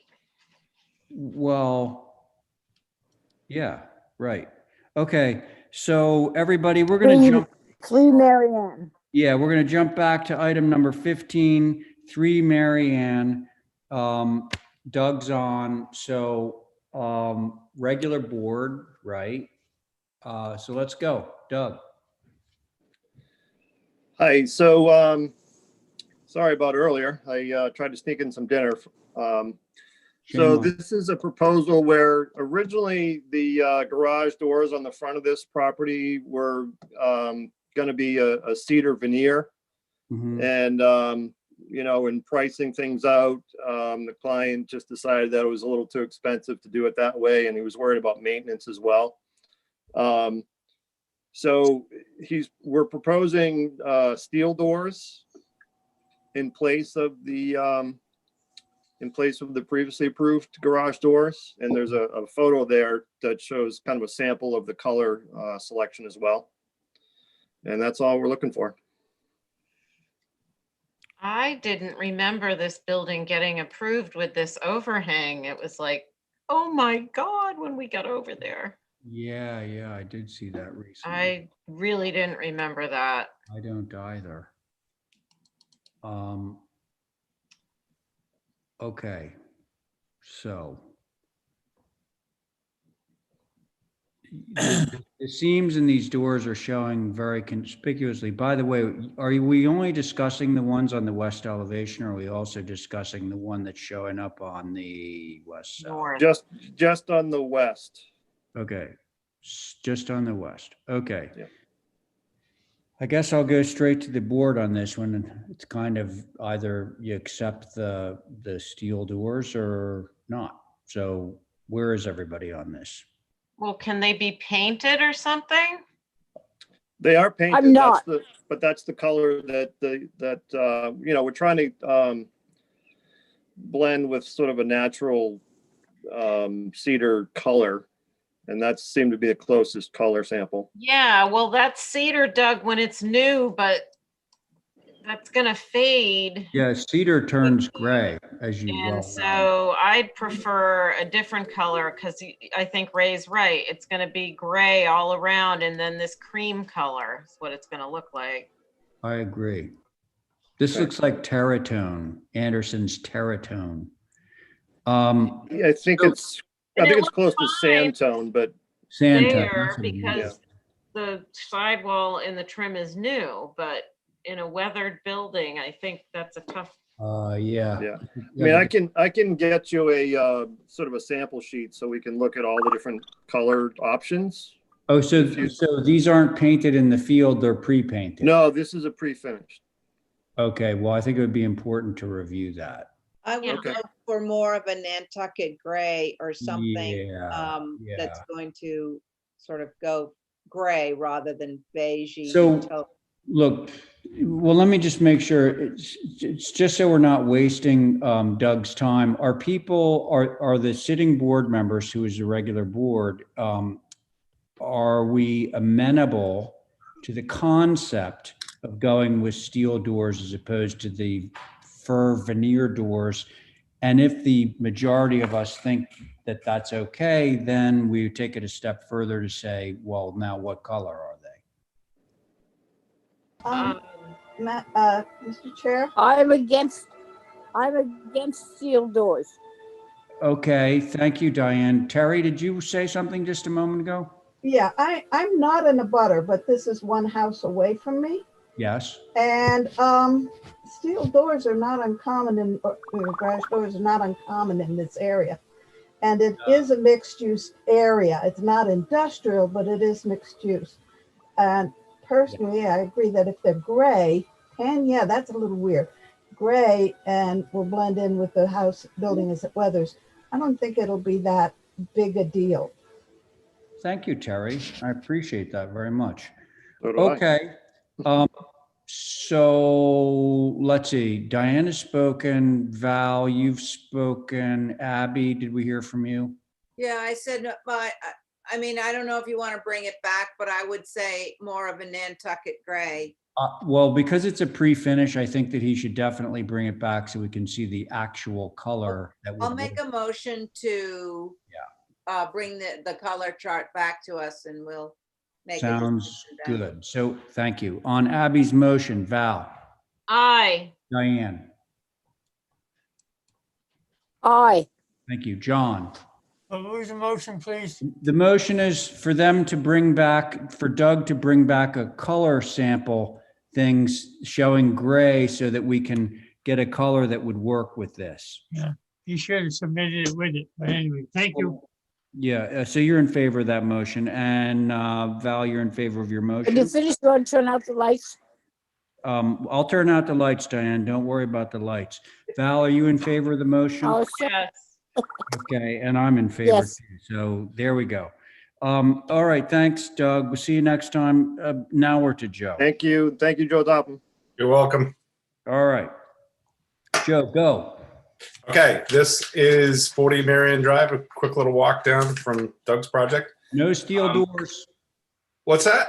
No steel doors. No steel doors. This is a residence. This is actually a modular house.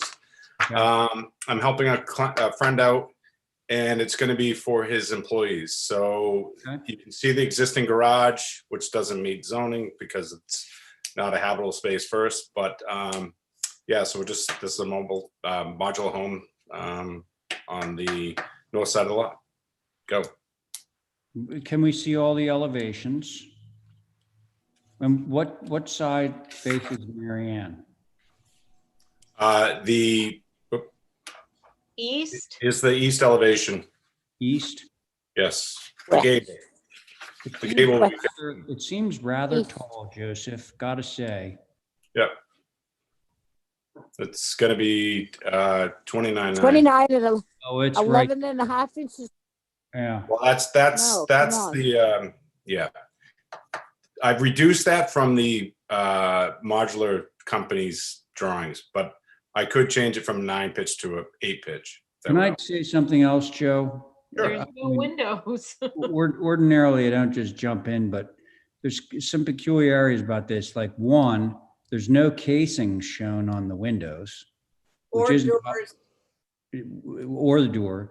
Yeah, there's that. And then also, you can see it on this elevation, the east elevation, but I think it's way more apparent on either the north or the south elevation. The distance between the head of the window and the eave seems to be like many feet. It's because of the modular.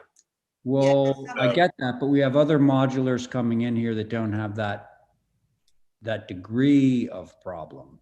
Well, I think if he has trim on everything, that makes a difference. It would help. And then I noticed there's some disparity on the elevations with windows, like the south and north have, well, the south at least has really wide windows, and then the east has really skinny windows. It looks rather sparse, like there just needs to be something that's inviting about this as a residence, like a front door with some trim. Let's see some of the other elevations here. Well, I think the east is what faces the street, Well, right? I like to see all of them to see what you're talking about. And the south would be the first elevation you see if you're driving. And the north side is all the utilitarian spaces, bathrooms, etc. Yeah, so different window sizes, no trim. That And the looks height, Yeah, I can, the I height can, I down can to have them change that to 26 an 8 feet. pitch. Well, I'm not sure that changing it to an 8 pitch, I think, is like a move in the wrong direction because it already looks boxy and that would make it feel more boxy. It might be less tall, but the eave is still the same height. do you mind if we don't redesign it? Can't we just say what we feel and then he comes back and shows us? But so the one thing I'm noticing on the signature homes is that their second floor to floor or a composite is 1'10", which is not a typical. Like Huntington, I think has got. Joe, we've been over that floor to floor thing, the box thing. No, I'll work with signature I'm just noticing that, so I'll bring it to their. Many times, but that's the same thing with most modulars. But the difference is between the window head on the second floor and the eave is a lot of space, more than I've seen in like Huntington or any of those other guys. So I'm just saying. I think there's a few things. There's a huge amount of space above the second floor windows and rafters. Yeah. Yes. So as can- well. Agree. Joe, Yes. you have enough to go on, because I think we should. Yeah, absolutely. call for Yeah, revision. okay. So let's hold for some revisions on this one, okay? Yeah, that's my motion. All right, Thank that's you. great. Thanks, Abby. On the motion, Diane. Diane? Definitely. All right, thank you, John. Oh, wait a minute. Aye. No, I'm not muted. John says Definitely. aye. Abby? Oh, no, Abby, you made the motion, right? Yes. Yeah, Val? Aye. Abby? Aye, again. Right. I follow a certain order. And then I go last, and I'm in favor of that motion. So that carries. All right. So thanks, Joe. Next up, Phil Marks at 33 Beachgrass Road duplex. Stephen, are you on board? Stephen, Yes, Roth? yes, Mr. Chair, I am here. Okay, thanks. Quarter of. I will just say too, you guys always have these concerns about modulars, but what about people who have 10-foot first floor ceilings? There's still that space. Well, not For me, it was necessarily the though, Val, because it depends on how high the windows are. Like the windows could be a little higher And bigger. and bigger. Right. There are ways This to looks remedy. like a modular and it doesn't look like that. What? This looks like a modular and it doesn't look like that. Well, looks good. Obviously different companies have different ways of Yeah. producing things. So let's see what we got here.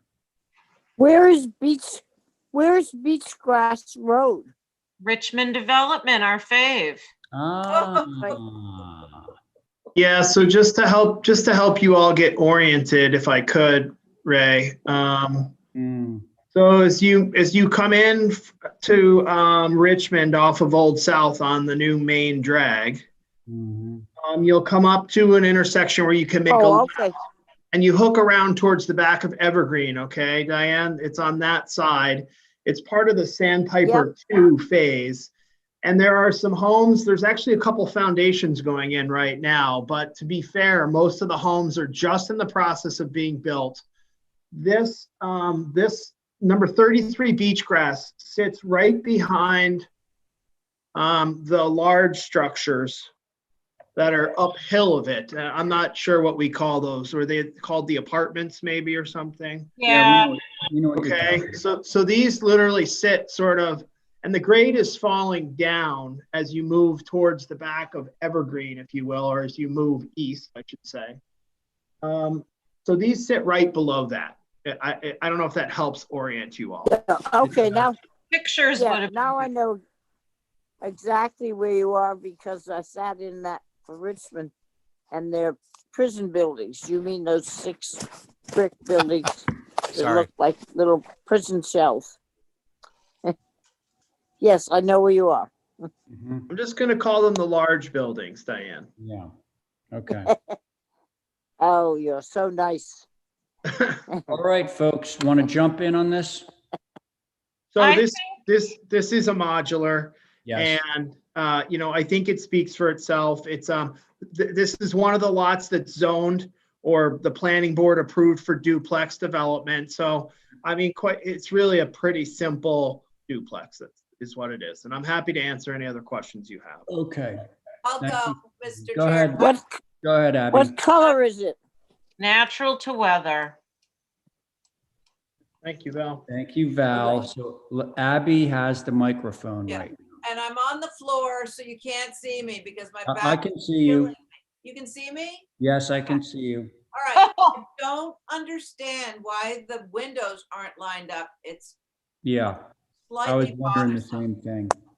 and that's all I've got. I mean, Okay. actually, the back, the one underneath the front, the fenestration is not to my liking. Or You the, mean, or the the, southwest elevation? all of the elevations. Oh, okay. So I would start by making the windows consistently the same size, lining them up, and then let's. Hey, Abby, now let's not redesign this thing for him. Ah, good one. All right, I'm going back down to the ground. Oh, but could you please? So Abby has concerns about the windows and the windows aligning. So Val, I think that some of the elevations are fine, like the front. I don't think they have to be matchy because where they're lining up in between the spaces of the windows on the first floor. So the first floor, I have no concerns.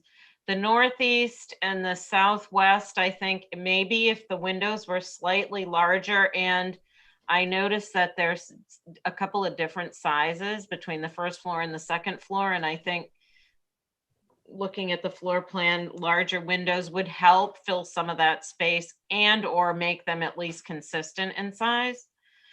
And then the rear, which faces the state penitentiary, I think just to make maybe the first floor wider window the same size as the other smaller windows would help. So just to sort of regularize the windows. okay, thank you. Diane, Yeah, I think the windows all should be bigger. We've spent a lot of time in these buildings, and we got down, so we got rid of the nasty little windows. You got all that space on this. Look at the space on the southwest elevation. You got four little rotten windows in there and a little thin front door, and you got the same size building as you have other places. The fenestration needs to be larger as well as the doors. There's no need to keep them so narrow that makes the building look overwhelming with these small windows in it. The windows and the doors should be larger. I don't care whether it's in a bathroom or not. okay. Thank you, Diane. John? Thank you. Mhm. My comment would be, make all the windows the same size except a bathroom window. I think it's a typical duplex. Yep. That's my comment. Thank you.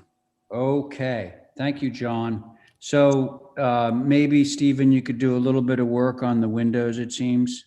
Do you think that I could regularize some of the sizes and perhaps some of the alignments? There is a little bit at work just with modular boxes that interrupt sometimes where we would want to place a window, but I understand what you're all saying and I think I can work with it. Okay.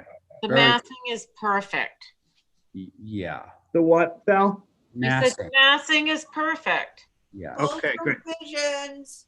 Okay, so Abby has just moved to hold for revisions. On Abby's motion, Val, Aye. Diane, Aye.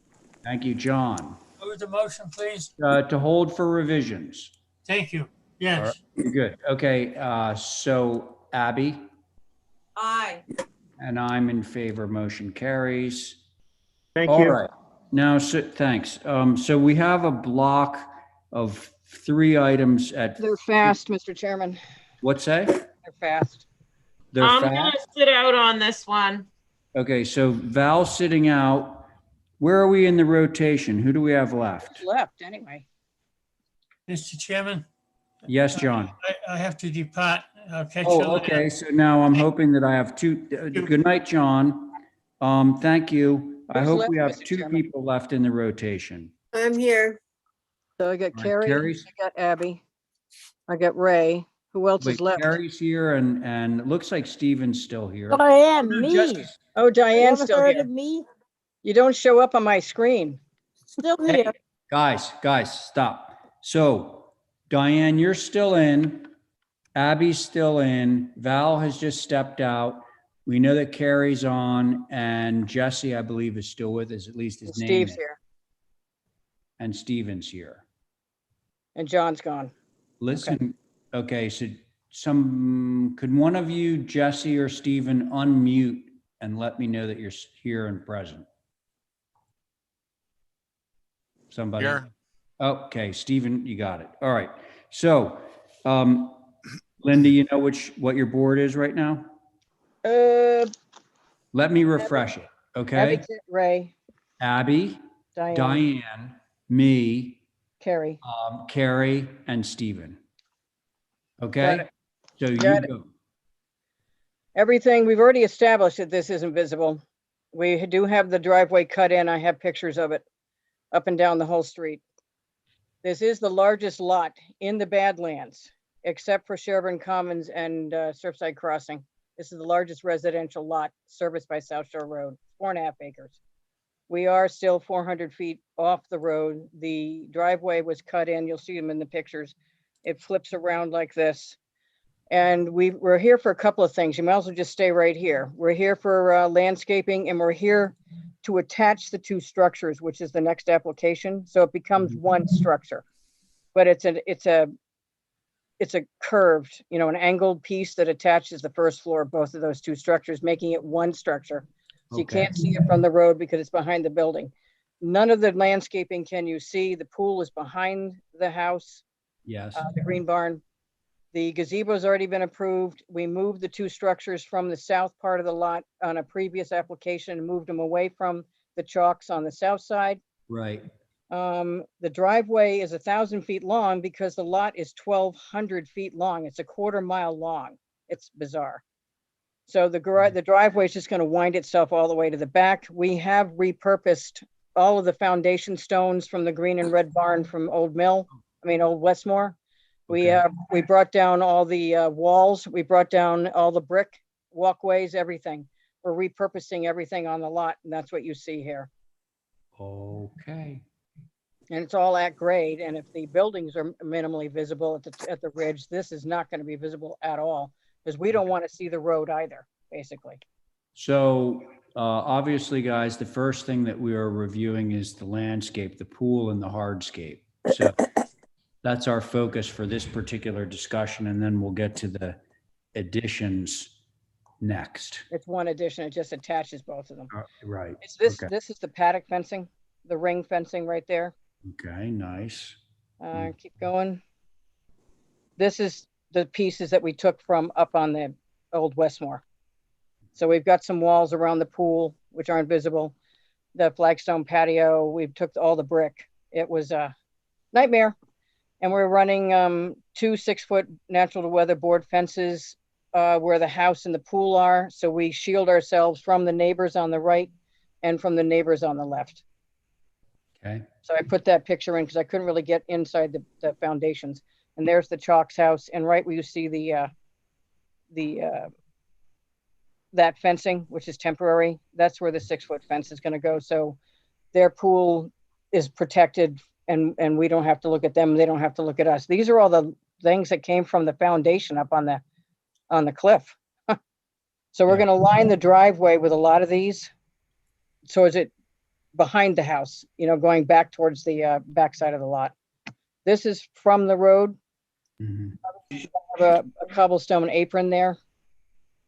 Right. A lot of trucks going in and out of there right now. I think there's one more picture, Holly. Yep. Okay. Yep. There we go. Very and then good. I took one from down the road a little bit so you can see where the driveway cut is there and how heavily vegetated it is on both sides. So that's pretty much my spiel.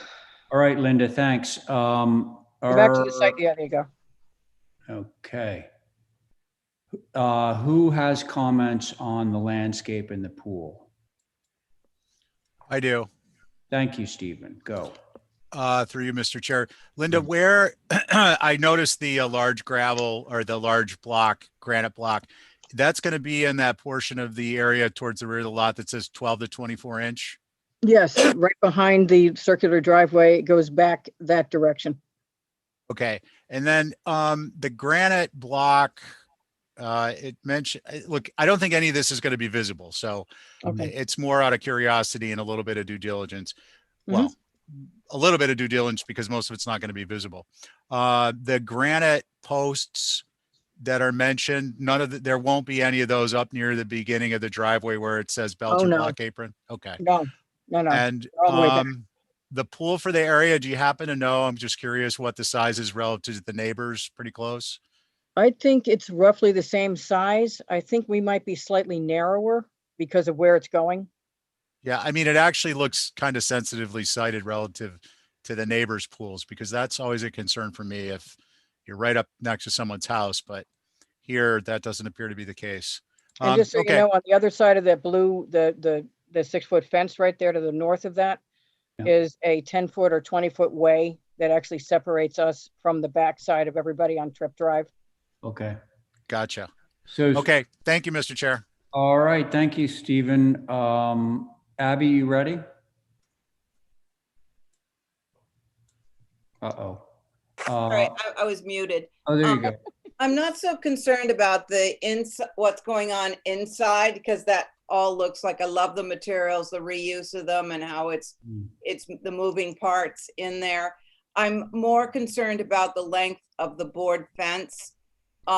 So what can we do to mitigate all of that fencing? Can we do some sort of intermediate plantings, and I want to just make sure that the right side of the fence is facing The neighbor. Oh, yes. Yeah, so the right that side they of the fence get is the facing the finished neighbors. edge and you get the inside, because that's a 250 feet of fences on either side is. Well, it is a lot. I'll jump in on this one. So I agree that it is a lot of fencing, Abby, but it's set very far back from the road. Like if we pulled back on this drawing and saw like where the actual entrance to the property is, you'd see how far back the fencing actually is from the public way, also known as the road. So you see that, like, I'm looking for something with a dimension on it. The north side, Ray, is about 200 or 500 feet away from back. the road. The 500 feet on the north and probably 400 feet on the south. Yeah. So, you know, it's not, that fencing is not going to be visible. And it's at grade and it protects both sides of the neighbors. Okay, sorry. But so you continue, Abby. No, that's my concern. I try to Oh. look at it from the other point of view. Like if I were on the other side of the fence, would I want to see that amount of fence? So that's my, Okay. I'm being sensitive to a potential neighbor or a potential walker or whatever it is. That's nice. Okay. Thanks, Abby. Diane and Carrie. Diane. Yeah, Yeah. I am right here and I am not muted, so there you Excellent. are. All right. You have a 10 by 40-foot pool. And then, but you have, as you coming along South Shore Road and going in their driveway, you have this huge grass game field. What is the game field? Oh, it's not a game field, it's a yard, and it's back way behind the screening. It's not delineated because it's natural grasses and stuff. It's farther, it's, as if you're going to look at it, it's up towards the front of the house, not towards the road. All of that screening is staying. I don't know why that word is there. We didn't. I see. I see. Right, that. but Field. It's just a yard between the road and the different houses. So and the other thing I wondered about, where it shows the driveway and it says granite block wall. Where all the way up? Barn foundation. Way up. Where does that road go? It goes to the back of the lot. Eventually, Where I does expect the road with the you can't really see it on here. She's got to keep moving it. It'll go to the back of the lot where we're probably going to have a barn for a couple of horses back there. There are 7 or 8 other barns out in that neighborhood now. There's 2 right next to us. It's going to go back to a barn. That's why we're going to have to. Yeah, I know where there. We're just building the driveway so we can get back there. Okay. Continue. Right, Diane. that's what I wondered. No, it's just my plan runs out before it gets to the end. Yeah, there's and you nothing have a back there now. 6-foot board fence separating the 2 properties. So I don't think there's anything that at least I can complain about at the moment. Okay, thanks, Works for Diane. me. All right, Carrie. I don't think I have any concerns either. The fence, I was first thinking, yikes, just because the neighbor to the bottom of the page Yeah. was concerned about the whole project, but if he's cool with that long fence, then it seems like you'll have no issues. I was curious about the horse circle, but now you said there's a horse barn going in the back, so now it's making sense that it's actually going to be used by horses. Yeah. Because both these buildings are residential, right? Yep. And they're going to become one building. You'll see that in the next one. Right. Got it. Okay. Okay. I have no concerns. So if anyone would care to make a motion on this one, I would appreciate it. Can I ask, What would be good? Sorry. could I ask a question? Mr. Chair? Oh, sure. Yeah. Mr. Chalk? Yeah, this is Mr. Chalk. So you're the neighbor to the south, correct? Yes. I am. Okay. Yes. I just have, I just want to make sure I heard it right. So did I hear that the fence, this 6-foot fence, was going to be located pretty much where the temporary fence is now located? I don't know exactly where that is right now. It's sort of there to contain it from your property, but it's going to go along the property line between you guys, right where your pool is and your house is, to separate you from everything going on over here. All right, so that's different. So being on the property line, unless I plant some serious plantings, then I'm going to be looking at a 6-foot wall, right, right down my property line.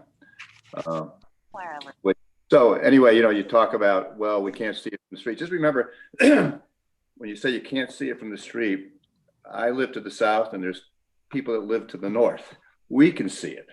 Well, you know, we can see this whole process and understand whether it be under the purview of the HDC. But when you keep saying, well, you know, it's mute because we can't see it, just remember the neighbors can. Well, we do take that into consideration, but we're not supposed to. Because if we took into account every neighbor's concern on every project, nothing would happen ever on Nantucket. I guarantee. Having said that, Linda, yeah, how do you feel about moving your fence on that side further in so that there can be some planting on that side to mitigate the impact of the fence, which is something that Abby had alluded to earlier? I don't think he wants to do that. I tell you why. Mr. Chalk, we've shot that bound. 8 feet of Mr. Chalk's manicured lawn is on our property. So there might be some issue with that, but right now I'm not dealing with that. I'm just pointing that out. This fence is going to block his pool from us and us from him. So, you know, I just want to leave it where it is. If we can move it in, I'll move it in, but we're not going to move it in a whole way. All right, let's see where it goes in terms of the vote. Okay, would somebody care to make a motion? Come on. I don't know what it's. Oh, Diane, did I just hear you? Mr. Chair. I have, yeah. What? Wait 1 second, please. Go ahead, Diane. We're talking about the pool and the hardscape, right? Correct. That's hardscape. Okay, well, the pool and the hardscape seems to be not questionable. The pool is not going to be seen, and the hardscape, I know what's there to begin with, and as long as they don't clear strip it, it will be okay. Great. Okay, Diane, you were simply making an observation there. Is that correct? No, I would say that to accept as submitted. Oh, so you're making a motion. Yep. And the motion is to approve as submitted. Right.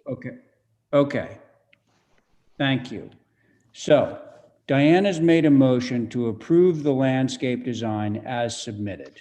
On that motion, Carrie, Aye. Stephen, Aye. Abby, Nay. that was a nay? Yes, it was. Okay. And Diane on your motion? Aye. Okay, and I'm in favor, so that motion carries 4 in favor, 1 opposed. Thank you. Okay. All right, on to the next.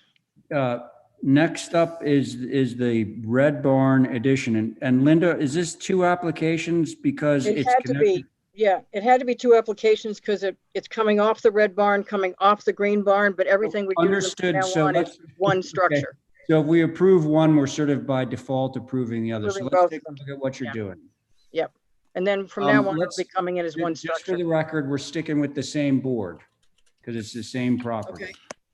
Mr. Chair, Yes, Stephen. just for the record, we're kind of dipping into my nightcap time here. I know, Hey, I know. you got to eat. Hang in for one more second, please. No sympathy here. Well, let's speed it along because I mean, it's All right, past just 9 and- run it up. It's a 1-story addition that connects the 2. Yeah, let's see Let's the go to the drawing. drawings. Yeah. There you go. 1-story addition connects the 2, so there's a hallway. Okay. Mr. Chairman, Yeah. I've previewed this. I'm fine with it. Good to hear. Let's put it this way. Does anybody have any objections to these 2 buildings uniting in marriage by this breezeway? Speak Mr. now Chair, or there was- forever hold your peace. Mr. Chair, Wow. there was 2 abutters comments that I hope you all received. I did. One was from someone named Sarah Ward and Tamara Grenier. Grenier's the only abutter. Tamara Yes. Ward is not an abutter. Okay. Okay. All right. So these were sent around prior to the meeting. Mr. Chair, Yes, Steve. just on my comment, I previewed in my preview, I reviewed those. There really, to me, wasn't anything that was HDC related. And overall, with respect to setting, it's appropriate. And overall, with respect to lack of visibility, it's appropriate. And the design itself isn't inappropriate. So I'm fine with it. Okay. Thank you for being more specific on your Yeah. point. Thank you. Okay. Anybody else have anything to say about this one? I can't tell what it looks like. Oh, That's just, it's well, hard. There. I mean, Drawings are it's- weird. This is the Are there backside. windows in it? Is it No made of windows on the glass? backside. No The windows. windows, the doors are on the patio side. Go up. It's angled, and then there's a. Not going to be 1-foot seen. piece. It's not going to be seen from anywhere as far as No. I can see. So It's got French doors on the inside. right. Okay. Everybody was having trouble with the printers. Hang on, Linda. So Carrie, I'm done. you're done. You're okay. Abby. I'm fine with it. Okay. Diane. In joining the 2 buildings together, it's Yes. quite a large building. Is it going to be residential? Yep. It's all Yes. residential. That's all we can do out there is residential. Okay, I just wondered. It seemed like the Red Barn is, both of them are quite extensive, and I just was concerned that it was big for a residence, but I have no problem with the connection of the 2 buildings. If anybody would like to go in there and see them, No, they've no, got some of the Linda, frames Linda, up. It's pretty Linda, cool. Linda. Okay. So it sounds like everybody's okay. Mr. Chair, Yes, I'd Stephen. like to make a motion Oh, good. that these 2 may be joined in wholly forevermore by approving the red and the green barn additions and changes as one, or I always separate try applications at the waterworks. same time. Here I go. Here come the waterworks. Thank you for the motion, Stephen. On that motion, Carrie, Aye. Abby, Aye. Diane, Aye. and the Reverend Stephen Welch. Aye. All right. And I'm in favor. So, And that's red and green. Yes, one yeah, each. right. So that motion was made for both, obviously, because it affects both buildings. Separate but together. Separate Yeah. but equal. Right. Okay. Thank you, That was guys. that. Thank you. Now, back to Kadeem, I guess. We're all itching to adjourn. Is there anything we need to do before we do so? I've got nothing that you need to do. And No, by the way, we reconvene on Thursday. we do reconvene on Thursday at 1 o'clock. You can tell And I by your want to point clock out, behind you, Kadeem, that it's already 9:15. Yeah, I It is want- indeed, and I still have to amend this agenda for Thursday. Yeah, we gotta go. Still I smiling. also, Steve. Ray, I wanted to make a very quick note that on the minutes, I just received Steve's corrections today, so those definitely aren't ready to go yet. Okay. Thank you, Terry, and sorry for Thank the you. delay. Thank you. Okay, so does somebody want to make my Motion favorite? to adjourn, please. Oh, thank you. So on that motion, Diane, Aye. very good. Val, Aye. Steven, Aye. Carrie, Aye. Ray, aye. Okay. Thank you, everyone. Thanks for staying overtime. Good night, everybody. Good night, everyone. Good night. See you Thursday. Night, John boy. Gary, we've got approvals for you. Oh, thanks, Kadeem. I'll put them in the bin tomorrow. You've got a lot out there.